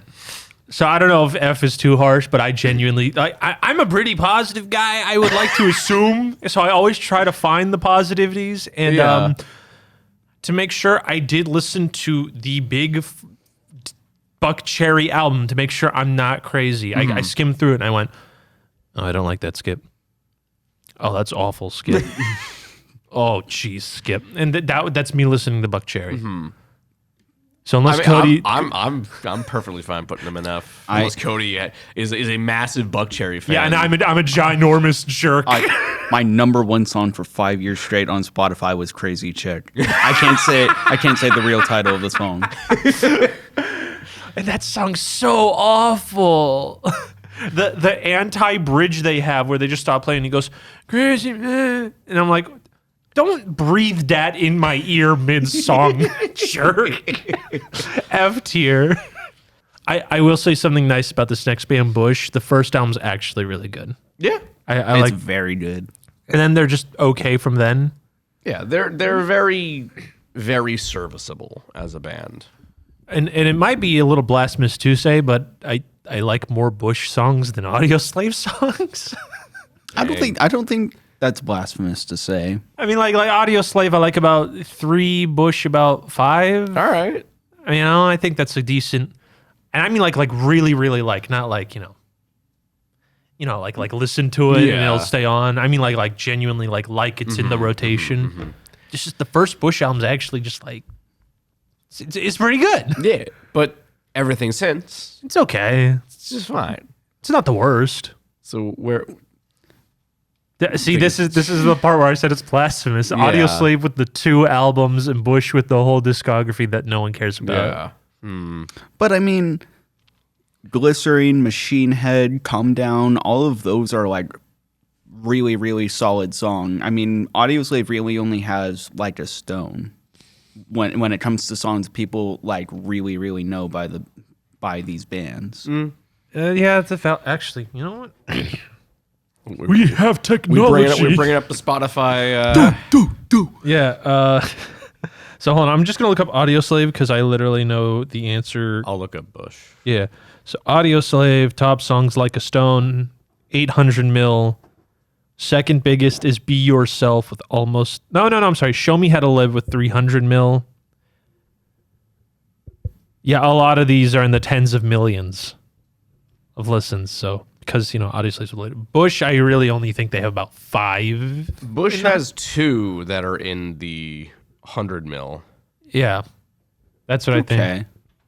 Yeah, Audio Slave is the more well-liked. That's why I keep being like, well, I hope people don't, want to murder me for thinking Audio Slave is just okay. And I don't think I'm ready to be that guy. Maybe we'll just put Bush under Audio Slave. I think. All right, I'm perfectly fine with that. Yeah, I'm all right. Yeah, we'll just do that because someone's gonna hurt us if we do. Candlebox. Candlebox is a band that has literally no identity. Is that just the Scorpions font? Pretty much, yeah. Oh my God, it is. Oh Hold on. no! I'm just gonna bring up the Scorpions logo. I just want to compare and contrast here. Yeah. So again, when I was doing a little bit of research, because I only heard the big single by Candlebox, because they're like kind of a one-hit wonder. A lot of these bands are kind of. Yeah, every single song was a different genre off the first album. They have literally no identity. Genuinely none. It's like if you tried to make Counting Crows go through like a whole like roulette wheel of trends at the time. Because he has like such a forced. It's like he's doing a Counting Crows impression. Which is a noticeable thing. I noticed that everyone's trying to force a southern twang. Wow, that is it's literally the Scorpion one? Literally. Like, I'm looking at the C in Candlebox and the C in Scorpions. It is quite literally the same font. They flipped the O. Oh, wait, no, that's the D. Oh, wait, I'm looking at the O now. No, it's the same thing. Look at the O in Scorpions. Look at the O there. It's the same font. Oh. That's the same font. Candlebox. That's crazy. Candlebox. What are you doing? There's no way that's the official font. There's no way. I'm going to look it up. I'm going to look up Candlebox logo. That's really bad then. Okay, the logo I got is a totally different logo. I don't know what that is. Okay. Woo. All right. Because that might just be a shirt. That might just it be might like, be a shirt. But then why did they still ripped off the Scorpions logo? See, but like bands do that. Like this is the logo I'm seeing. Okay, that looks actually awful. Yeah. It looks bad. It does look bad, but at least it's not ripping off Scorpions. That's so valid. But yeah, these guys have no personality. I'm okay with throwing them a D. Yeah, I'm good with that. Get them out of there. And you know what? I'll give Blue October a pass for being forgettable, because that way I don't remember them. Cold. I have been for this whole time in my life confusing them with Crossfade. So I'm an idiot. This is a completely different band, and honestly, I kind of dig them. I'll take your word for it because I don't know who this is. Nor do I. It's like some like new metal band from like the early 2000s, but it's like Disturbed, but like I don't get the ick vibe. I get more of a he's trying to be like a radio friendly kind of Tool aesthetic. Gotcha. You know what I'm saying? You know that alt 90s alt metal, but in the 2000s. I dig it. I'll put him in the low B. All right. Collective Soul. They got a couple good hits. Their first album's trash, but that's because I think the story behind that was like they made Shine, and then a bunch of other songs, and a studio really liked Shine, and I guess they signed a record deal, and the band was like, okay, we're gonna workshop this. I don't think we're gonna use Shine, and the record label goes, I'm just gonna take all these demos, and then ta-da, that's now magically your first release. And they went, excuse me. What? And it was like a contest to see as record companies trying to see who could get Shine first because they knew it'd be a hit, and it was. Shine's a hit. Yeah. Great song. You know, but the first album, it sounds nothing like the rest of their stuff, and it's mainly like alt rock ballads. Yeah. Which, if that's your thing, I get it. They have. I like the song "Heavy." That's such a good song. But I don't know. I don't know. They're serviceable. Yeah. That's the thing. I think a lot of these bands are just like serviceable. I'd honestly put them under Bush. I'm fine with I'm good. that. I'm really good with that placement. All right, the big guy. The big one. All right, Creed. I have a fun story about Creed. Oh, do when tell. when I was born, the very first song that played on the radio when my mom was bringing me home from the hospital was with arms wide open. And so my mom makes it a point to tell me that anytime that song comes on the radio and I'm in the car with her, she's like, oh, this song played when you were born. I'm like, I know. I think that really set a precedent for the rest of my life. See, I was under the impression you were going to say, like, as you were being born in the hospital, Arms Wide Open was playing on the radio. Him coming out as a baby with the arms like this, with the arms wide open.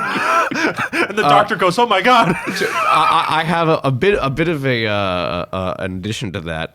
My cousin just announced that he's expecting with his girlfriend. Congratulations. And on the announcement post he made on Instagram, he put Higher as the music. And I'm like, this goes crazy, dude. And he responds back, it just felt right, brother. See, that's the funny thing is I saw, because like Creed came out, everyone liked Creed. Creed stopped making music. Everyone hates Creed. Yeah. Now, magically in the past, I would say since the quarantine, people are liking it again. That's an issue. We can't be having that. I think a lot of it's ironic, though. Like, I think it's... No, is it not? People really? are paying hundreds to see them. Like, they sold out a tour. That's crazy. It was used for a Paramount Plus ad with Patrick Stewart singing Higher. Patrick Stewart? Yes. What the heck? Yeah, where he's taking like, well, I don't even know the context of the ad. It was a Super Bowl ad where like he was gonna throw a football. It's like, I'm bald. Give me a football. I'm gonna toss the football to throw at someone. And then he grabs Hey Arnold or something's head, and he's like, and it's like, go on, Creed, play the song. And then Creed's there playing. Oh, I did see and then that. Patrick Stewart singing. I And I'm forgot like, about that. Why is this back in the cultural zeitgeist? Even if we're looking at butt rock bands that people universally hated, first of all, I will take Nickelback any day before Creed. I will take Nickelback a heartbeat before Creed. I don't know if that's a hot take. I don't think so. No. It's like, why are we bringing them back? They're just not that good. It's the worst because a lot of these people are just trying to be Eddie Vedder from Pearl Jam, and this is like the worst impression out of all of them. I was just about to bring that up, that like Eddie Vedder basically just created the 2000s, at least early to mid 2000s butt rock sound. He did. I mean, I'd honestly put this in like the lowest in D or the highest in E. I'm good with D. D? E feels a little too mean. D, I feel like we have to at least respect, even if we ourselves don't like the music, like it's at least impressive that that band has had that much of an impact on like pop culture. Because it's like, I wouldn't have thunk it. They may suck, but at least people have bad taste. Yeah. It's Basically. It's like, damn, thanks, bro. We'll put them in lowest in D. Dave Matthews Band, because the 90s had a huge jam band spree. Because the 90s, after Kurt Cobain died, they were looking for a personality. And they failed. Yeah. Wah, wah. This one feels like really out of place next to literally everyone else here. Yeah, it does. This is the dad rock part of it, along with like Alice in Chains. I mean, there's a couple others here that are like jam bandy. I think I can see at least two already, but yeah. I mean, I'm not the biggest Dave Matthews Band, but I respect it, so I don't want to put it in C. Yeah, I mean they're fine. I don't really care for them. Here's the thing. Are there really fans of Dave Matthews? They are. You don't understand. Oh no. They are headlining Boston Calling Sunday this year. I know, that's the thing. They're always playing big events, but I've never met a single human being that legitimately loves Dave Matthews Band. The Rock and Roll Hall of Fame got into hot water because Dave Matthews Band in the public voting smoked everyone so bad that the Rock and Roll history just kind of like put their hand over the number 1 spot and ignored it and did like 2 through 6. Oh and my everyone God. got genuinely mad. That's and when so I mean funny. cleared, I mean like 40% of a 20-person poll, like 20 wild. artists. They have such a huge following. They were in like every movie in the 90s, basically. Like these guys are big. Am I missing out on Dave Matthews Band? I listened to what was the song? Was it Crush? And I was like, you know what? I can see why. You just find the one song, it's 10 minutes long, and you vibe to it, and then you go to like the 3-hour-long concert and they Yeah. just jam out to like 3 minutes of it. I kind of get it. If I want a jam band, I'll probably pick Fish instead. Yeah. But like I can see why a normie would like it. Mm-hmm. Okay. That's my takes. I think maybe lowest in B or maybe above Cold. I'm fine with either because I don't know who Cold is, so like Yeah. Yeah, We're just going off your word. Yeah, here, Josh. well, you know what? I'll be nice to Dave Matthews. I'll put it above Cold. All right. Disturbed. Whenever I think of Disturbed, I think of my friend Nate, who in freshman year I had a math class with him, and during the time, one of his vocal tics was the "Down with the Sickness." Oh, wow. So that's one of my boss's vocal tics to this day. And another coworker of mine who probably got it from my boss, but it's too easy to get like in your head and It just is. repeat. It is. You'll just catch yourself going, "Oh, wow."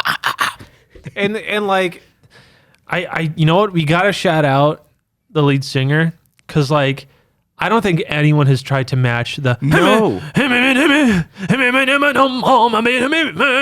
haven't. like no one's been able to do David that. Draymond's the only one Who can do that nasally like a dork with glasses trying to growl thing I've ever heard. Also, bringing my autism back here for the Godzilla music videos. I forgot about this one until we just started talking about this. I haven't thought about this in probably over 20 years. Down with the Sickness had one for Godzilla versus Destroya. Nice. That's sick. Now, are there some Disturbed songs I vibe with? Yes. Stricken's a banger. 10,000 Fists a banger. I like Stupefy. Yeah, Stupefy's good. Indestructible, Inside the Fire. There's some songs. But oh my god. There like once you like find like your highlights, every song is just a worse version of the song you like. And then everything they've done since probably 10,000 Fists has all been phoned in. bad. Oh, it's all phoned in. Yeah. Their cover of Sound of Silence, Which everyone loved, and I can't figure out why. It's still on the charts, by the way. I know. It's so over dramatic. So like me personally, if I'm going to a Disturbed cover, I'm going Land of Confusion. Land of Confusion's a great cover. It's a fantastic cover. Shout's also I love fun. their shout cover is so good, dude. Yeah, you know, Sound of Silence is it's supposed to be somber. Yeah. Like, what do we? You missed the point. And don't like I won't deny it, Draymond has a good voice. He's got a very, very good voice. But like again, you're missing the point. You're not supposed to do this powerful soaring performance on Sound of Silence. They put sound over silence. They put sound over silence. Also, Down with the Sickness is a trash song. I'm sorry. It's bad. Come on down with the sickness. Like, other than once you get past the chorus, everything is bad. It's weird because like a lot of the songs on that first album aren't that great. No, they aren't. They aren't. It's weird how big they got because of that first album. It's so like, I'm sorry, but the verbal abuse solo is unironically one of the cringiest moments ever of music history, man. That's why, like, I'm so glad that when it's in like a music game, they actually cut it. Yeah, they cut the part, and I'm like, thank you, because it's bad. I don't even care if we're doing it to get past that. It's just bad. Yeah. So like, I don't know. I feel like it should be top of D. Yeah, I'm fine with that. That feels D for Disturbed. D for Disturbed. Oh, next is Is it also going to be D for Daughtry? I think Dave has a little bit of I know he has nostalgia. More autism. Okay, so here's how I remember this, Dave. Okay, we used to have a radio show together. We did. Back in Yes, college. we did. Mayhem to Midnight. And when I was doing research, I was like, Daughtry. Okay, I kind of remember them. And I look and it goes, Why were you doing research on Daughtry? Because I was doing it for all these bands. For Yeah, this. Sorry, yeah. I thought we were doing like for No. the radio show you were doing research for. I'm like, Sorry, I was like, so then I look and it said, you have a Daughtry song in your playlist. And I went, what do you mean I got a Daughtry song in my playlist? And then I look and I see it was on one of our radio set lists. And I'm like, why did he put, it's Bionicle in it. Oh, it's Bionicle. It's the American Dad. Like, oh boy, why is this song? It's Bionicle. It's Bionicle, isn't it? Is it Bionicle? They for somehow Lego talked to Daughtry and was like, hey, can we use your song Crashed as a promotional music for our new line of Bionicle sets, the Toamari 2007. Yeah. That is my only connection to Daughtry. I hate Daughtry. They're bad, yeah. I don't like Daughtry. They're bad. Daughtry, there are one song that's like, I'm going home. Every time I listen to it, without fail, gives me a headache because when I was younger, I had a really bad migraine one day and that song came on and made it worse. So I Pavloved myself into every time Daughtry comes on, I have a headache. You just have a vendetta against Chris Daughtry.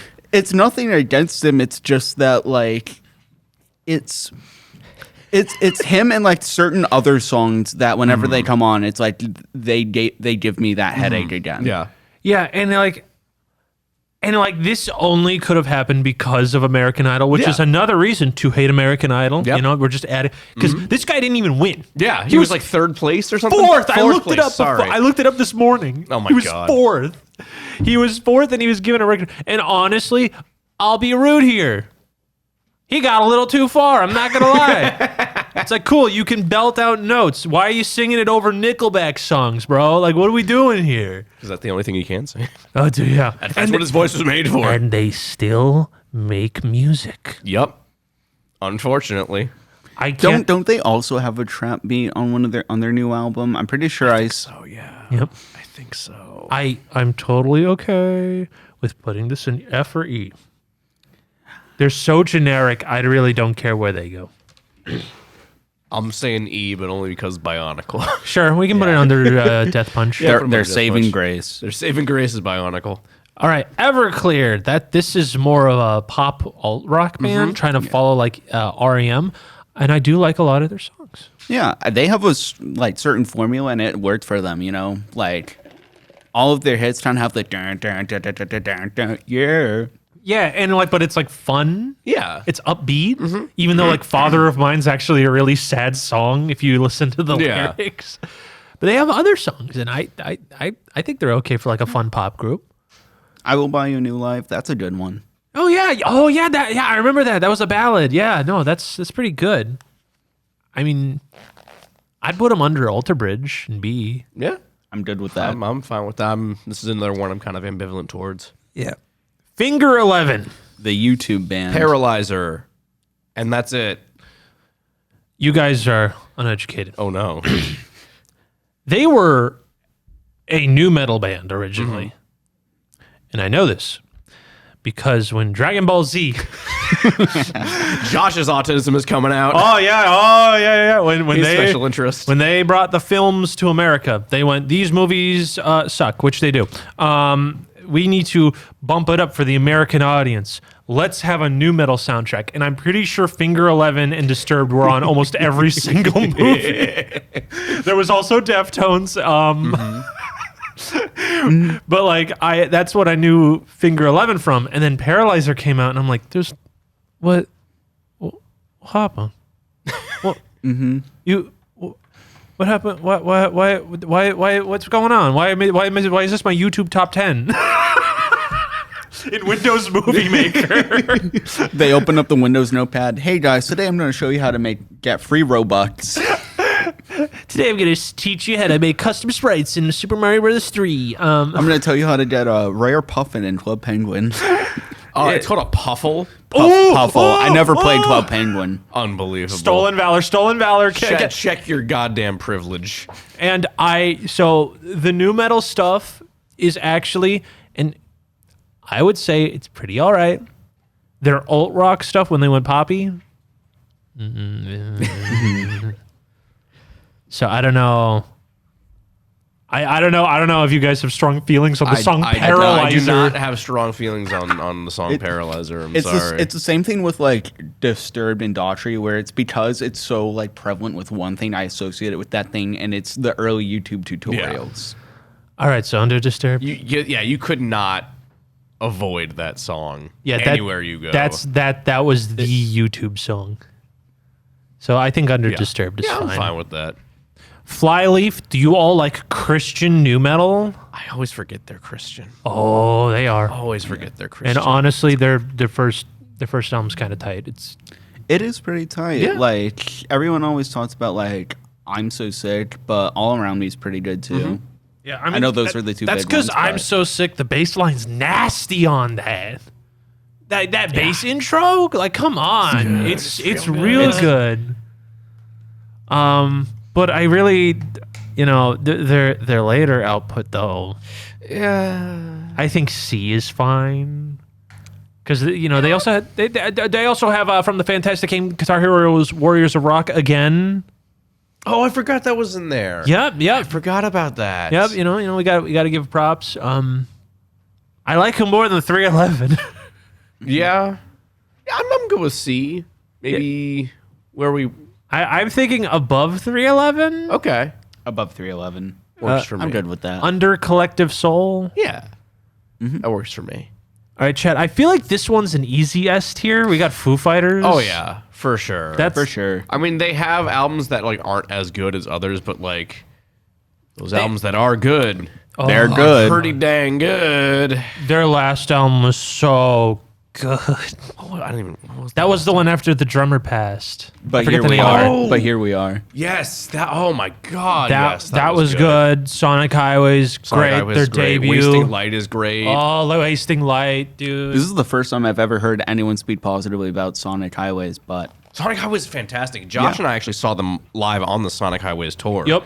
At Fenway Park, and that was after Dave broke his leg, so he had the big throne. he had the throne. He had the throne. That's sick. And he had his orthopedic doctor sing a song. Oh, that's right. Because in order to go on stage, you need a doctor checkup, and I guess he's like, "Hey, you want to come on stage?" And he sang. So like, it's this very, very like he had like like an afro, and he like comes on stage as a doctor outfit, and he's singing Seven Nation Army, and I'm like, "I'm gonna fight them all." Yep. and actually. Connection to another band we have coming up. That's right. For some reason, probably because they're a Boston band, they brought out Sully Erna from Godsmack to do a cover of "School's Out" by Alice Cooper. Yes. Yeah. And who was the opener? It was Royal Blood, right? It was Royal Blood. And yeah. Dropkick Murphys. Was there two openers? Yeah, because I only remember Royal Blood. There was Royal Blood. They were for both, and then there was a Boston-based band on one day and a different one on the other. And it was either the Boss Tones or Dropkick Murphys, and I forget which one. Either way, what a lineup, right? It was very good, very good. I don't remember there being a second opener. I only remember Royal Blood, but I'll take your word for it. Yeah. But yeah, no, Foo Fighters is like they're fantastic. To put them anywhere else would just be rude. Yeah, rude. It would. This is Framing Henley. You don't need to know who these guys are. Good, because I don't. Good. I don't either. Because remember how I said I think Blue October's only famous because they got downloads on MySpace? I know for a fact, probably, there's nothing set in stone, but probably is because this band's biggest hit. First of all, their first album was independent, right? Mm-hmm. Then they got a reissue on a label 1 year later, and after their breakout single, a cover of Lil Wayne's Lollipop. Excuse me? I beg your finest pardon. Okay. And it's, imagine Nickelback covering Lollipop, and that's kind of what it's like. That sounds disgusting. Yup. I on principle alone... I think they deserve the honorary F. Okay. For ever disgracing Wheezy's fantastic hit song "Lollipop." All right. Well, considering Cody and I don't know any better, All right. you're our only. Once again, just like with Cold, like we'll take your word. You'll for take it. your word for it. Okay, I'm being mean. I'll put him under Daughtry. Okay. All right, I'm more offended on Lil Wayne's behalf. I'm sorry. Fuel, everyone's favorite 2-song wonder with Hemorrhage in My Hand and Shimmer. I do love Hemorrhage in My Hand. I still like play that. So honestly, I don't know if I know these guys. Honestly, I it's have a liked song by them. Oh, they had a song on the 1998 Godzilla soundtrack. Apparently, "Walk the Sky." Oh, that's on their first album. I was like, why do I have this liked? That's why, because I listened to that. All right. Yeah, they're okay. They're fine. They're fine. Yeah, they're fine. I'd put them under 311. I'm fine with that. Even though, because as a whole, 311 does way better work than Fuel. But yeah. Fuel has the 2 good songs and they're like, all right. Godsmack sucks, dude. Dude, Yeah. their last album that was all just Metallica God. worship, Ah. awful.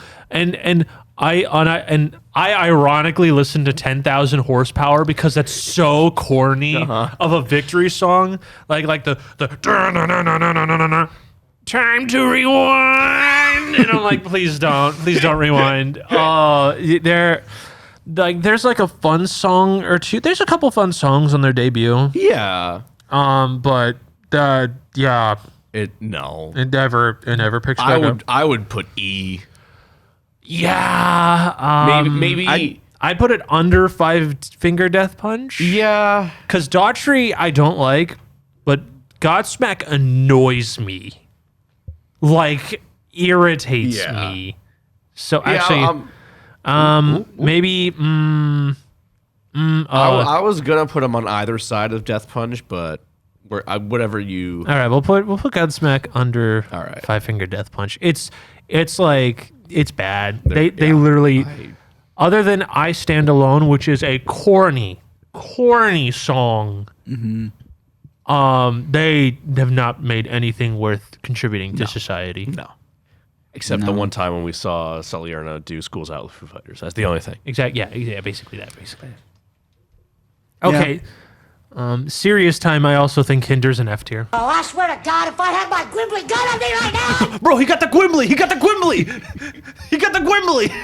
Ew, ew, ew. He got the Gwimbly. Everyone only knows Lips of an Angel anyway, and it's just if you could say it's written by like any other like of these butt rock bands, maybe not any other, but most of these other butt rock bands, and I feel like most people wouldn't like believe you. I bet you $30 if you put Lips of an Angel on like a back in like 2006 on literally any single like LimeWire-esque website and just say Lips of an Angel Daughtry, and then like they'd be like, okay, you wouldn't be able to tell. It's so interchangeable. It's worthless. They really haven't made a good song. Copy and paste. Yeah. The key they're just worthless. I think it's an F tier. I really can't think of anything positive. I mean, unless this is too harsh, but like seriously, can you think of anything nice about Hinder? No. No, I really can't. No. Like I really can. I'm trying my best. I even listen to a couple songs to make sure I'm not a jerk. And I'm like, I really don't.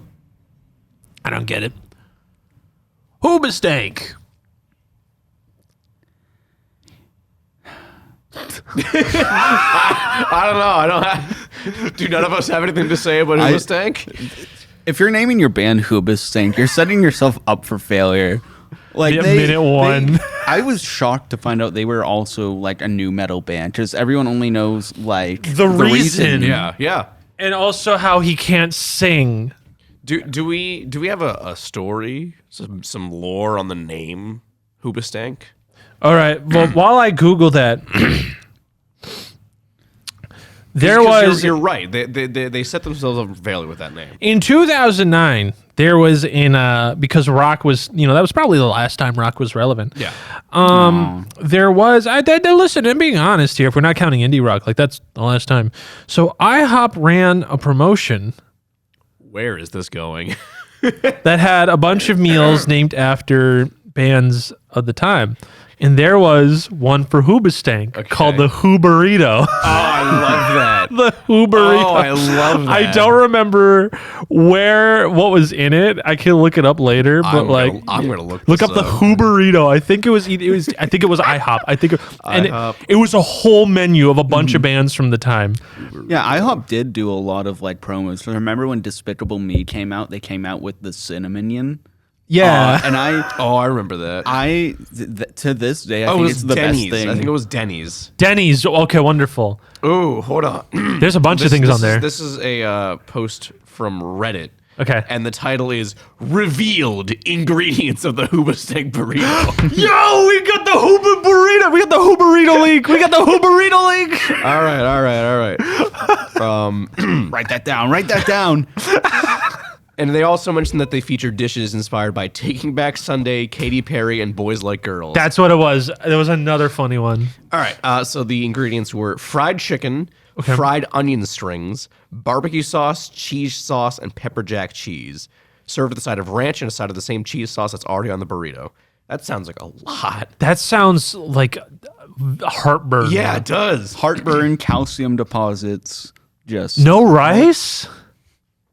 No rice. No That's rice, wild. no beans, no pico. That's wild. All right. Also, I looked it up. Yeah, what's our Hoobastank lore? Multiple things. Oh God. But the one that Google keeps giving me is that it's one of two things. A, it's German slang. I'm sorry, multiple things. Okay, so one of which is the mispronunciation of a German street. Okay. The other one is slang for someone who owns many sneakers. The other one is a Californian slang term for someone who has a shoe fetish. So two different shoe things. Interesting. Yep. And and one of them states that apparently one band member states 20 years ago that it means hopscotch in a random foreign language. Okay. You know what? Good on that. I like how I think the 3 out of 4 like shoe related doesn't mean hopscotch. Yeah, you make the stretch. What do they have to do with shoe? Why do they love shoes so much? Maybe they have a foot fetish. They all collectively do. I don't know if they ever had like a collab with like Converse or Vans or whatever, but like they missed out a huge opportunity to do a collab. Well, they had a collab with Denny's, so Okay. I also do want to appreciate how we have stopped talking about the music because it's so not interesting that we have moved from Denny's to shoes. We're being stuck on Hoobastank for a while, guys. Sorry. Chat. Their new metal stuff's fine. Their alt rock stuff's horrendous. I don't know. This is already going downhill. Where would we? It's been going Chat, downhill. where are we putting Hoobastank? S tier because it'd be funny. Are you gonna use your S tier on Hoobastank? No, I'm not gonna use my S tier on Hoobastank. Honestly, I don't even think we need to use the S tier. I don't think we do. I think I'm shooting for like somewhere in E. I would say.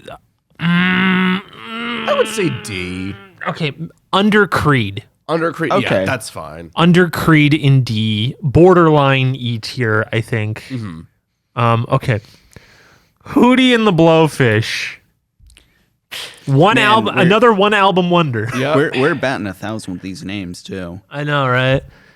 Southern Rock, which then I think the band disbanded after a second album, and then Darius Rucker, I think is his name, had a very successful country career as being one of the blindest country singers on the planet, which is incredibly hard to do, by the way, because after, some country fun facts, after 9/11, everything became literally the most boring thing on the planet in terms of country. So, the fact that he was able to do that and be the most boring, good for him. Pretty impressive. Good for him. Along with having one of the worst covers of Wagon Wheel.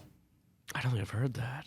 It's so overproduced compared to the original. I only really know so much of country is overproduced nowadays. Oh yeah. Well, yeah. I really only know their cover of Interstate Love Song, which I think is really good. Yeah. No, Hootie and the Blowfish, I do think is fine. I think it's fine. Like honestly, maybe I'd put it under Audio Slave. Yeah, because it's like fun country alt rock. Yeah. I really don't think it's that great, but I don't think it's the worst. No, it's not bad. I feel like they actually like try and do their own thing rather than just try and sound like someone else or take too much inspiration from another band. Yeah, because after then, everyone started doing the shtick. These guys were like the first ones, so I'll give them that credit. I'm not going to be like a Hootie hater, some would say. All right. This one's funny. Yeah. Blowfish. So does Cody know about this? I didn't tell him. Okay. Do you know this band, Cody? No. All right, so this is the atmospheric black metal band in the 2000s, Horn. Now, you may be wondering, why is there an atmospheric black metal band in the Butt Rock playlist? And I have come up with two possibilities, because I looked online, and there's nothing I could cross-reference to for it being a MySpace thing. So two things. One, their dad really liked Horn, the person who made this list. That's one. Or, because how the logo looks like that, they tried to put in a logo for Korn. So do you want to? We already have new metal on this list, so that feels like it should make sense if someone who doesn't know new metal saw a bunch of logos and mistyped Korn and put Horn instead. But here's the thing, is that it's still sorted alphabetically. I put it like that. Oh, it was I put it like that. All right, then they definitely did that. Yeah. So do you want to count this as Korn? Or do you want to be funny and only count it as Horn? I think we should count it as Horn. I didn't listen to these guys, so I don't know. I know Korn. I think we should just throw a dart where it lands. Spitball. First album 2005. Yeah. Oh, they put out an album last year. Good for them. Yeah, I literally looked it up. It's like atmospheric black metal, pagan black metal. Yeah, on. Wow. So I don't know. How about this? We'll give Horn a you try. I'll do this in. All right, hold on a second. I gotta do some research here, because when you're talking about black metal, it's always good to see whether or not they're Nazis. Oh yeah. Wait, hold on. Where's the band from? They're from Germany. Oh, they're from Germany, and they're pagan metal, which is a very slippery exactly. slope to, That's what I'm NSBM. saying. I think we might be fine, because usually it's the Swedes who have the bad track record sometimes, or the Finnish, or the Finnish. It's Scandinavia. Yeah. Let's see. All right, are we about to cancel Horn on Twitter.com? I mean, themes say nature, history, folklore, illness, and mankind. Imagine this is the one black metal guy that's like, save the trees, I love bunnies. The single one, we found him. We found the one hippie atmospheric pagan black metal. He takes a walk in the forest, not for album covers, but just be like, man, I love nature. I love it so much. I can't wait to sing about it. So I mean, maybe I just don't know any better, but I'm not seeing anything that's really setting off any alarm bells in my head. So can we give it the "You Tried" sticker? Like honorary 3 Amigops participation trophy? Should we bring up a single song and just listen to real quick? Okay, sure, why not? What their Where's the all right, so this is I mean, we're not going to obviously play this, but this is Turn 'em Hung or something.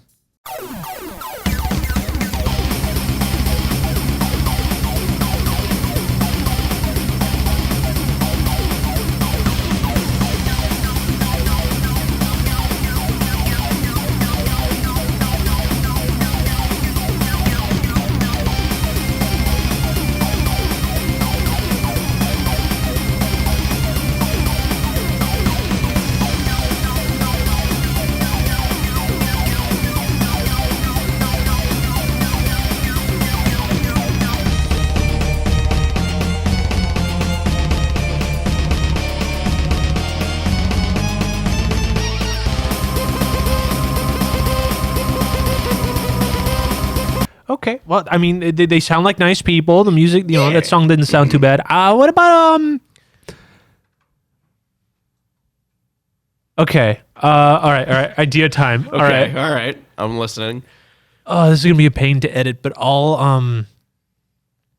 we can do both this and Korn. Okay. Okay. So why don't we put horns somewhere? What are we thinking? C? Do we want to put them in C? I'll put them in. I'm good with C tier because I feel like I say either C or B. Just from that one little sliver of music I heard, I thought it was pretty good. Let's put them under cold. Yeah. Let's put them under cold. The B needs to be thickened up. Mm-hmm. Korn, which we can't. It's not here. Because it's not here. Korn's pretty good. I I like Korn. Yeah, Korn's cool. They are probably the new metal band I liked the most growing up. Yeah, they're the most consistent. Yeah. They do have a lot of flops, but like a lot of the stuff, a lot of their like late 2000s stuff. Oh yeah, the Skrillex, the dubstep. Oh no no album. no no no! I mess with that. No. Okay. Path of Totality goes hard. I You picked the wrong battle here, Cody. Oh, he loves it. I do like a bunch of songs from Yeah, it too. that album rips. Honestly, I would say after that album, they got pretty decent again. I don't know. Paradigm Shift. I was like, yeah, it's kind of mid, but then what was the album after that? that was the one that had that was like the last Fieldy album, right? Maybe I don't even know. It's been so long since I've really deep dived on Korn. Yeah, guys, chat. We going into chat. We deep diving in the Korn discog. Yeah. Serenity of Suffering. That album I thought was not great. Oh wait, that which one? that was the one that they had Corey Taylor guest on a song. Oh yeah, that one. That one was bad. That's like the most mediocre radio rock Yeah. friendly they've ever got. When But the whole then- point of Korn is like to be abrasive. Yeah. Exactly. But yeah, and then the album after that was pretty tight. Yeah, the Nothing, because that was right after John Davis's wife passed away. So Oh, he put a lot yeah. of like the creative, like the struggles he was going through into that creative output. And that was really really good. Yep. And then they Fieldy left, and then the bass has not been the same. It has not. Yeah. He was. Which is weird because I want to say they said it was only like a temporary thing, and it has not proved temporary so far. But at least we got bass Ikuli from Fieldy That's out of true. this. So that's true. I'd put Korn above Everclear. I was honestly gonna say under Alice in Chains. I think that might be a lot of At the nostalgia very because least- I loved Korn growing up. I think at the very least above A Perfect Circle. I think I will agree with 'Cause, like, Cody. those first three albums, man. Those first three albums. Yeah, but they had so many flops. I know. They had so many. They had honestly, if you do the ratio, I would argue it's probably about the same as Perfect Circle, and I like Korn way more. Let's see. All right. Yeah. Self-titled, Yep. Life is Peachy, Yep. Follow the Leader, Mhm. Issues. Yeah. Okay. Untouchables. Take a Look in the Mirror.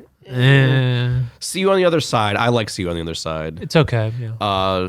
Untitled. Korn 3.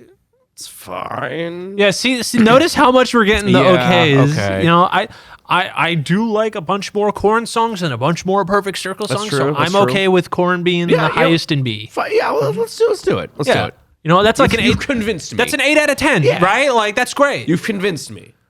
We're putting Korn in B. Korn's in B. We don't have it in front of us, but it'll be in editing. Okay. Incubus, I like Incubus. Incubus is pretty good, It's actually. pretty good. Honestly, they're pretty good. If it's okay, I'm okay with putting this directly under Korn. All right. I really like Incubus. I'm good with that. Yeah. I really didn't like give Incubus their due until like very recently. I'm like, wait a second.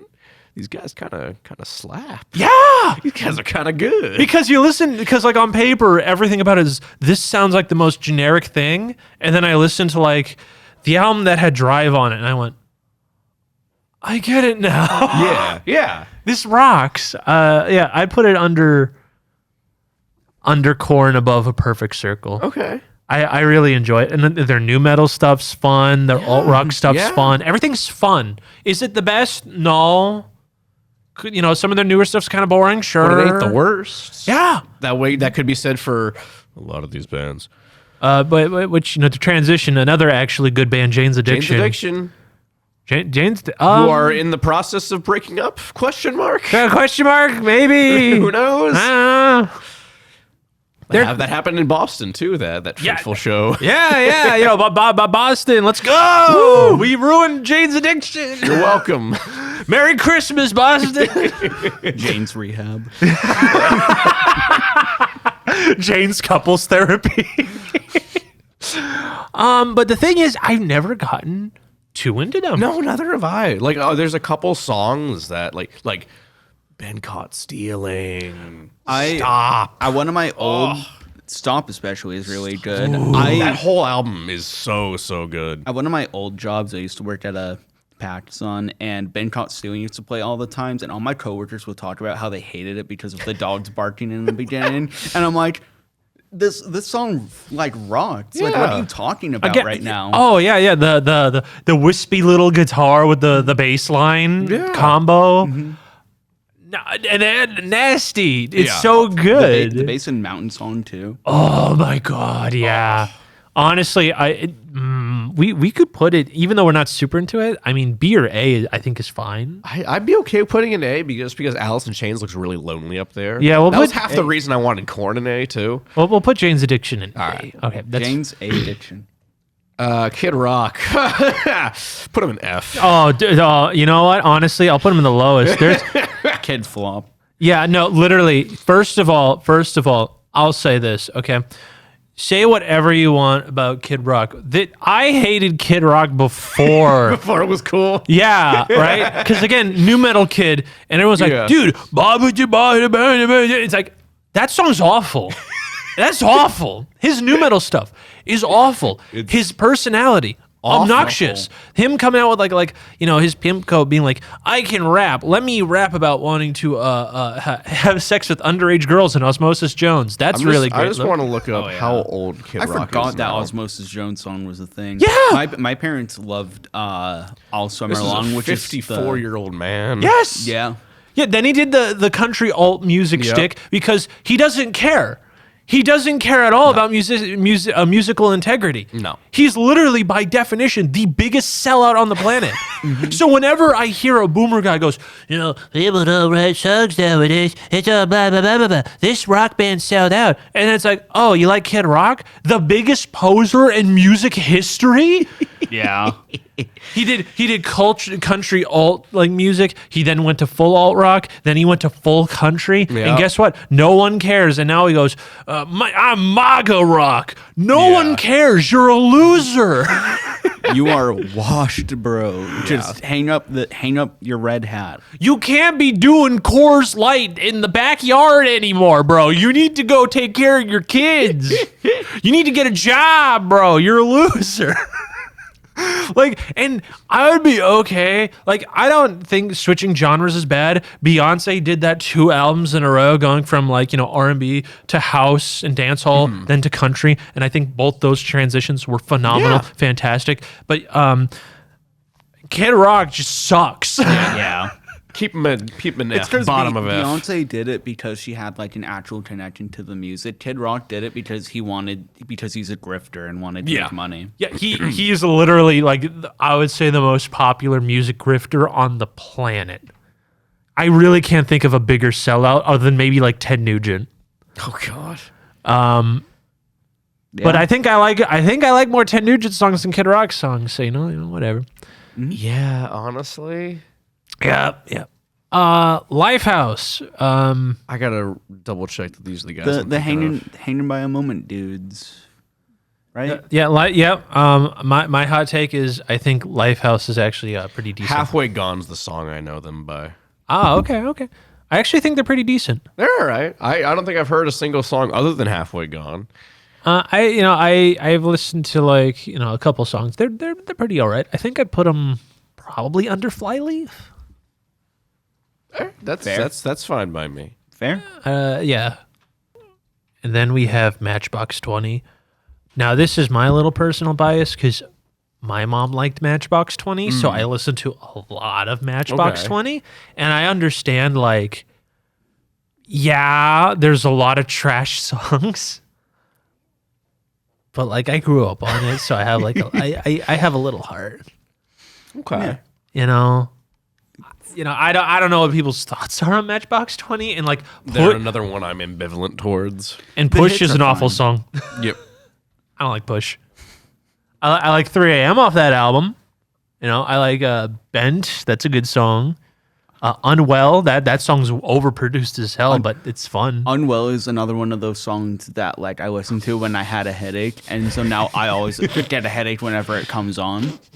There's like a good amount of songs that play on like Magic 106.7 have that like the headache music. The headache. just a band list called the Ouchie List. I should make that a playlist. Headache music, just songs that give me a headache.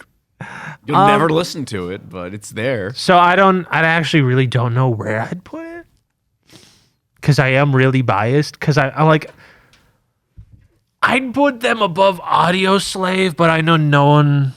I mean, if you want to do that, I'm again, I'm ambivalent towards them. All right. We've already made enough people mad putting Audio Slave in C tier. We probably have. Okay, cool. Whatever. Matchbox 20.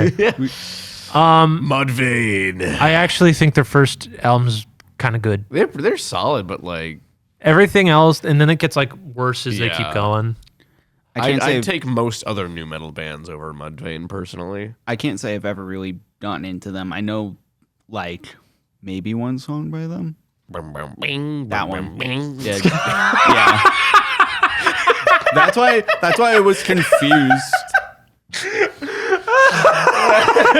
I was confused as to why they were in here, because that's the one song I know by them. I'm like, these guys are butt rock. Like, honestly, I'd put them above Disturbed or under Disturbed. Either way, I don't really care.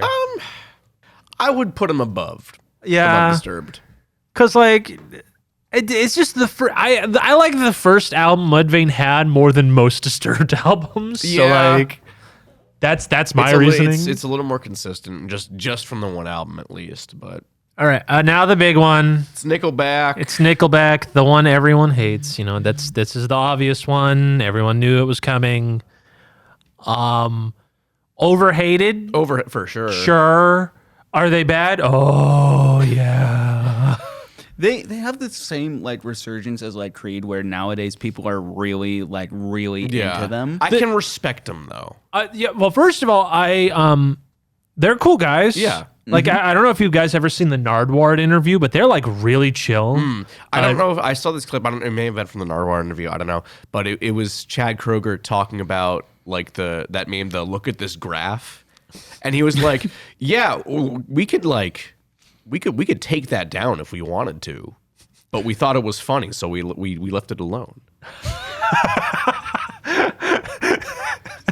Yeah, no, they have good spirits, and the thing is, like, sure, even at they do have some fun songs, like "How You Remind Me," "Photograph" is one. But here's the thing with every fun song, also, they were on the Spider-Man soundtrack. Exactly right.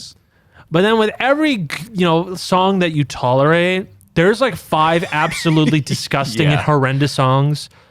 Like what's that one? Was it Animals? Oh God! Or Animals. Or when they did the pop song, the "She Kept Me Up at Night," that was, oh God. If you are like, I'm pretty sure Todd in the Shadows said this, but if you're like, first way to describe a girl is like a funky little monkey, like.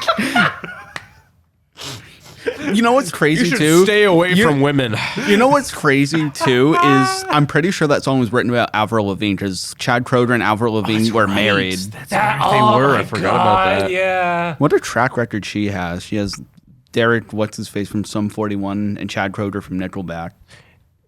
Where's Sum 41 on here? Oh my God, they'd be so high. You don't understand. They'd be A tier. They would be high. I don't care. But They're so overhated. Rest in peace, Sum 41. Gosh, yeah. They're not dead. They just broke up. No. Sum 41 as the entity has died. There was actually a character name. Yeah. We spoiled that time I got hit by a truck and got transported to another world. we spoiled that character death. I'm sorry. The thing about Nickelback is I still think that they're really mid. Yeah. They're fine. Again, they're overhated, but they're still just kind of okay. Yeah, and they do make a lot of really bad songs. I don't want to put them in. I think they're under 311. I don't see. But the thing is like, I don't know. Because like again, for every good Nickelback song, there's 5 horrendous, terrible songs that they've made. Mm-hmm. So like, I don't know, a third of their discography maybe, like, yeah, sure, it's listenable, palatable even. But the rest, I don't know. I think 5 out of 10 is fine. I just don't know. Screw it. We'll do it. Put it in. You know? Sorry, Fuel. Yeah, it's okay. I like more Nickelback songs than Fuel songs. All right, Nirvana's S tier above Foo Fighters. I really think that's obvious. As much as I love Foo Fighters, and the 3 Nirvana albums are phenomenal pieces of music. They're not the grunge band I go back to the most, but there's a reason. They're an elite of their own. There's a reason Nirvana occupies the spot in music culture that they do. Yeah, I mean, I do. I listen to In Utero way too much. I really love In Utero. It's like one of my favorite. It's my favorite grunge album. It's In Utero. They're the bosses. You gotta pay your respect for the Dawn. And speaking of paying respect to the Dawn, the most listened to metal band under Metallica. That's insane to me. That is insane to me. Still have hits on streaming somehow. Papa Roach. These guys suck. Yeah, they're pretty bad. They're pretty bad. How bad, though? That's the question. So they started off new metal. And we all know the "Cut my life into." Yep. We all know that, all right? We all know that. We all make fun of it. One of the second most streamed metal song on Spotify. Yeah. Also, I think we should also not shout out, because that implies this is a good thing. Yep. The singer's name is Jacoby Shaddix. That's the stupidest goddamn name I've ever heard for a lead singer. Yeah. I know that's a stage name, but that means he chose it. He made the conscious decision to call himself that. It's bad. Jacoby Shaddix. And he chose that name. I assume. It was not his God-given name. He willingly picked it. It sounds like something a wizard would say, and like the furniture would start floating. It sounds like a real Jacoby Shaddix. Watch this is his actual name. We've just been making fun of him. We are insulting a man's name that his mother gave him, and we are disrespecting. No, Dave, don't give me that look. No. Birth name: Jacoby Dakota Shaddix. Moving on. Okay. I'm so sorry. Sorry, Mr. Shaddix. I'm very sorry. Sorry, Kobe. You do sound. Your name sounds like a programming block. I apologize. So they did the new metal shtick, and it's very bad. Then they did MySpace alt rock. That was also bad. Then they just kind of kept writing that overproduced modern rock wave of the 2010s. They made an EDM album because everyone else did. And I think to this day is a psyop by every record industry to make every rock band a dance group. And they're still somehow famous with incorporating post-hardcore and metalcore bands. So I gotta wonder, first of all, who is a Papa Roach fan? I would like to meet you, because I really don't understand how. I used to be friends with one. And I literally told him that. He tried so hard to get me into Papa Roach, and I had to tell him, like, over and over, it's not for me, man. It's not for me. He almost convinced me to see them live. They're just not good. I'd honestly put them under Daughtry. Yeah, I was thinking E as well. They're just like, yeah, you can get some ironic enjoyment out of it, which is totally fine. It's valid. I'm not going to hate on you for that. Because, again, Last Resort, that is a goofy song, right?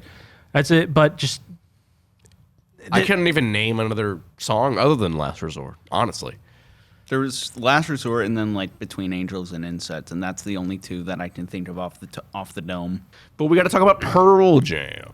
Yeah, so the originators of the what rock sound, Eddie Vedder. Mm-hmm.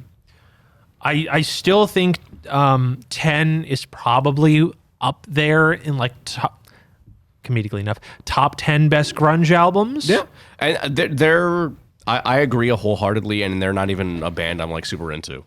Yeah, like they're probably they're the only one of the big four of grunge I like haven't done a deep dive on their whole discography. And the thing, and the thing is that is the peak, and then they just get more and more just okay as they go on. But they still play huge stadium tours all the time. Because 10 is just built different. Yeah. Nickelback will never have a 10. Mm-hmm.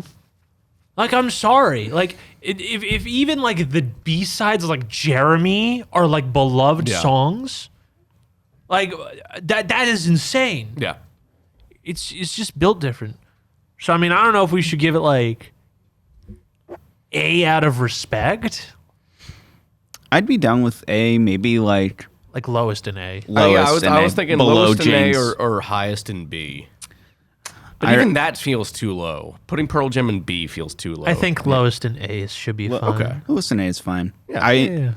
I had in middle school, my music teacher is like was the biggest Pearl Jam fan, to the point that he swore that they were better than the Beatles. Whoa, okay. All right. That was like, I was like, whoa, like people. I don't know why I thought this, and it's probably because I've been listening to him a lot recently. I thought you said that he said they were going to be better than the Beastie Boys. I'm like, still no, still no. Apples to oranges. Yeah, I was gonna be like, that's where's the connection here? Apples to oranges, but I will take Paula's Boutique over 10 any day. That's my hot take. I'm sorry. Yeah, that album's so good. I'm more of a Hello Nasty guy myself. Hello Nasty's good. I think that's my second favorite. And then Check Your Head's probably my third. Check Your Head's pretty good. Even though it's kind of a mess. It's a little mess. Beastie Boys, high A tier. Yeah. Oh, yeah. Honestly, whatever. High A tier. Who cares? Yeah. We got so after so Creed is like the first post grunge band, followed by Nickelback, and then we have the bands that followed it. And I think this is post grunge. Yeah, these are the poster child. This puddle of mud, and they also suck. They're terrible, but boy, is Wes Scantlin funny to watch. Oh my! She Hates Me is unironically one of the funniest terrible songs you could play. It's just she hates me, la la la la. Trust she hates me. It's like what? Oh what? They're just the trust. I'm like give him an S tier, but only because of that really awful Nirvana cover that they had to take down off of YouTube because everyone was clowning on them for it. Oh my god, I forgot that. About a girl. And he's there, friend. All right, okay. All right. The way. They're just so bad. They're terrible. They are terrible. They're so bad. It's low-key more fun to do impressions of them than like Pearl Jam, Creed, Nickelback. It is. Because he can't sing. Yeah, he's just that bad. Like it's like, okay, you can argue the Eddie Vedder thing isn't singing, right? Whatever, that's stupid. I just think this guy literally can't sing, and he's doing like, how everyone like tries their best to do like a Christopher Walken impression? That's what this guy's doing, but with music, all right? Oh God, you're so right. You're He's not so even right. singing. He's just pretending. He's faking it till he makes it. So in E, yeah, where do you want to put him? I'd be good with like lowest in E. Yeah. Okay. All right. Yeah, sure. Under framing him and Lee. Because I don't even know who they are, but like they're probably better than Puddle of Mud. Oh yeah, they are. Rusted Roots, another jam band. Yeah, this is another one I've never heard of. This is that like phase in the 90s when they were putting in world music, bringing in sounds from around the world. Fancy. Right? It's like we have sounds from Brazil and Africa, right? And then you look at it's a bunch of hippies playing an acoustic guitar, and they'll maybe have like a, I don't know, a didgeridoo. Yeah. Yeah, that's these guys. They're in the Ice Age movie. I know they had a song in the Matilda movie. So they're around. All right. Good for them. Just no one remembers them. And I cannot say that this hippie kind of jam band stuff is my thing. I don't think so. It's not my taste. It's not my blood. I'd rather listen to Mudvayne. Okay, so we put them in D at the highest. Even though they're technically not bad, it's just like it feels like. What's a cartoon did you watch when you were in like preschool? You expect me to remember that long? Dragon ago? Tales. Dragon Tales. This feels like that. This is the kind of music that would play in the trailer for a Dragon Tales movie. Ooh, that's so specific, but I know exactly what you mean. Exactly right. That's my forte. Okay. All right. Cool. That's the vibe that these guys have. All right. It's like it's like a happy like oh de doo de doo de doo doo. It's like in a world where sadness reigns true, these 4 cartoon characters will make things happy. Like that's Rusted Road. Right. I got you. Okay. They're better than Disturbed. I'll give them that. Okay. I mean, I don't know. I also feel like it'd be funny if it's here. Well, hey, we'd love to do things for the bit, so. Seether has like 5 really good songs. I don't care what anyone says. Yeah. I really. Are they still around? I think so, but I don't think they made music. Okay. I know they made an album in 2014, but I don't think they broke up. So I don't think they're cool. gone. Well, they're not bad though. Yeah, no. Yeah, they're solid. Fake It? Oh my god. Fake It's so good. Oh my god. And then it was in Burnout Paradise. Oh my god. I loved Burnout Paradise. I remember driving to school every time Fake It would come on the radio. I'd be like, yeah. It's fun. Even country song, it's like ironic sense. Yeah, it's like, they're fun. They're fun. They're a fun band. I put them above Bush. Or is that too low? Maybe or what were we thinking? I think under Bush, but above Collective Soul. I would say above Bush. I would say maybe above Audio Slave. Definitely in C tier. You know what? I will go with Dave. Cool. Above Audio Slave. Because again, in making people hate me, I do like more Seether songs than Audio Slave songs. That's the way to go by. Seven Dust.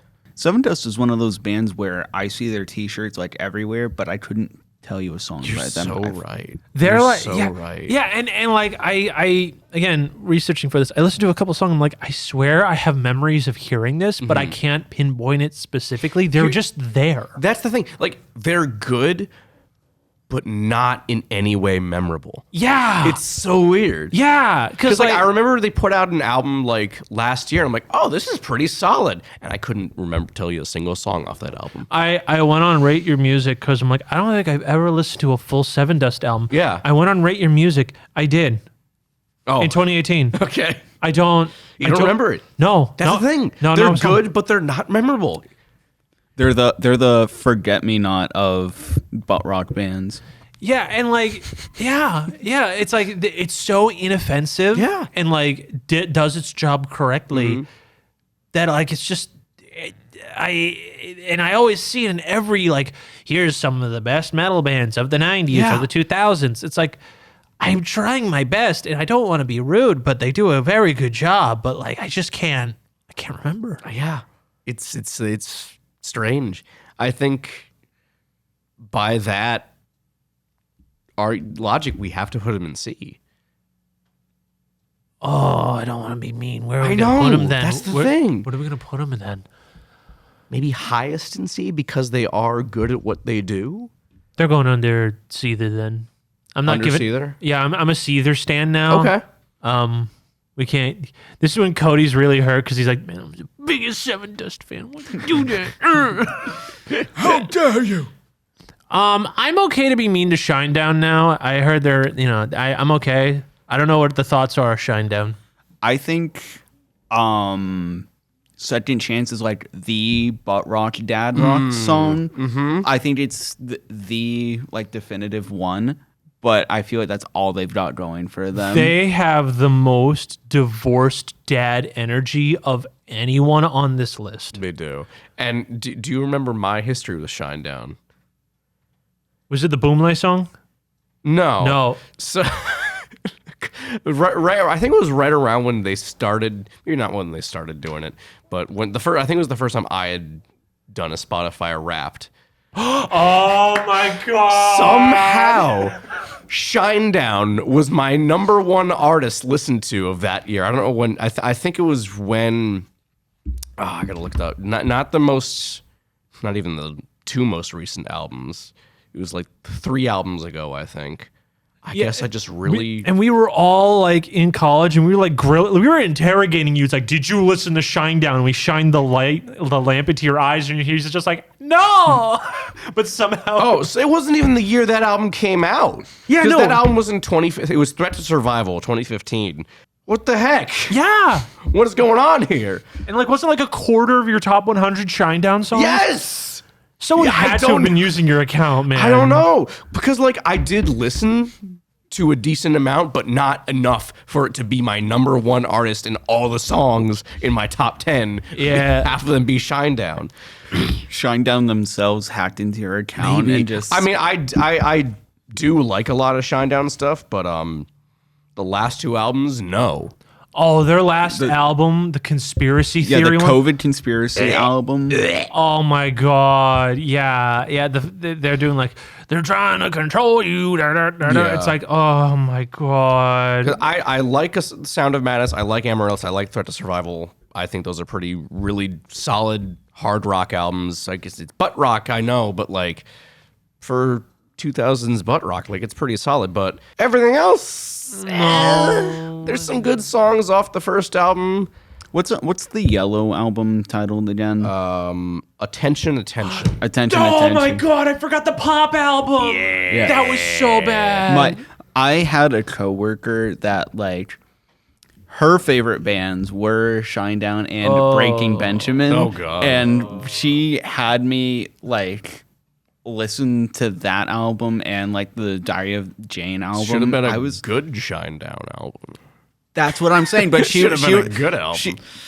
She started hating whenever I started saying like, "Oh, Second Chance is really good," and she's Yeah. like, "But not everyone listens to Second Chance," and it's like There's a reason. There are other good songs on that album that are not Second Chance. Devour, the title track. Oh yeah, Devour's a good song. Yeah. Devour's pretty good.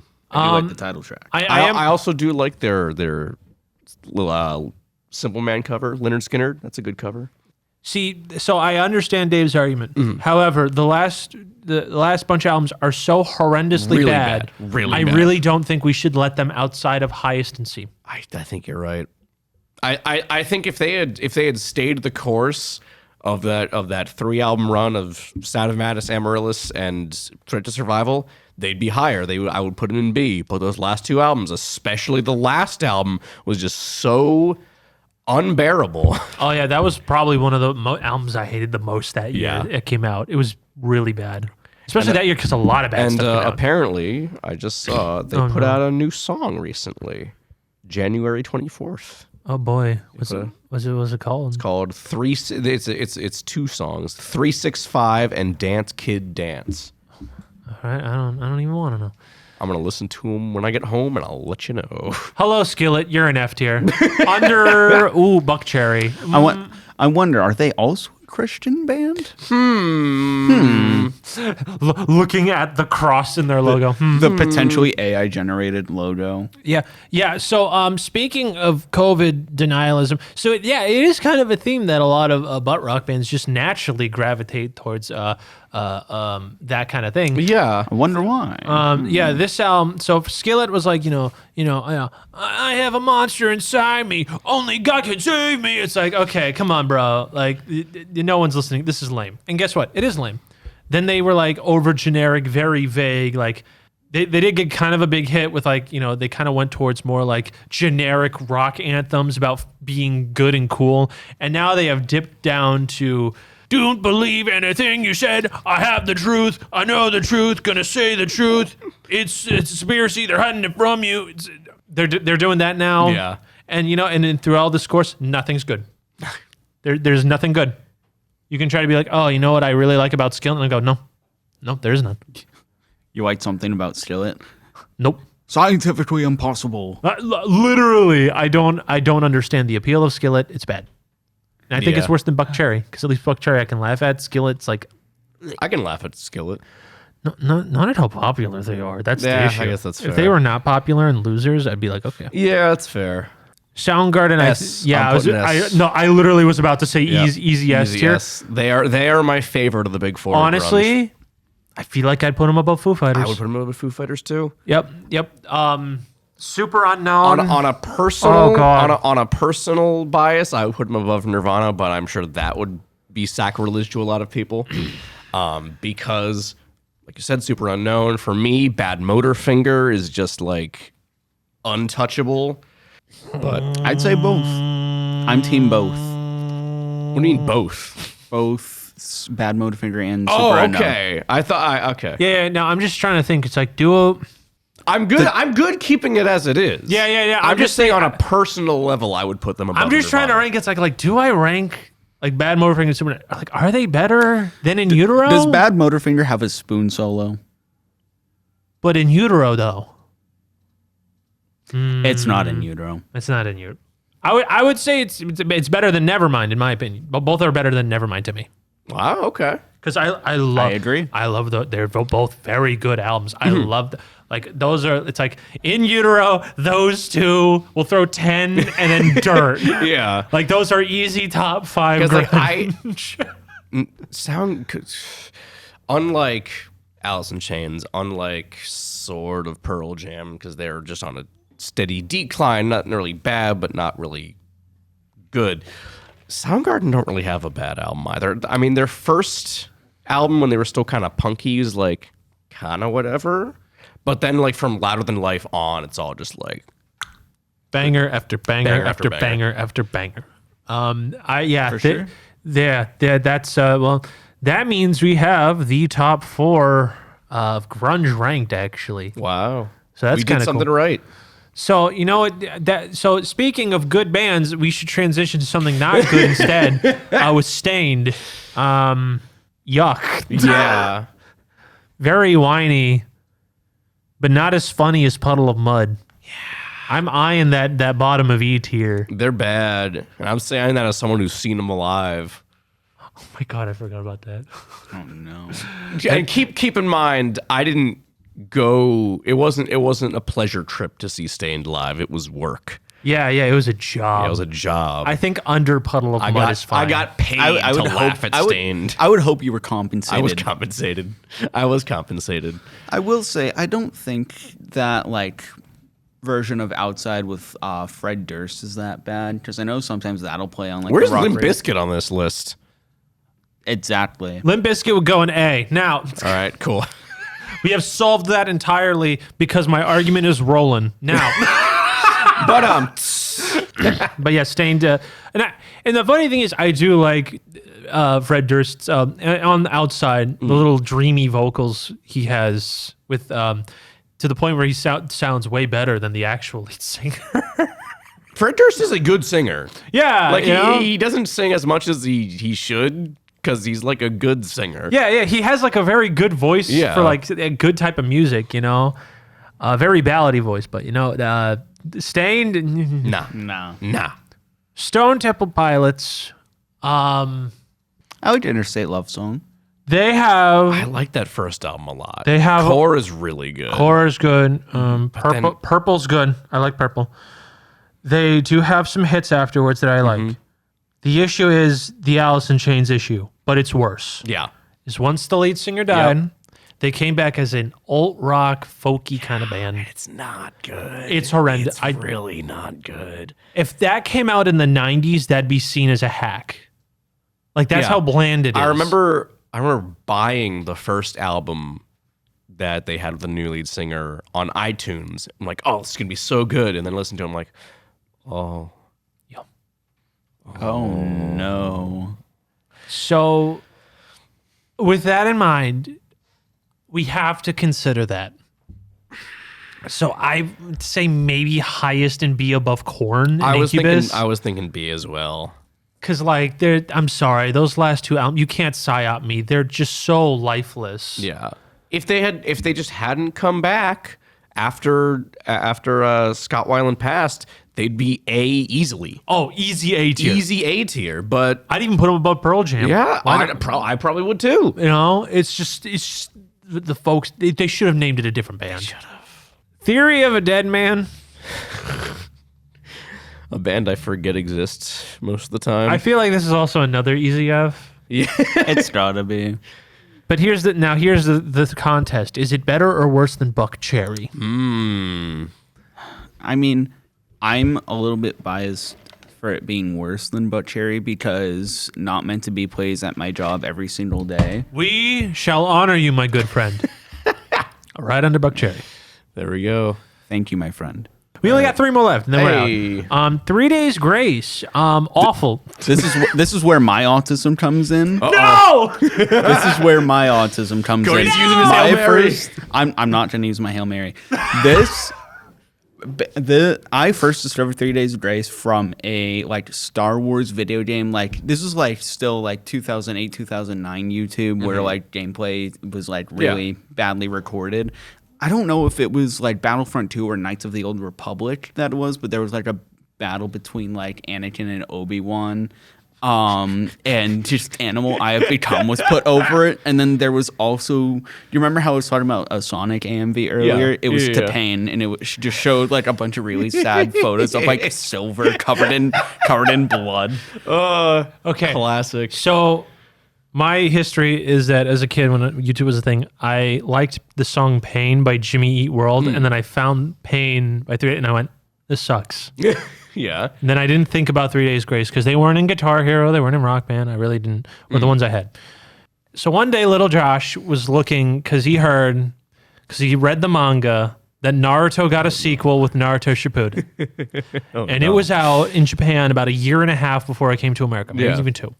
So the only footage I had at the time was a pirated from Japan AMV of Animal I Have Become to show footage of the Naruto and Deidara fight in the first arc of Shippuden.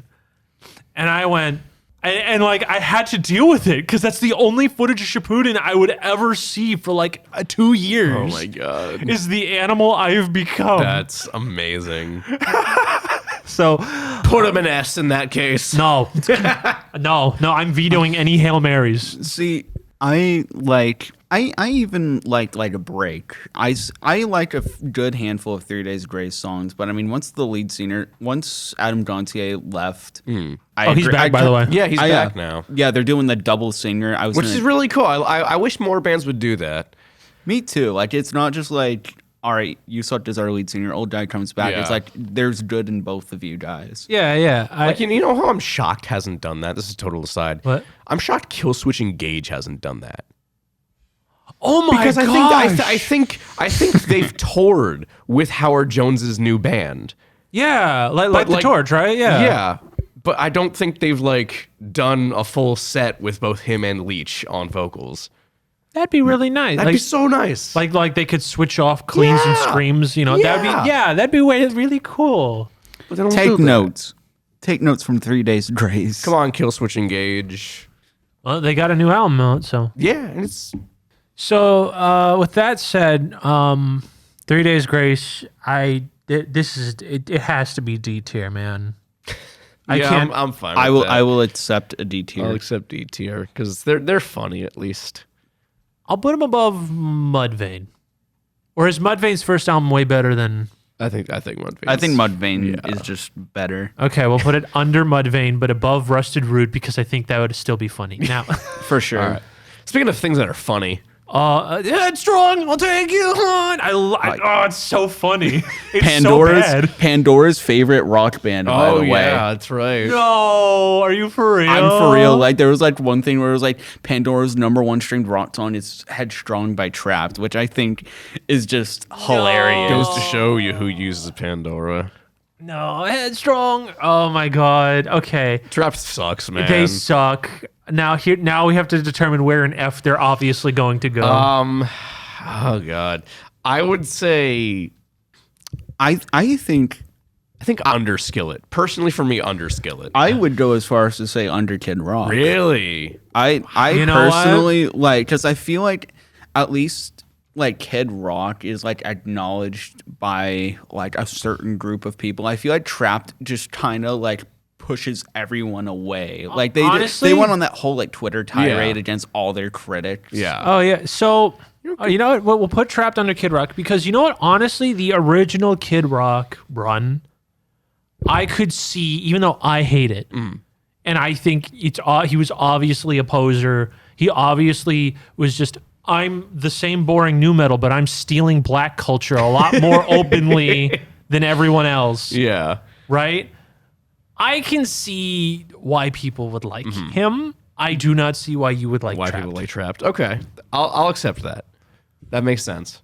And Velvet Revolver, it's boomer stuff. Yeah. It's boomer rock. It's the same. Honestly, Velvet Revolver is the same thing with Audioslave. Yeah. It's like. I don't get it. I don't get it. You got Scott Weiland, you got Slash, you got, I don't know who else is in that band. It's just those two people. Doesn't I matter. remember. And It's fine. It's perfectly fine. Well, honestly, I like Hootie and the Blowfish more than Velvet Revolver. Actually, now thinking about it, I don't know if that's a Dang. mean. Sorry, Velvet Revolver. They really only have like Sliver. That's the only thing. Yeah. Slither, And not even Sliver. and even then, like that song's like just kind of okay. Like people only remember like the riff for like that. It's that thing I was saying. It's in the late 2000s. Boomer rock just came back, but no one bothered to update anything. Yeah. Make it sound good. No, we need to make it sound like what your parents want to hear. And honestly, none of it aged well. Yeah. None of it. All right, and we got one more request. Oh. One request. So we have the bonus Limp Bizkit and the bonus corn. We need one more bonus. We have been requested put in Crush 40. Where would we put Crush 40 in the tier list of butt I rock? love Crush 40. Here's the thing. Do we know any other songs they've done aside from the Sonic music? They make other music beside the Sonic music? Yes. Okay, so now that I am taking this information, we're going to take this information you just said and put a pin in it, and it's called Ignoring That. They only make Sonic. They are the Sonic band. If we are just going off of their Sonic output, maybe like high B. Honestly, I'd say lowest in A. Really? Yeah. Okay. Listen, I'm sorry, but here's a very valid point. Okay. So butt rock's the thing, right? Hear me Yes. out. Okay. Okay. I'm If Crush listening. 40 Yes. count as Continue. All right. If Crush 40 counts as butt rock, all right.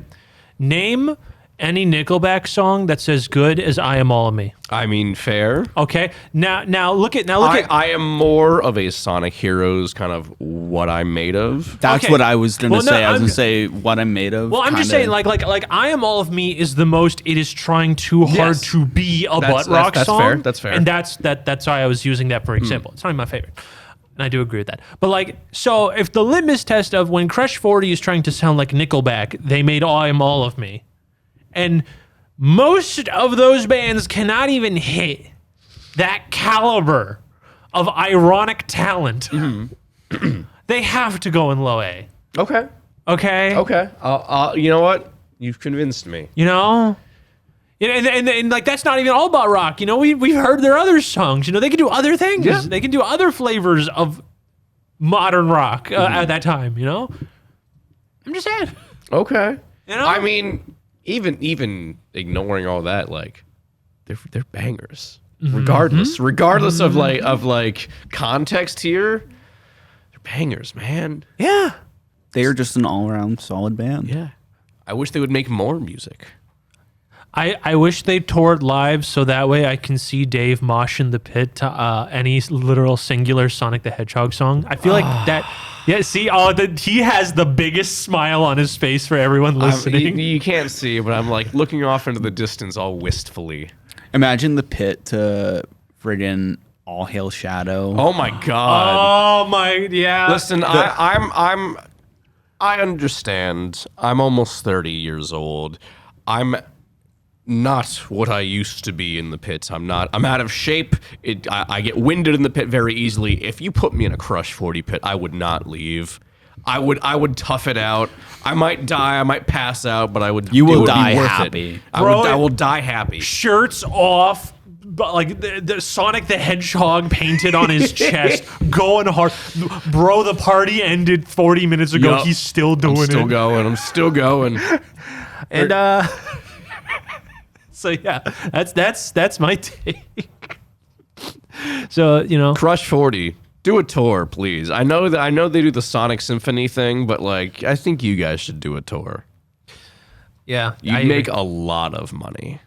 If I'm Linkin sure. Park can come back and tour, you can come back. Crush Where was 40. Linkin Park on here? That's the biggest like. if Rage isn't on here, I don't think Linkin Park should be on here. That's all I'm Really? saying. Okay. That's all I'm saying. I don't think Rage is butt rock. See, that's what I'm saying. So Rage ain't on here. I don't think Linkin Park should be on here. I think Linkin Park puts weight. Rage is far more political than Linkin Park. I'm not even saying political. I'm just saying music-wise. Like, no new metal band even sounds remotely close to Linkin Park. Okay. That's all I'm saying. You know, they did such well. You know, they reinvented new metal so bad it killed new metal. That's yeah. You know, good. Pretty much. Like Limp Bizkit's career literally died the moment Hybrid Theory got big. So that's too mean. I don't want to put it there. Okay. Also, your dad's way too cool of a dad if he's listening to Linkin Park. That's what I'm saying. That's what I'm saying. That's what we're for. When we eventually become dads, we'll be the cool dads because we listen to Linkin Park. But speaking of modern rock, White Stripes isn't on here. Oh, that's shocking. That one, if we're including dad rock in the description, that's a very wild. awkward one to leave I out. mean, we could do a whole nother. All right, next episode, we do a tier list on all the bands that should have been on this tier list. Why are you so smart, Dave? Why are you literally the smartest person I know? Oh my God! You know what? Sure, we will look into this. We'll workshop it a bit. This is because that could be a good idea. Us screaming about Coal Chamber. Coal Chamber in F. Well, I was gonna put it in S. What are you talking about? But yeah, no. This is our current butt rock tier list. I really think we can't really improve it any more than this. I don't think so either. It's pretty tight. This is pretty good. I'm really very happy. pleased with what we accomplished today. Yeah. So with that out of the way, this is where we just awkwardly shuffle off, and then get really quiet as I play this epic bonus clip at the end. Whoa! Epic bonus clip. That's so cool. I miss Talk to her. Please come back, Haley Welch. No, they took the episode down. Oh, never mind. Because apparently it wasn't supposed to come out. Oh. Yeah, it was leaked online. Oops. Because apparently that was the I'm sorry, but I didn't do anything wrong, but I'm sorry video. And like, apparently it was taken down, so they didn't. So Talk to is not back. Oops. This is staying in, by the way. Now. Turn on the TV. They put Talk to on. Talk to is gone. God. And that's the end of the video. Bye-bye.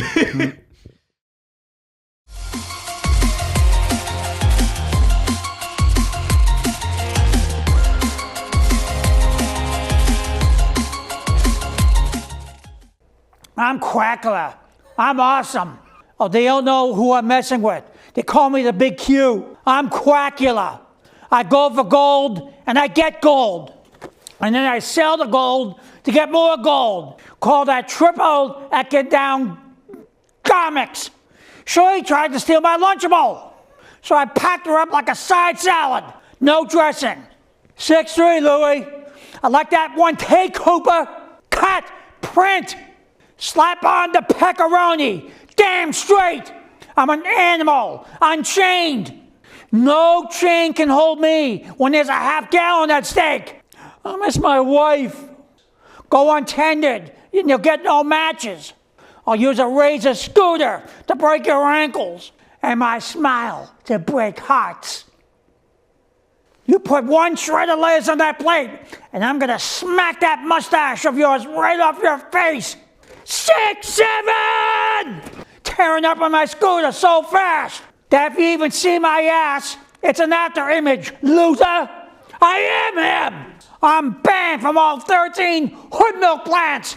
These stiffs can't handle a real milk guzzler. They call me the Dairy King. But I'm telling you and telling everybody at this table that that's a shock. And I know what a shock looks like because I've seen them up close. And you better do something about this one because I intend to go through the hell again. What isn't among us? Coffee, milk, bologna sandwiches with mustard, sometimes tuna salad with mayo, toast with melted margarine all over it. And it's tasty. I got banned from Dairy Queen. I got a little too hog wild with the blizzards. My bad shit. This lack of milk is making me tweak for real.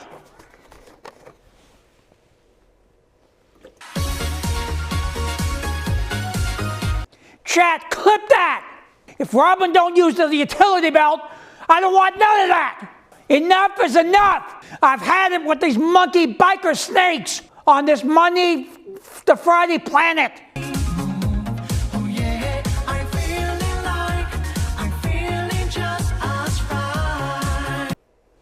Oh, cheese balls.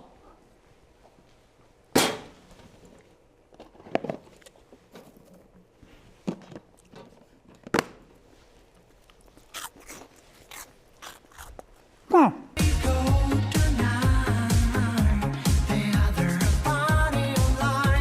Bottoms up. Look, I was born to be an entertainer in front of cameras, and there's ain't nothing that's gonna stop me.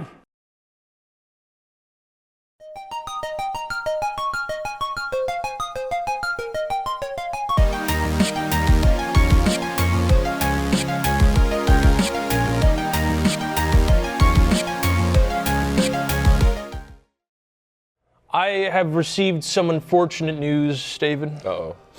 That, is the show canceled? Allegedly.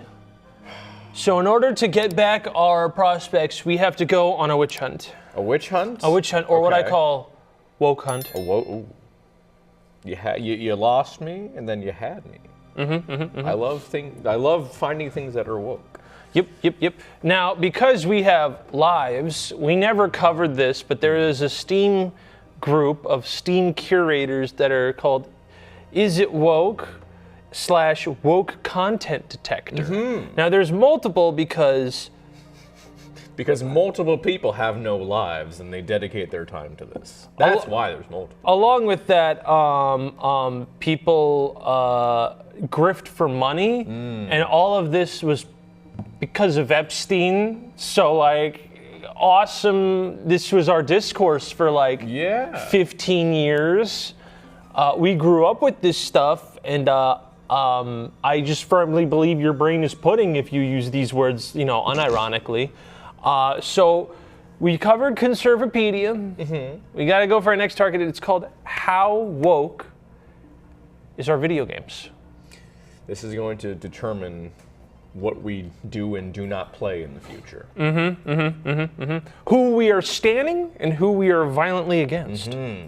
We're picking sides. That's why I hate everything. You pick sides. Welcome to football, kids.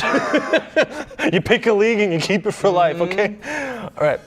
What kind of game are we thinking? What do we think? What are we thinking? What are we thinking? Well, I am currently, as of right now, as we speak, I am currently replaying Batman Arkham Knight. So let's try that. Let's see if I have to stop playing Arkham Knight. Okay. When I get home. Batman Arkham Knight contains subtly pro-LGBTQ+ messaging because of a voicemail from Kate Kane reveals she's getting married to her female fiance, and a member of the militia mentions his other half is a male civil rights lawyer. I did actually hear that voice line yesterday when I played the game. And I've never heard that voice line before, to the point where I was like, did they update the game to make it woke? I don't think they did, but I was like, I've never heard that also before. like how it's slightly woke, but it's just gay people exist. Gay people exist. Gay people exist? Yikes. Yikes. Ooh, gross. This, instead of like holding a cross as you hold a copy of RuPaul's Drag Racing on Blu-ray. They go, So what are we doing with this information exactly? we're making fun of people because I hate them. Fair. I mean, that's fair. That's fair. We're just making fun That's of people because we need to figure out what the word woke means. All right. I don't think we're going to. Yeah, because right now we could go through all 1,600 games on this list, and I do not think we're going to figure out what woke means. You can link to the woke content detector Steam group, and literally someone posted the Game Militia thing, and we got Trex Turkey Slayer saying, "Damn, it really sours the game for me." Arkham Knight is like probably like a 60-hour experience if you're going for like 100%. So you mean to tell me two single voice lines, one of which you can only encounter randomly in the world, the second of which you have to go out of your way to find. You mean to tell me that sours that whole 60 hours for you? Yeah, because there's little snowflakes. They're little snowflakes who the moment their fifis get ruffled, they launch a hate campaign. Okay. All right, what's something we both... Doom. Let's check out Doom. Uh-oh, there's multiple. Okay, Doom 2016, not woke. Okay. Okay, Doom 64, not woke. Okay. Doom 3, not woke. Doom Eternal, not woke. Doom 1 and 2 contains no woke. There's like a discussion. What's the... Still censored all Nazi symbols and red crosses on Meta. Wait, the red cross thing is different. Pause. Why would wait? So hold on. Is the red cross being censored mean it's woke or not woke? I don't know. I know the red cross thing being censored is because like it breaks the Geneva Conventions. Yeah, which, let's be real here. That's kind of stupid. It is, absolutely. It's really stupid. There's been like no actual real war in like 100 years. Like, come on. No, that's a stupid. That's like saying you cannot have a red octagon in any video game because people will ruin what stop signs mean, even though it's being used as stop. Okay. So what else was on there? They censored the Nazi symbols. I mean, I don't remember that. I remember they did that in the BFG edition, and I think they did keep it out of the Night Dive remaster. That's.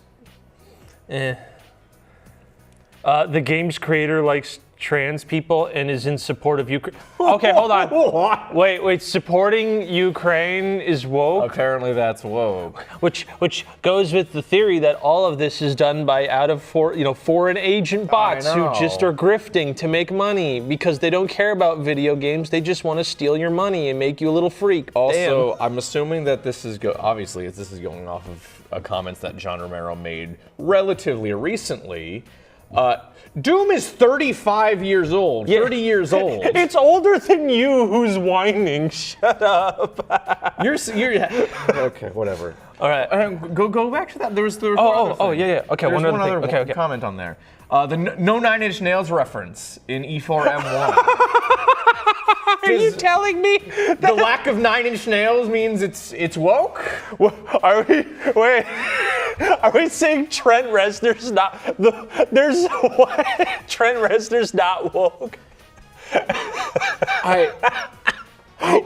What? These people are insane. Thank you, Dudu69, for this discussion. I don't know why they took the Nine Inch Nails reference out. That is like kind of confusing. But like, why does that make it woke? I don't know, dude. I don't know. Man. Hold on. All right, let's do another one. Resident. Oh no. Okay, hold on. There's only one. It's RE3 remake. Okay, hold on. It's the only one. Contains overtly pro DEI messaging. Okay. Chat. What does that mean? This remake has substantial changes to Jill's character in the events of the original story, and her outfit was also changed for practicality reasons. Can't you buy the original outfit? Yeah, you can buy the original I outfit. don't remember. Yeah, you can buy it for $2. You can Okay. get her original 3 outfit. What are we talking about? Oh, there's a whole. Wait, hold Oh, on. wait, no, this just took us yeah, to the this- thread. yeah. No, we can't see it. No, I need to know what the DEI Can we means. search Resident Evil? There we go. Are we just gonna not be able to find? Is it just not here? Did they just make up Resident Evil 3? Or are they just delusional? Maybe. I don't. So what's the pro DEI messaging? I don't know. I'm very what is it because the people are remembering that Carlos is Spanish? Yeah, that's what I was gonna say. Like, is it because Carlos, a main character, is a Hispanic man? And they made him look actually like Hispanic instead of like just the 90s. That is the only thing I could think of. That is legitimately the only reason I could think of for this game being DEI. There's not even. I don't even understand what makes that woke. Like, okay, if we hide the DEI thing, they changed Jill's character and they redesigned her outfit, but you can still buy the original outfit. Which shows me that they didn't play the game. Yeah. Because when you open the game, you can see, No. buy the DLC, and it's right there! You say that like you expect the people who made this list to have played the games they're complaining Oh, yeah, no. They probably watched a Let's Player, they probably watched Asmongold on his 8th pea cup of the day in the corner of his room as he watches a Let's Play and pauses it every 30 seconds. We're cooked as a nation, dude. I am glad RE3 Remake is the only one on there. We would have like torn it up every single Resident Oh, Evil. absolutely, we would have. You know, and you know what? It's a Resident Evil game we don't like. That made it easy. Yeah. Hold on. Because I'm playing this now, let's do Marvel Rivals. 100% Marvel Rivals is woke. Contains overtly anti-free speech and subtle pro-communism messaging. Terms and phrases are deemed politically incorrect by the CCP and are censored in-game. What?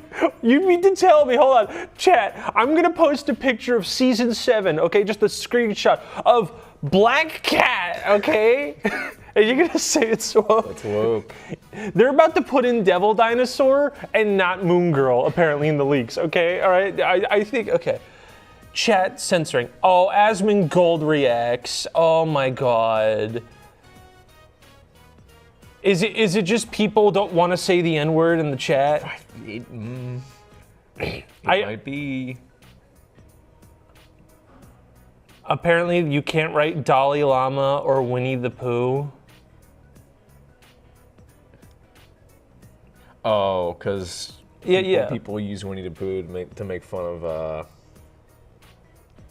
I don't know his name. Which therefore I have added because that contains subtle pro-communism messaging. What?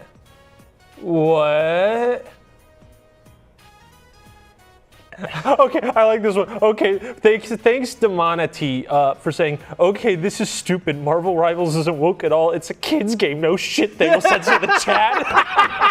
Oh, finally, someone who actually has a brain. It's a free game meant for like 12-year-olds. Of course they're really censoring funny. it.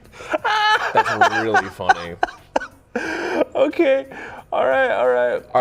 I just want to know for the next one. I want to know how big the list for The Last of Us Part 2 is. The Last of Us Part 1. Part 1. Oh, Part 1 is only slightly, and Last of Us 2 isn't even on here. Okay, hold on. Contains. Is it just a gay person? Yeah, it's just gay people exist. It's just gay people. Well, I'm shocked Last of Us Part 2 isn't on here. All right, so I think we're slowly finding out what woke means. If you have gay people, this is bad, okay? If you cannot let me call people slurs, that's bad. That's bad. And now we have this person. If I can't be racist, that's bad. Oh, no, this one is that. Okay. The leader of the villain group is a strong black woman. Oh my god. So let me get this straight. Every game has to be straight, white, racist, sexist, and it's okay. That's fine. okay. That's fine. It's politics. The right for you to have a video game is politics. Yeah. Shut up. Oh my God. Also, apparently it's woke that Ellie fought against a group of cannibals. What does that mean? How is that woke? What does that mean? What is it?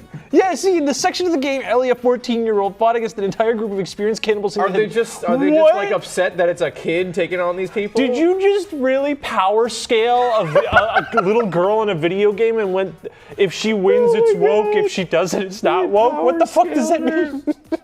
I can't do this, dude. God. I can't. What's it? Now I'm like, why isn't Last of Us Part 2 on here? Is it on Steam? I think so. Huh. Bring it up. I could have sworn it was on Steam. Oh, I'm gonna bring this back up. Last of Us Part 1. Is Part 2 on Steam? I thought they ported it.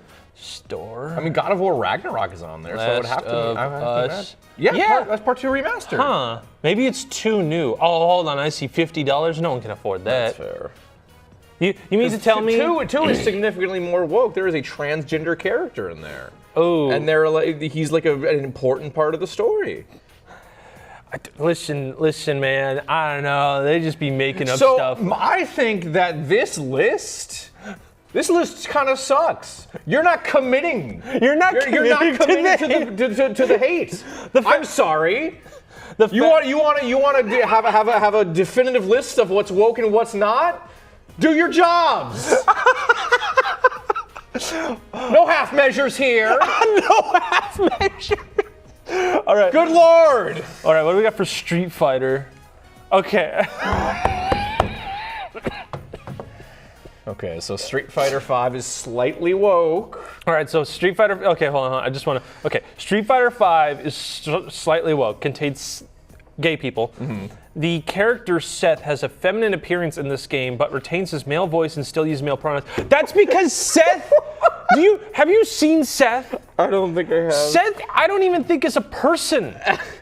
I think it's the manifestation. I like how you just Googled Seth and hoped to find exactly Seth from Street Fighter. Don't worry about it. I'm pretty sure he's literally a physical manifestation of pure energy. Genderless artificial intelligence. Yeah, it's a computer. What? What do you mean? It's a guy, now it's a girl. It's a robot. It can take whatever form it wants. Male pronoun. And the male one's in the game. It's a costume. It's a robot. What do you mean? Oh. It's a robot. It's like being mad at an alien. It's like, the alien says he's a male but sounds like a girl. It's an alien. Why would it follow our rules? It's Literally. an alien. But that's too much for them to think about. It's too much. I mean, it's hard enough for people to imagine more non-binary genders here on planet Earth. Any alien concept of gender to them is gonna be just too much for their brains to handle. Dude, but like this is a robot. It's just a robot. It's a robot that has a giant, oh my God, the Buddhist, the yin yang symbol for a stomach. That's it. It's a robot. It's a robot. Why are we getting mad? Street Fighter 6 though is woke because instead of using biological sex in the character customization, it uses body type. Oh my God. Oh man. This is terrible. Nothing burger o'clock, here we come. How dare you, Street Fighter 6? How dare you? Nasty. What else could we do? How woke do we think Undertale is? Oh, that one has to be woke, right? Yeah, woke. Contains overly gay people exist, multiple non-binary characters, including the player character, and two major characters form a homosexual relationship. It's literally just gay people. Gay people exist. Okay, sure. I'm shocked. Sure. Hold on. War Thunder. It's slightly woke. The AH-1S Keyser is piloted by an all-female crew and features a unique skin-based. Okay. Okay. for So someone, this one is women exist. I'm so perplexed. This is a fact that you would only care about if you don't touch grass. This is true. Right? This is this the information. kind of people who made this list and the kind of people who don't touch grass. The Venn diagram is a circle. Yeah, you know what? Yeah, and then we can put the Venn diagram of there's a Wendy's pea cup in your room. Yeah. Also a circle. Also, it's 3 circles layered on Yeah. top of each other. Oh my god. Oh, you know what? Hold on. We got it. Okay. Sonic. Wow. So is Sonic Adventure DX the only one? Okay, we have a couple. Okay, first one, okay. Sonic Adventure DX. Pro climate. Subtly anti-colonialism. There's a full review. I have to imagine the colonialism is the stuff with the echidnas, right? I mean, I'd have to. Okay, the game. Okay, hold on. We found the. Oh, so this is a pretty like. Okay. It's recommend. So I Be re-examined. Hold on. Let me. I see Sonic Adventure DX is marked on the list as recommended, contains no woke content. I request a re-examination, please. I can do the whole thing reading this. Do you want me to? You know what? Yes, please. The game contains subtle anti-human and pro-environmental messaging. The game's most prominent human character, Dr. Robotnik Eggman, is unambiguously antagonistic, using animals as a power source for robots, turning them into robots in some version, and trying to destroy the natural landscape. Wait, are you saying that because Robotnik enslaves animals, burns forests, that's actually, but because he's a villain, this is bad? So with that logic, that means the entire Sonic franchise should be here. And that also means that if you are into the loser woke v non-woke thing, we have to now add for the non-woke, okay? So your game has to be white, straight, racist, homophobic. Yeah. You have to torture animals, and you have to destroy the environment. And it can't be portrayed as bad. You know what? I'm gonna pull this up. Next time it's like this person says woke. It's like someone told me that saying no, don't beat animals is woke. Don't kick your dog, please. All right, Okay. The game contains subtle metaphors for climate change. A reoccurring boss, Chaos, is a water monster which keeps growing from Eggman's influence, eventually becoming an untouchable, uncontrollable flood that turns against its master and destroys a city in the final battle. Okay. Floods are bad. I don't know if you knew this. Yeah, you're right. The anti-colonialist was Knuckles. And the pro-LGBTQ messaging is from Knights is in the game. What? In Chaos, a god has no gender. It's a god. And any two chow can be bred. They're little mini gods. They're gods. Why do they need to follow human rules? They're gods. Oh my god. Oh, hold on. There's more. No, that's it. Okay. Okay. You guys must hate everything. The murder of Sonic the Hedgehog contains overtly pro-LGBTQ messaging because the player is referred to as they, them. That's only done because that game was made, it's a free game made as a joke. Yeah. So they didn't want to recode he and she pronouns all the time. It's just being lazy. That's not assuming that the player is non-binary. It's just accounting for. Okay. It's just being lazy. Like, who cares? Okay, that's it. Okay. We're not doing too good on We're finding not doing things. great. What? Okay. Guitar Hero. No Guitar Hero. What a rock band. No rock band. Okay. Hey, BioShock Infinite is woke. Yeah, it's also trash anyway. So. I mean, I would have expected BioShock Infinite to be on here anyway. So. Yeah. Did I see Pajama Sam? Hold on. I just saw Pajama Sam. Not woke, not woke. Okay, no woke. Oh, thank God, Pajama Sam is safe. Pajama Sam is not goodness I can't play Street Fighter, but I can play the point and click for babies. Oh my God. Imagine like living your life like this, where like you wait until someone goes, you cannot play Sonic Adventure DX, you have to play Pajama Sam 4, life is rough when you lose your stuff. Oh my God. Dude. God, what else? What else? Okay.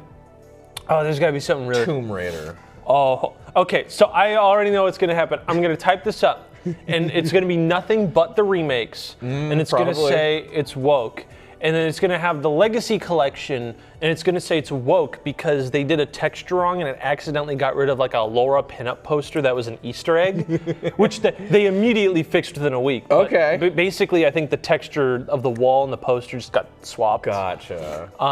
That's what's gonna happen. Okay. Tomb, yep, okay. Yep. Tomb Raider, woke. It's also bad. That's the only one on here. Yeah, just the first of the reboot. Overtly anti-patriarchy message. And overtly anti-male. Anti-male, you know what? I actually disagree with all of this. I think this game's sexist as hell. The first 20 minutes is Laura just getting smacked around and beaten. This is true. And her just crying for like 3 hours. And then she just decides, all right, murdering everything. And then she cries that she had to murder everything. I think that's terrible. So you think this is anti-woke? I think it's anti-women, all right? Because literally, which we've determined that's not woke. Because being anti-woman is not woke. Yeah, this is my TED Talk. Welcome to my TED Talk. I should be the one determining what you losers play. Okay. Like seriously, and you know what's the worst part? It's just Uncharted, but like terribly designed. Yeah, it's just so not only is it like you can tell the people making the game hate Lara Croft, you can tell also they just wanted to make it Uncharted instead. Listen, my cards are on the table. I think the remake's sexist. That's it. How many of the Uncharted games do you think are on here? I guarantee 4 and I think it's just 4. Lost Legacy. No, None Uncharted. of them? That's crazy. That requires people to play games. Actually, I don't think Uncharted. I thought only 4 was on Steam. I think they did put 4 when they did the Last of Us Part 1 remastered thing and just put it on PS5. Damn. They brought that to PC. Damn, as well. no Uncharted 2. That's so sad. Uncharted 2 is a banger. No. Hold on. Let's do Fallout. All right, Fallout 76. Fallout 76 is woke. Woke includes pride flags. It's just gay people. It's just gay people. Good God, pride flags. Fallout 4 is only slightly woke because you can do homosexual romance. Because hold on. Pause. Is it slightly woke because you're like, lesbians are fine, but the moment 2 dudes start kissing, I'm out. Is that the right reason? That might be it. Because why would Fallout 76 be considered woke because gay people exist? But Fallout 4 is only slightly woke because gay people exist. Lesbians, you're A-okay by book. You dudes, get out! This is horrendous. You people are awful. Wait. Vegas is slightly woke because guess what? Gay people exist. All right, Fallout 3 Game of the Year edition. Slightly woke. Fallout 2 is woke, straight woke. Anti-Republican and gay people. Where's Fallout 1? That one implied. I like how anti-Republican means it's woke. Right. We're told keep politics out of gaming. There's no anti-left on here. Yeah. I'm going to assume. Mm-hmm. Okay. All right. What else? What else is big? God of War. We mentioned it earlier. God of War Ragnarok is woke. Oh my God. Is it because there's a black woman? Angrboda has been race swapped. I knew it. No one in Norse mythology is described as having features consistent with sub-Saharan Okay, so literally the Africans. only reason God of War Ragnarok is woke is because black people. Does Norse mythology also state people to be white?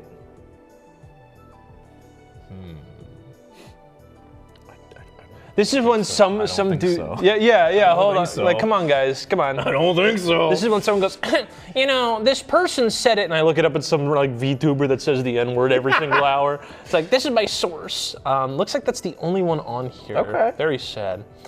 Hold on, let's do Crash Bandicoot.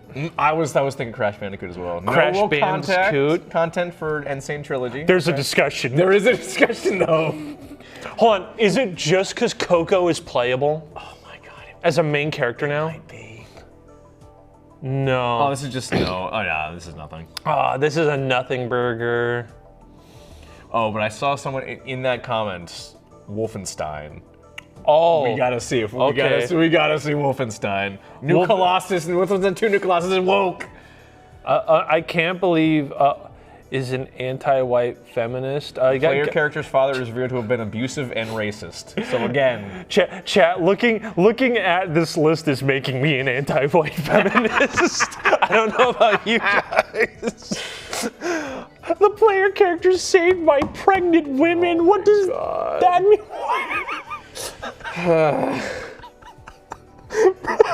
You know, I'm glad it doesn't mention the fact that you kill Nazis. Because I remember when this game came out, people got mad that you were killing Nazis in the game franchise where you kill Nazis.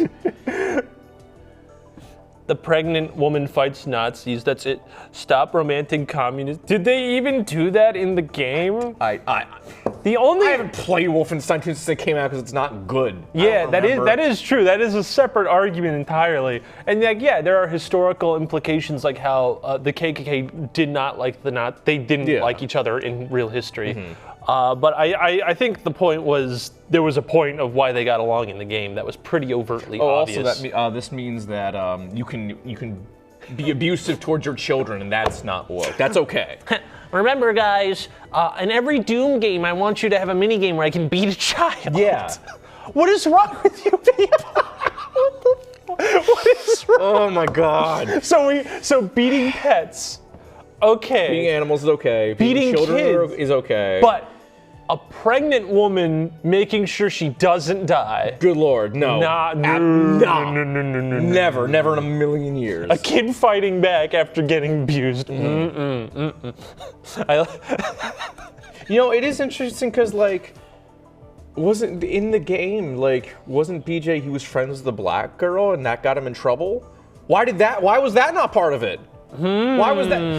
Again, guys, do your due diligence here if you're gonna make a list. Yeah, you gotta go full. Give the actual reasons that would make sense.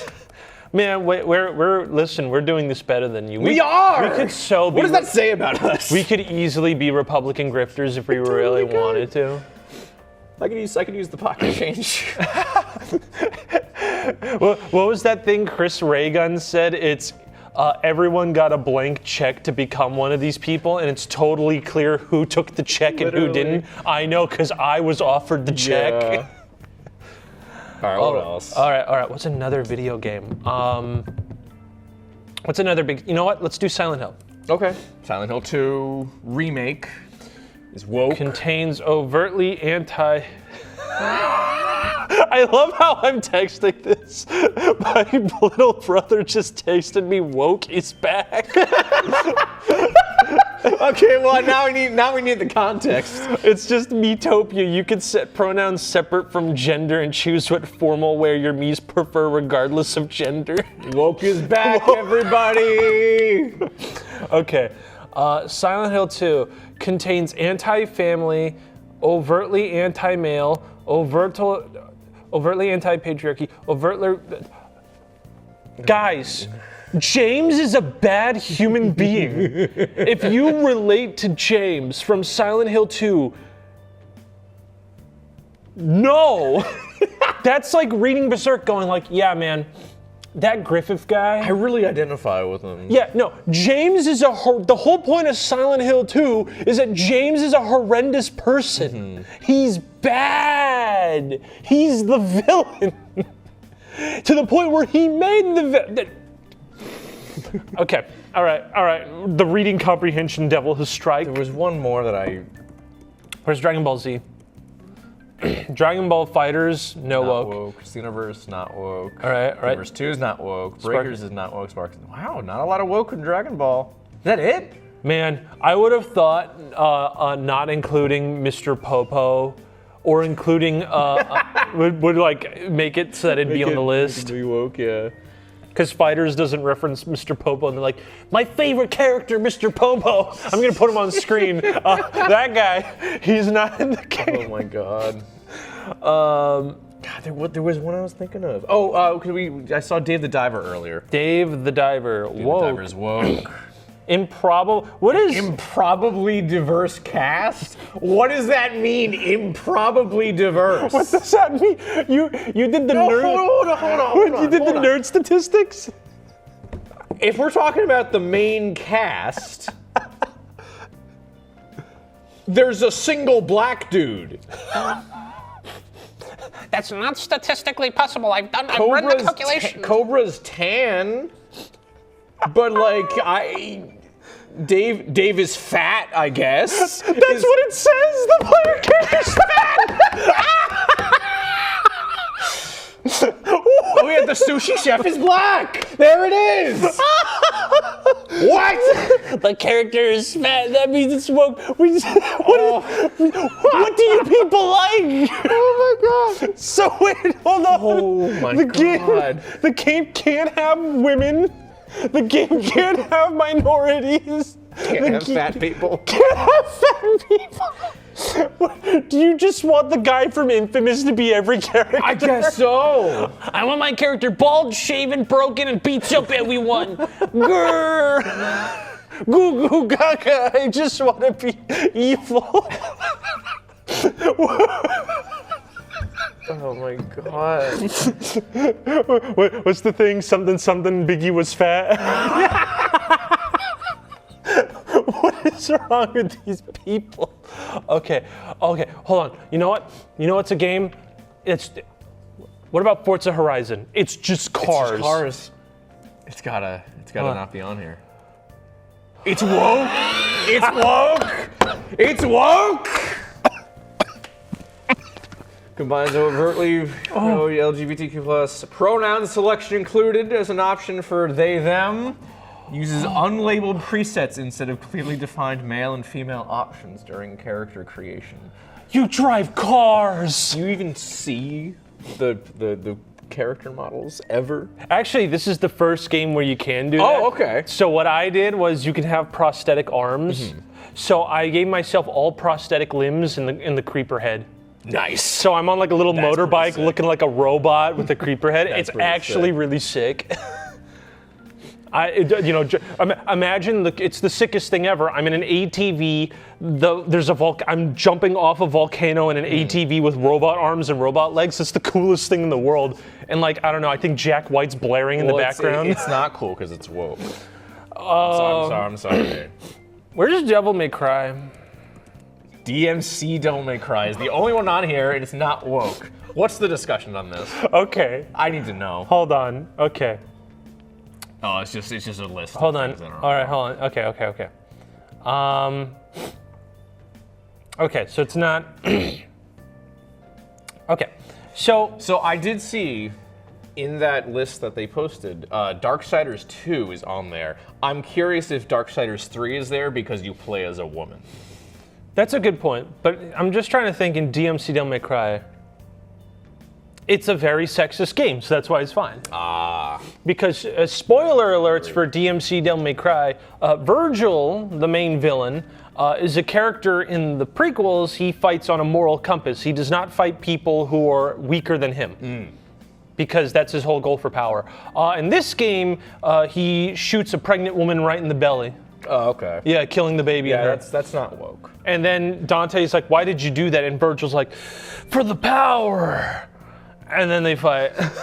And it's like the worst version of Virgil to ever exist. Darksiders 3 is woke.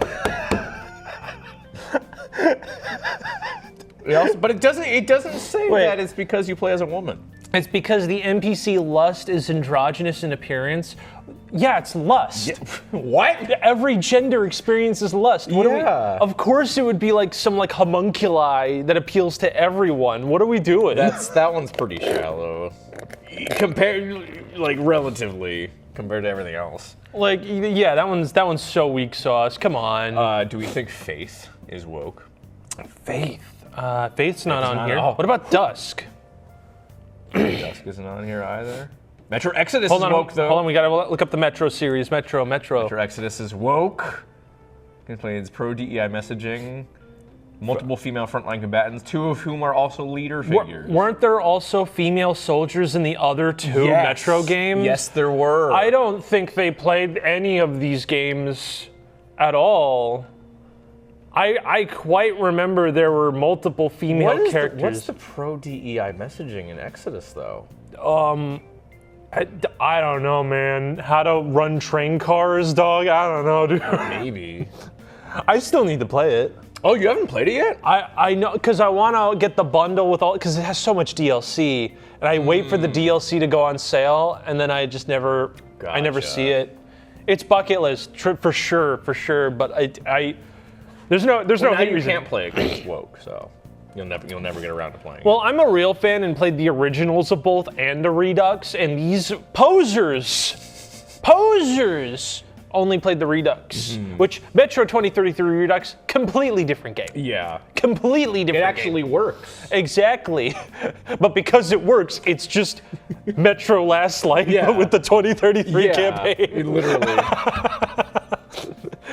I was in the trenches, dude. What's another franchise? Let's do Mortal Kombat. Ooh, Mortal Kombat 11 is woke. All right, 11's woke because pro DEI. Jack's ending has him preaching about racism. Oh my god. Kung Jin is gay? Kung Jin is gay in Mortal Kombat 11?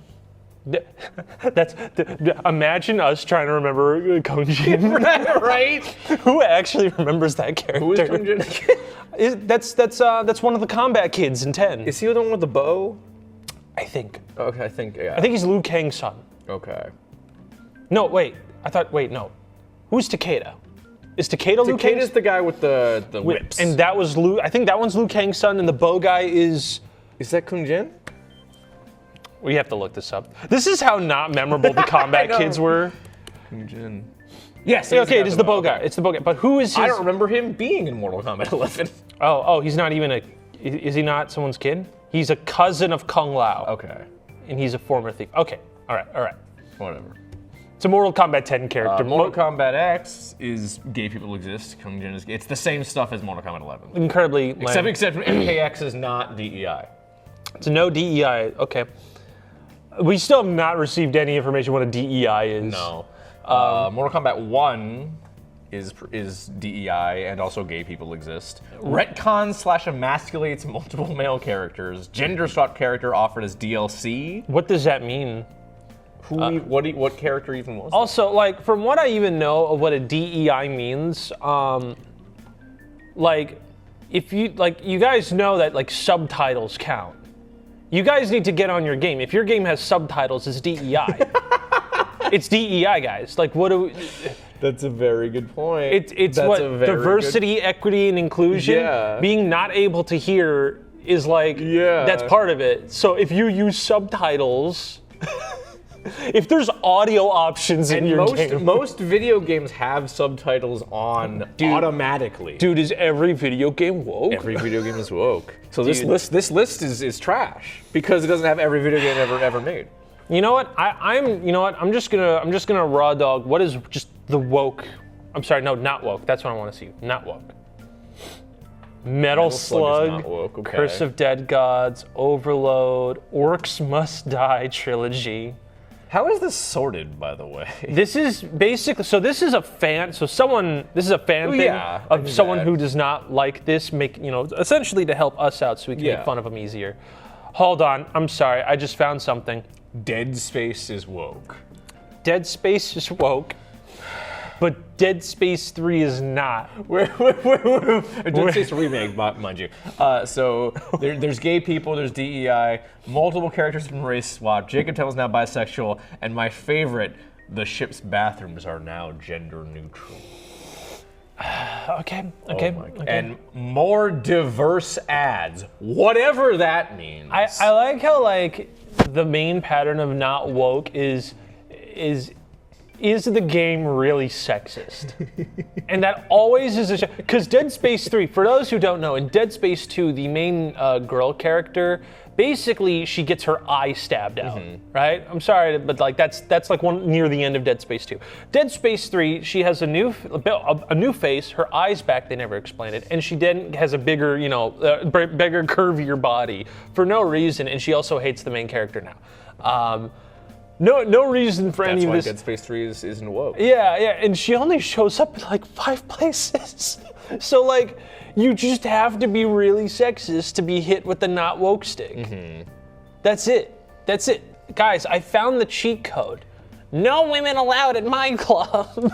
What is wrong with How many Star Wars games do we think are woke? Okay, so Star Wars Outlaws is gonna be woke because Absolutely. there was I don't even know what's in it. Okay, so Star Wars. Okay. Squadrons is woke. I think one of the characters in that game were non-binary. Yeah, okay. Battlefront 2 is woke. Okay. Because women fight. Because women exist.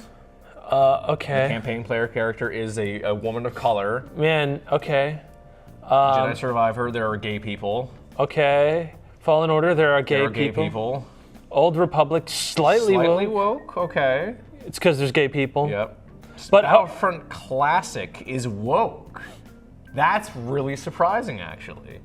Because it changed the message to self-inflicted death as player killed himself to player killed themselves. Shut up!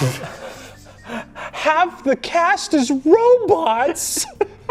Half the playable character are robots. Oh my god, that's... Robots don't have a gender, they're robots.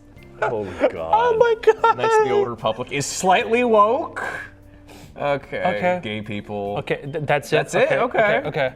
All right, Star Wars is woke. Well, we knew that. What about hatred? Remember hatred? No way, hatred's on here. Wow, hatred's not on here. Ooh, it's the most anti-woke game ever. What about let's get into the weeds now. Okay, No More Heroes. No More Heroes 2 is slightly woke. It's because there's a rainbow graffiti. Dude, come on.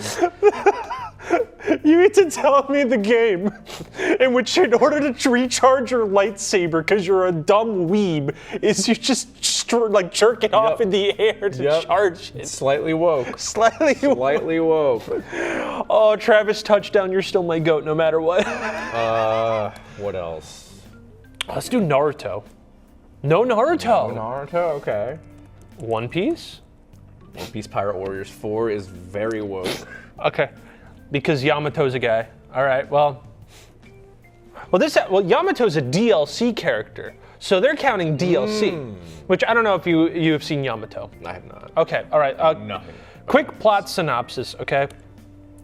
Yamato, One Piece. All right, this is Yamato. Okay. He was a character called Kaido's daughter, but he didn't want to fight. Okay. So he was basically beaten and thrown into a jail. And in jail, he finds a book of a mighty warrior named Odin, who is in the land before Kaido. And Yamato goes, you know what? I hate being this person. I'm Odin. You are calling me either Yamato or Odin, and you will treat me as Odin. And I wish to be like Odin. So you call him a guy, because that's Odin. Okay. He has the will of Odin in him. But again, that's DLC. You have to pay $7 to play as Yamato. So base game is not woke, is what I'm hearing. Well, it says it contains overtly pro-LGBTQ+ messaging. Yeah, because Luffy would Luffy would kill you if you started being homophobic. It's just Yamato. It's just Yamato. No. Okay. Oh my goat, Yamato. No. Okay, what else? What else? Pizza Tower. Pizza Tower is not woke. Pizza Tower is not here. But whatever Ninja Pizza Girl is woke. Sorry, Ninja Pizza Girl. Oh. Do you think any Ninja Turtles games are woke? Ninja Shredder's Revenge is not woke. But Karai is a playable That's character. true, but isn't she DLC? Yeah, but Yamato's DLC. Yamato's DLC, so I don't know. We gotta get... Speaking of the fantastic timing on those two games. Hold on, Nier Automata. Let's pick Gooner games now. Nier Automata, not woke. It's just because you can jerk off to 2B, isn't it? That's the only reason. One of the main characters is a non-binary and But they can jerk off to 2B. It's okay. That makes it okay. Have you not seen Kane 2? No. I've never played Nier. Okay, they're fun games. Nier. I know, I've heard. Sure. Yeah, Kane is intersex. Okay. Yeah, this is Kane. And they also have cool saw blades.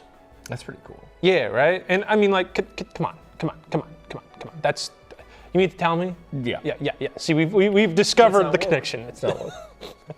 I don't think, maybe, do you think it's because they don't understand the complexity of the game? I don't think so. I'm sure they don't, actually. Because, like, they're gonna go to Yoko Taro and be like, hey, man, I love your game, it's not woke, and he's immediately gonna, like, roast them. Your shoes? Whack! Your face? Whack! In the mask, too. Wearing his giant Emil mask. What's more Gooner slop? Genshin Impact. Nope, no Genshin. You know, you'd think they would, but no. Yeah. What's another one? Stellar Blade. How do you, wait, hold on, is it Stellar? AR. AR, Stellar, not on here. That's mighty convenient, isn't it? Dead or Alive. Yeah, no. God, no. You know what? These people do not play games. I'm so sorry. Hold on, what's like bottom, Is Power Wash Simulator woke, you think? No woke content for Power Wash Simulator. Okay. All right. Okay. We just making up stuff at this point. Who cares? That's what we've been doing this whole time. They're just making up stuff. I can't do this anymore. Oh, you can compare your Steam games to this list. That's fun. I might do that when I get home. It's gonna call you, you're a ginormous woke warrior. Fine God. It's gonna call me a cuck. They're gonna call me a beta cuck. Hold on, what's Danganronpa? Is that how you pronounce it? I think so. Romp. I think it's G-A-N. G-A-N, okay, all right. Okay. There's no way, Dan. Ron. Hold on, yeah, I spelled it right. It's just not on the list. Ace Attorney? Slightly woke. Okay. All right, they're slightly woke because gay people exist. And they took out homophobia. In Dual Destinies. Oh, Dual Destinies, the worst one. Fight me. Nothing of value was lost with that one. Okay. Is there any big? Okay, I'm like trying to figure out. Okay, you're just trying to think of games. No, I'm just trying to think of like what even makes things count. Max Payne is not okay. Do we think Duke Nukem is woke? Audio Surf isn't woke. Even though you can probably play gay songs and that would make it count. All right, Duke. You are still in not woke, by the way. I see Yu-Gi-Oh. All right, Duke. Duke Nukem is not woke. Duke Nukem's not even on the list. I know. Okay, Dredge. Dredge is woke? I mean, I haven't played... Wait.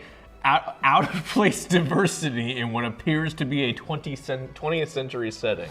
I love how like the moment we make a historical piece, suddenly everyone who has failed history class, by the way, is like, actually, everyone should be white. Yeah. Meanwhile, I bet you $5,000. I'll put $5,000 down. If they made a game about like, let's say Egypt, right? and instead of having like Nubians or Egyptians, it was all white people and one guy, they're gonna go, there's nothing wrong with this. It's actually correct.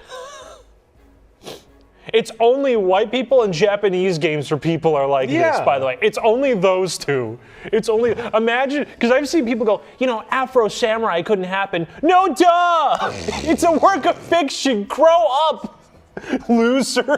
Hold on, Afro Samurai. They don't know ball. They haven't played Peak. They don't know the game has a better ending than the show, okay? They don't know. I really am, okay. These people need to find You a know life. what I wish we could do on this website is sort by most woke. I want to know what the most woke game is. Oh my God. That's what I want to know. You know what? Let's go to the first page. What is the first? Hold on. Did I just see My Singing Monsters? Did you? Did I just see? Hold on. I just saw it. Wait. My Singing My Singing Monsters. I saw something else that was really funny. Hold on, I'm gonna go back a little bit more. Ghost of Tsushima, Asphalt Legends, the racing game. Oh, of course, the video game called Gay World. Dune. Okay, Battlefront 2, Need for Speed, Assassin's Creed, Dragon Quest 3. Okay, we're just gonna. Ghost looks there. I see there's something. Oh wait, go back. The kaiju dating sim is woke. No. That's funny. Okay. We're gonna go to the first one, Dragon Age. Oh, Scott Pilgrim versus the World.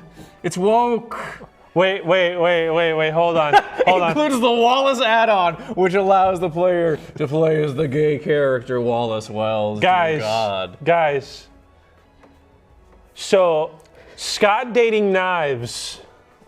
That's fine. Of course it is. But Wallace existing. Wallace existing. God. You guys, I can't, hold on. Wait, RuneScape? RuneScape is woke. There's a Pride event, oh no. I hate this. What is wrong with you people? You just be making up stuff. Okay, all right, we're almost there. Hat in Time, Far Cry 6. Okay, Guilty Gear Strive. Yeah. Okay, we're gonna scroll down to the bottom. All right, hold on. Okay, so hold on. Okay, so this is the first page of woke. We have Call of Duty Modern Warfare for having pride flags. Call of Duty Warzone, same reason. Suicide Squad killed the Justice League. Race Swaps Deadshot. Shames the patriarchy. Hold on. I thought, so that would imply that you guys are okay with the patriarchy. Why don't you guys just say it? I thought the line was it doesn't exist. Now what Also, are we? This also implies people played Suicide Squad and killed the Justice League. Yeah, like that thing where people were mad that Batman died, only to find out that if you beat the game, that you didn't actually kill the right Batman. Yeah. The Arkham Batman's still around. Assassin's Creed 3 Remastered. Forced diversity that is inaccurate for the time period. Do you think it's because the main character realized the presidents were racist? And that was a crucial plot point? That's probably it. Elden Ring, ooh, Street Fighter 6, Power World is woke. Tekken 8. Hogwarts Legacy is woke. You would think it wouldn't be because of J.K. Rowling. You would think Hogwarts Legacy would be okay. Shovel Knight, no. Hades, Baldur's Gate 3. Wait, why is Shovel Knight woke? Body swap that lets you change. What? I don't even remember that being a thing. I don't know. The Balloons Tower Defense! That's the first one! There is a pride flag available in the trophy store. The pro-pride message. You guys are mad about the game about monkeys. That being the first one on there is fucking hilarious. You all have no lives. You all need to touch grass. You all need to pee in the toilet instead of a Wendy's Cobb. What is wrong with you people? You're for primary op. Your op number 1 is Bloons Tower Defense 6. Your op.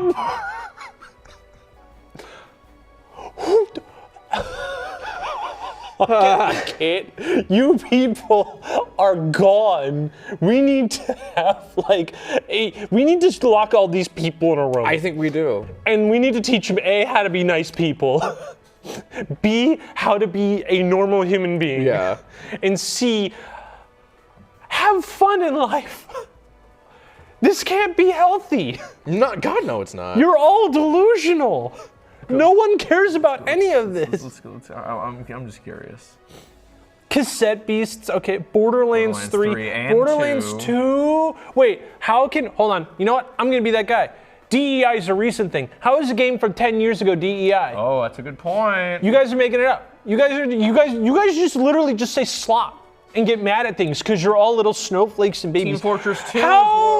How? Because they raised money for the Trevor Project. What's the Trevor Project? Is that if it's for special needs? It's not for special needs. Okay. I think it's suicide prevention. Yeah. Are you in? I think for specifically for LGBTQ people. I think that's what the Trevor Project is.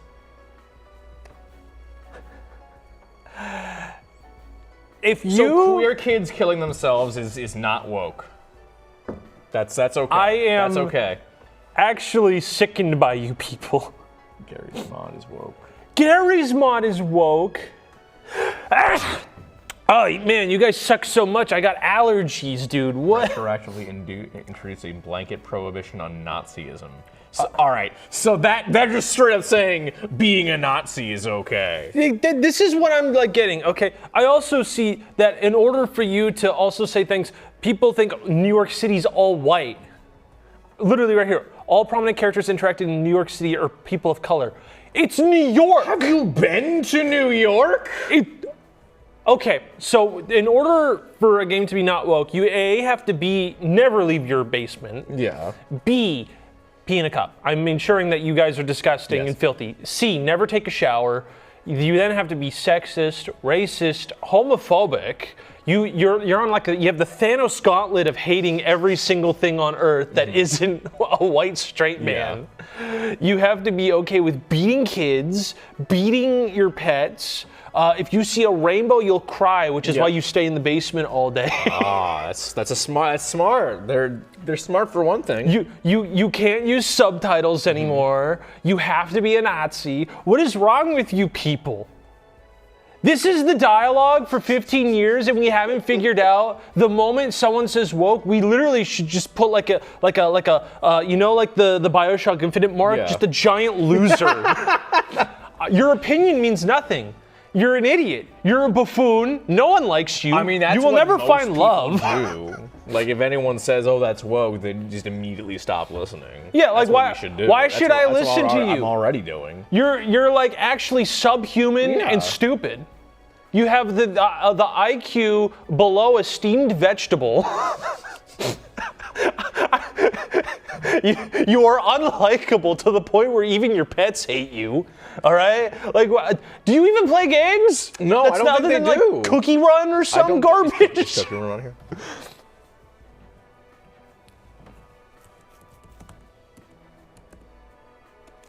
No. Is Cookie Clicker on here? Cookie. No. All right. I don't understand any of this. Overcooked 2 is slightly woke though. And One of the playable characters is a wheelchair-bound raccoon. Wheelchairs are woke. Because it's DEI. I'm gonna take one of these people and stick them in the 90s where they had like the most diverse casts in history in like kids' cartoons and see them tweak out and itch. It's that one. You know what this is? This is that one cartoon of like it's like 1990s, and it's a picture of Spider-Man, and Spider-Man's like, remember kids, don't be racist. And he's like, yeah, Spider-Man, I'll be just like you. And it's like now, Spider-Man's like, don't be racist. That's it. That's it. This is ridiculous. You're all inbred idiots. What is wrong with This you? has taken a lot of brain power to go through, I think. we need a nap. I think we do. And we're gonna play our games and have fun. Yeah. But I can't play Arkham Knight anymore, it's too woke. Well, yeah, but like, I don't know, Rivals is calling to me like the Green Goblin mask. But the new character's out. But it's woke. Who cares? I'm having fun. That's more than could be said about the people who made this list. They're not having fun. They don't know how to have fun. This is what we have to do. We have to hit them with a hose into like an like a bar that's rowdy, and watch their brains melt.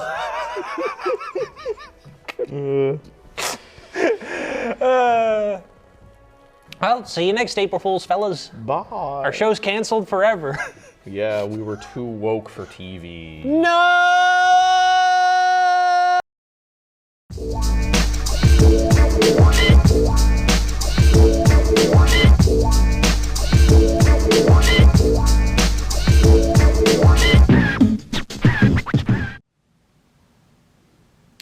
Crossword puzzles, man. Oh, hello there. My name is Dr. Sheldon Harris Isaac Taryn, but you can call me Dr. Sheldon. Emphasis on the E. Over the past few years, using all my studies at some of the highest universities in the world, I have been in the process of trying to make the perfect clone of myself. In fact, to this day, I've been able to successfully create 825... Hey, Doctor, watch! I'm about to jump off the roof of the lab! Don't worry, Doctor. I am okay. I promise. It's just a flesh wound. 824 clones of myself, and have analyzed the process for every single one. Now, despite these being clones of myself, no two things are exactly the same, and so each clone that I have made comes with a certain quirk that helps them stand out. So today, I thought I'd introduce you to just a handful of these clones, and talk with them about what it's like to have these quirks that can help them in the real world. Starting off, we have the first successful clone I ever made, clone number 1. Now, what happened to clone number 0, you may ask? Well, we don't talk about them. But anyways, welcome to the show, clone number 1. Yes. So, can you talk to us about what it's like to be the first successful clone ever made? No. What? Why not? No. Oh, right. I forgot. You only answer yes and no to everything, right? Yes. Right. I apologize about forgetting that. But that being said, doesn't it feel great to be known as the first successful clone of me? No.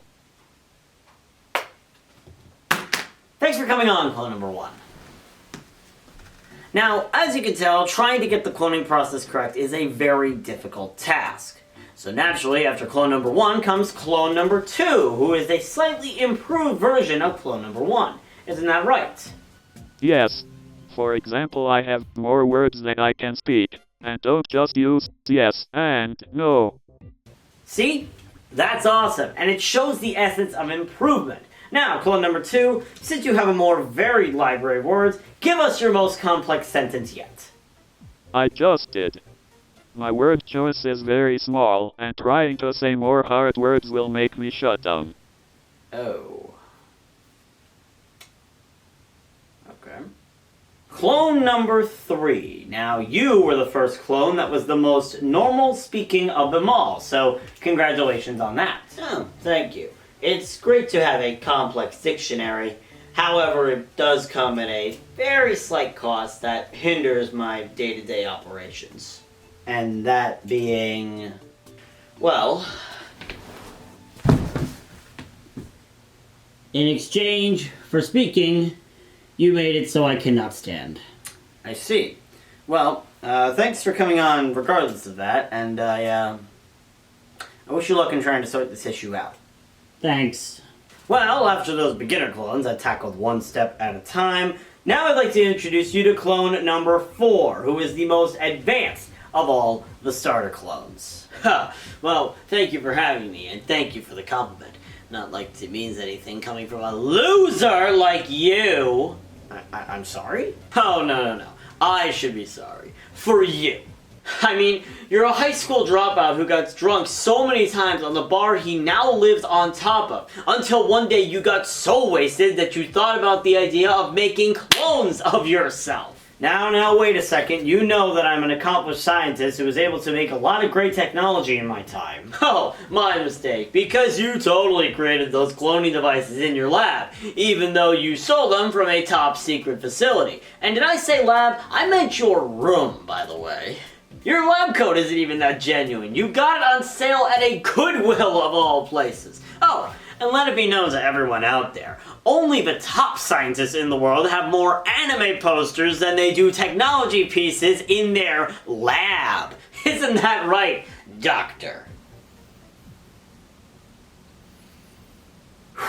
So obviously, not every clone is going to be perfect, and there will be some units in the pile that are truly defective. However, that didn't stop me from making more clones to try and hone in on my craft, as evident by clone number 5 here. Now, clone 5, it says here you have a quirk where you take long breathing breaks in between words. Is that correct? Yes. It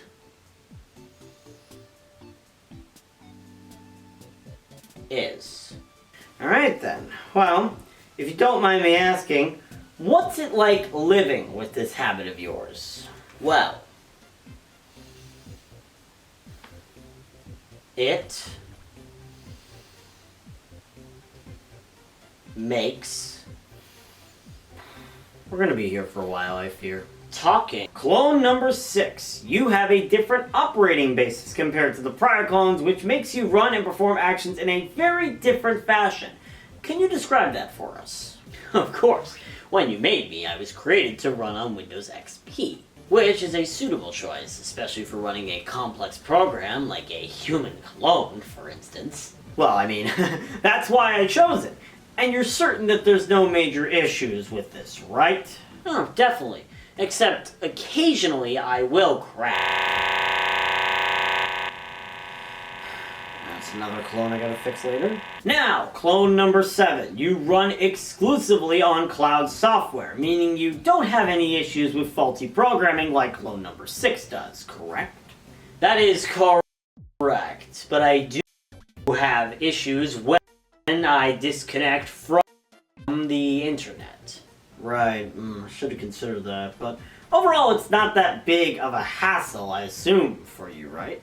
No, definitely no. And that's the internet I gotta fix in here as well. Okay, so now I have here clone number 8, and you don't run on Windows XP, and you're not on a cloud version, so you run fine, right?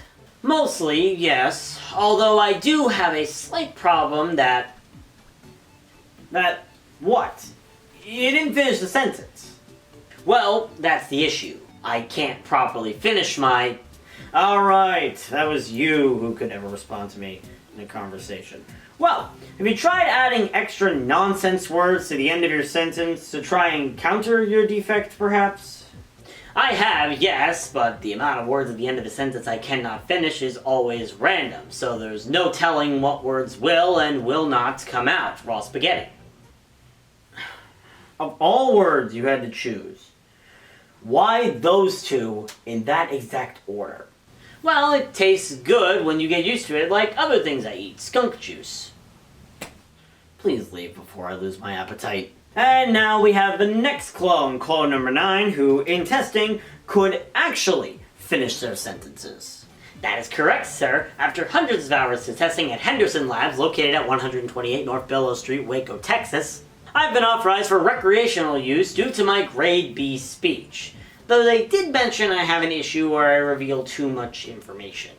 Oh yeah, that would explain the comment I put next to your name that says, "Don't bring on, as he may reveal my lab's location." Yeah, I don't think it would be a deal for all the viewers at home to know that Dr. Sheldon's laboratory is located on the second floor of 397 Main. Alright, well, as you can see, the cloning process is very difficult. And as much as I hate to admit it, these quirks I mentioned are less so quirks and more so what I could call flaws. And there were a lot of clones I produced that came with these flaws.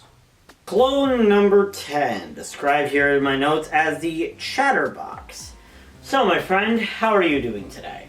Oh, I'm doing excellent, Doctor. I woke up this morning at approximately 7:29 a.m., just barely beating my alarm by around 10 or so seconds, so I shut it off before the blaring noise woke up everybody else in the sleeping quarters you have. Then afterward, I went to the kitchen to get a cup of coffee from the Keurig machine, but I had to make sure the coffee packet in the machine wasn't empty, and guess what? It was! So I had to get a new packet of my favorite original Donut Shop coffee blend and put it into the machine so I get the delicious caffeine burst I require. But of course, that involved waiting for the coffee to come out, so I waited and waited and waited and waited until finally...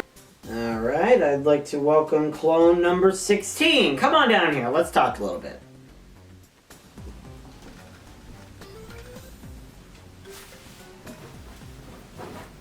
You do know the chair is for sitting, right? What's sitting? Right, you're the clone that doesn't know how to do that, which leads me to my first question. How do you not know when to sit when you were built off of a sitting version of myself? Hey, that is a lie, and you know it. I have never done this sitting that you say a day in my life. I've always stood up. You had to sit in clone training. Hey, it's called cheating. I'd assume you'd be used to the term by now. Alright, clone 17. It says here in my notes that you have a terrible sense of direction and cannot tell where anything is in your space.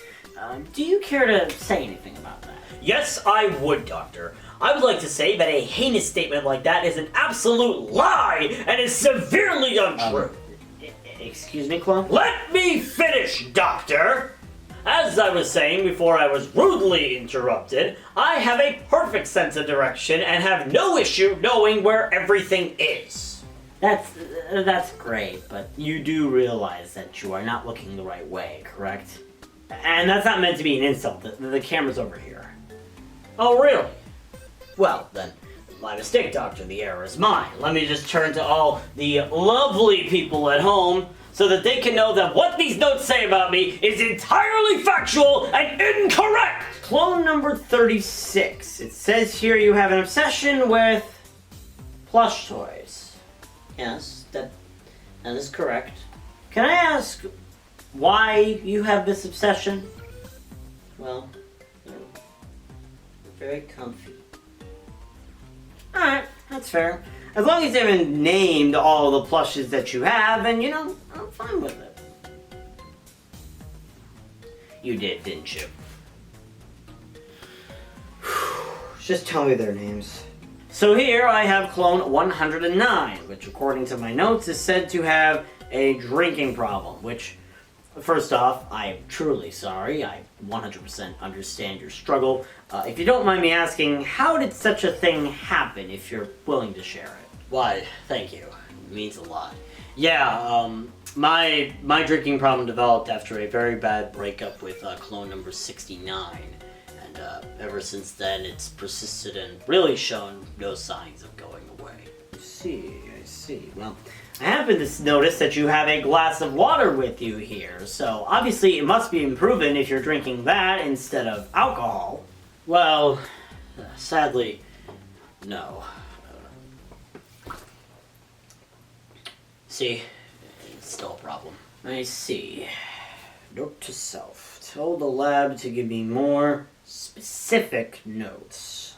So now I am joined here by clone number 25, and it says here that you are afraid of flashbacks. When did all of this start for you, if I may ask? Well, it all started... Oh god.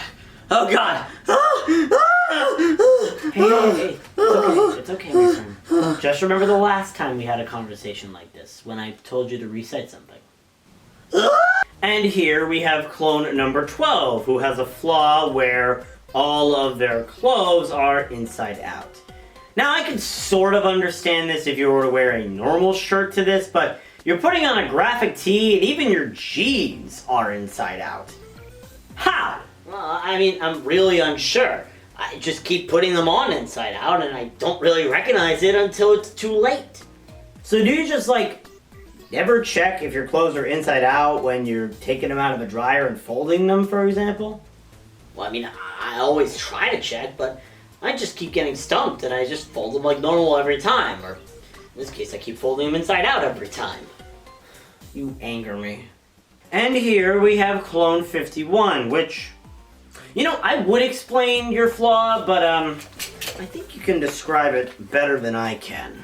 Absolutely, Doctor! I am probably the loudest of all the clones in the entire lab! If my vocal cords are not balanced properly, and as a result, it is very common for me to scream at the top of my lungs whenever I talk! Yes, thank you, Clone 51. That's great. And it's even greater that you somehow are penetrating my new noise-canceling headphones. Oh yeah! It means anyone can hear me in any context and won't have any real trouble understanding exactly what I'm saying. Yeah, that's great. I meant to ask you, how many clones have you given hearing damage? Quite a bit, Doctor! Yeah, that makes sense. And following up on Mr. Loudmouth is clone number 52, who is the exact opposite, as your flaw makes you speak very softly. Yeah, basically my vocal cords don't allow for as much range as everyone else, so I'm forced to talk very softly and also hold a microphone like this, very close to my mouth so people can actually hear me. Interesting. Now, you aren't required to hold a microphone that close to your mouth, so why do you do it? Well, I've been told by others that my soft voice allows me to be a natural at ASMR, and I'm able to show my natural-born talent by holding a microphone this close to my mouth and speaking into it. Very interesting. I can also do things like tap on it and try to make specific sounds. Oh, okay. That won't be necessary, but thank you very much, Clone 52.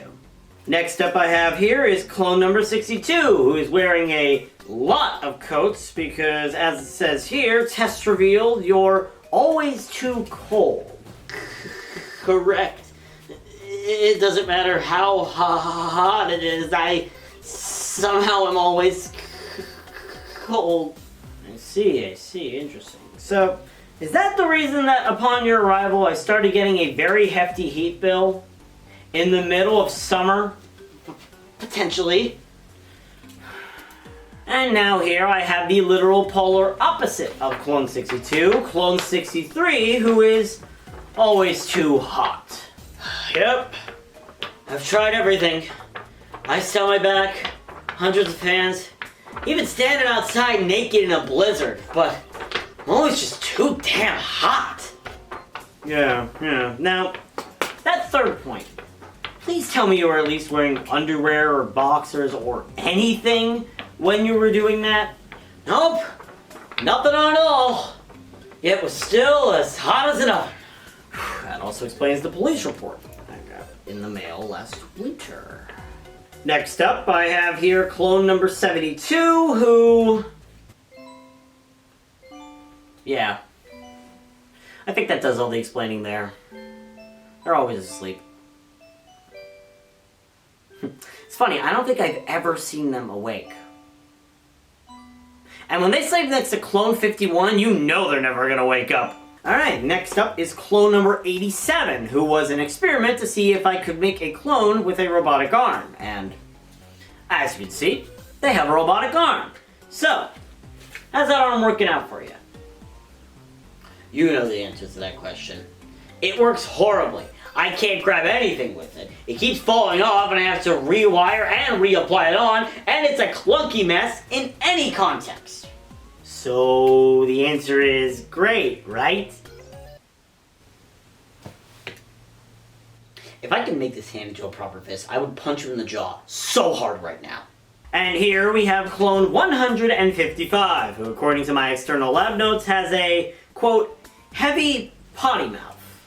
That's correct, Doctor. I happen to have the mouth in the entire lab, and there's no in here that can contest me. I see. I apologize for whoever's editing this and has to censor everything he just said. Next up, I have clone number 29, who, honestly, you just confused me. How the heck did this happen to you? I mean, I have no idea. I theorized it was because you forgot to add new color cartridges to the cloning device when you were making me. Oh, you know, that would make sense, but how would you describe that smooth jazz I listen to whenever I see you? You know, it's called an iPod. I suggest you invest into it. Okay, but even that isn't black and white. They don't make iPods like that. It was a custom version. Ugh. Next up here, I have clone number 144, who, for some reason, is visible in a lower quality. May I ask exactly how this happened? Well, I don't really know. My only assumption is that you were trying to save on your internet bill and had the quality filter on the cloning machine very low for some reason. Okay, but how would that mess with the way everyone sees you in the world? If the quality's low for you, it's gonna be low for everyone you know. Fair enough. Alrighty, clone number 176. Tell us about the flaw that you have. I mean, do I even have to describe it? Well, when you put it like that, not really. But more so, I meant, how the heck does this even happen? I mean, honestly, I have no idea. It just started happening after I was made. Every sentence I finished would cue a laugh track. Do you ever get tired of laughing? I'm sorry this flaw causes so much pain. You better be. Alright, next clone I have here is clone number 404. Alright, my notes say he doesn't exist. What the hell did I even invite him here if he doesn't even exist? And next up here is clone number 47. And next up here is clone 47. Who has a tendency to repeat every word I say. Pickle fish lips. God damn it, can you just shut up for one damn... Next up here I have clone number 86. And you may notice I do not have my signature clipboard anymore. Well, it's because they eat clipboards.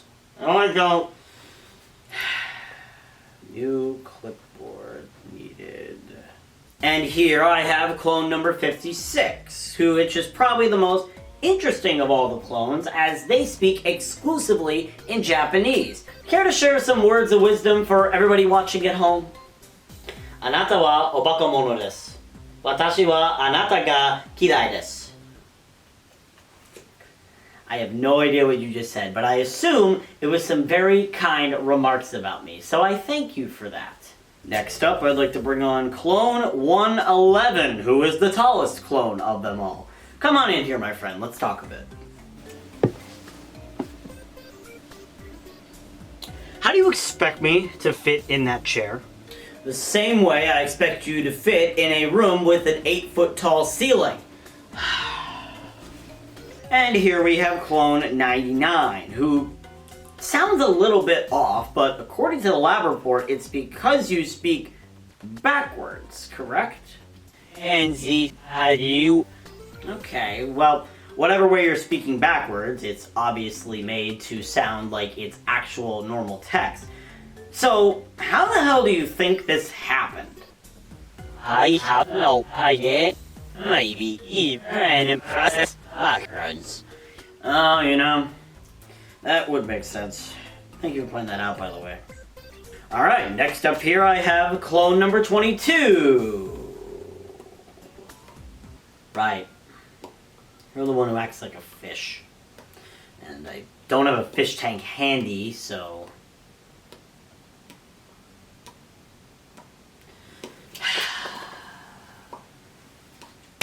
Drink up. Alright, next up I have 4 clones. Clone 41, 42, 43, and 44, who categorize themselves as a barbershop quartet. Nice to be here. Nice to be here. Nice to be here. Nice to be here. Very nice singing, guys, though I will say your group name needs work. I don't think the barbershop clone-tet is that creative. Okay. So here we have clone 101, which, as I noted here, likes to be a wise guy. Actually, Doctor, it's clone number 101.367852951016, infinite repeating. And my job description implies I do not like to be referred to as Mr. Wise Guy, rather as an honor roll version of you. Alright, whatever you say. So, clone 101 extra numbers. What is it you typically try to achieve in this lab? See, again, you got the name wrong. Let me spell it slower now. 101.36785. You know, he's been doing this for a long time, and I think at this rate he's never going to evolve as a person. And it just really saddens me to see the love of my life look like this. This is clone 119. They think they're my non-existent wife. Stop treating me like I don't exist, honey! We had something and you committed your life to this cloning shenanigans and have completely ruined our relationship! What relationship are you even talking about? That's it! I want a divorce! We're not even married! Next up I have here, clone number 74, which says here on my external lab report that you're able to connect with people in a world beyond ours. Tell me a little bit about that. Why, certainly. You see that over there, Doctor? Yeah, it's just a camera. You may just see a camera. What I see is an audience of people watching your work and see what you've done. I don't think I understand. Think about it, Doctor. There's a world of people seeing what you do, and just maybe they may feel inspired to follow their dreams, like you did. Maybe that dream is to make their own clones. Who knows? I mean, come on now. This has to be a joke, right? I mean, who the hell would dedicate part of their life to making clones of themselves? Like, what use are they gonna be? Are they gonna clean up the house or do your chores for you when you can't? It's ridiculous, man. Hey, Sheldon! Are you gonna get your butt off that couch and clean your damn room? Or are you gonna wait to clone yourself and have one of your clones do it for you? That's it. Alright, looks to be recording. Alright. Glasses to look smart. There we go. Oh, right, clipboard. That's important. Okay. Remember, act smart. Oh, hello there. My name is Dr. Sheldon Harris Isaac Taryn.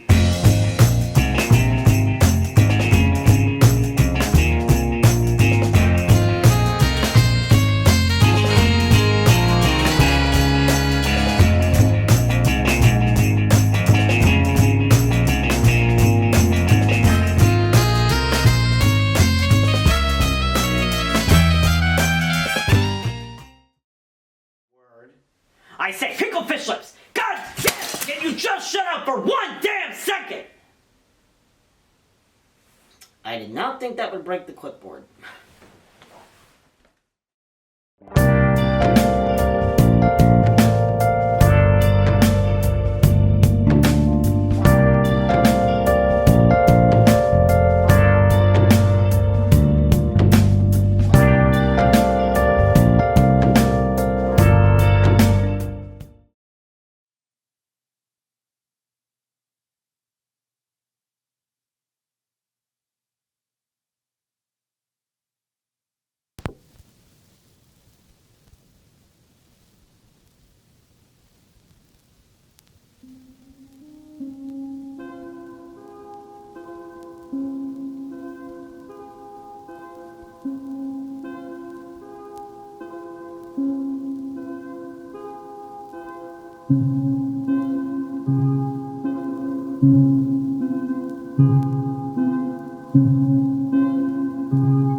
Bye.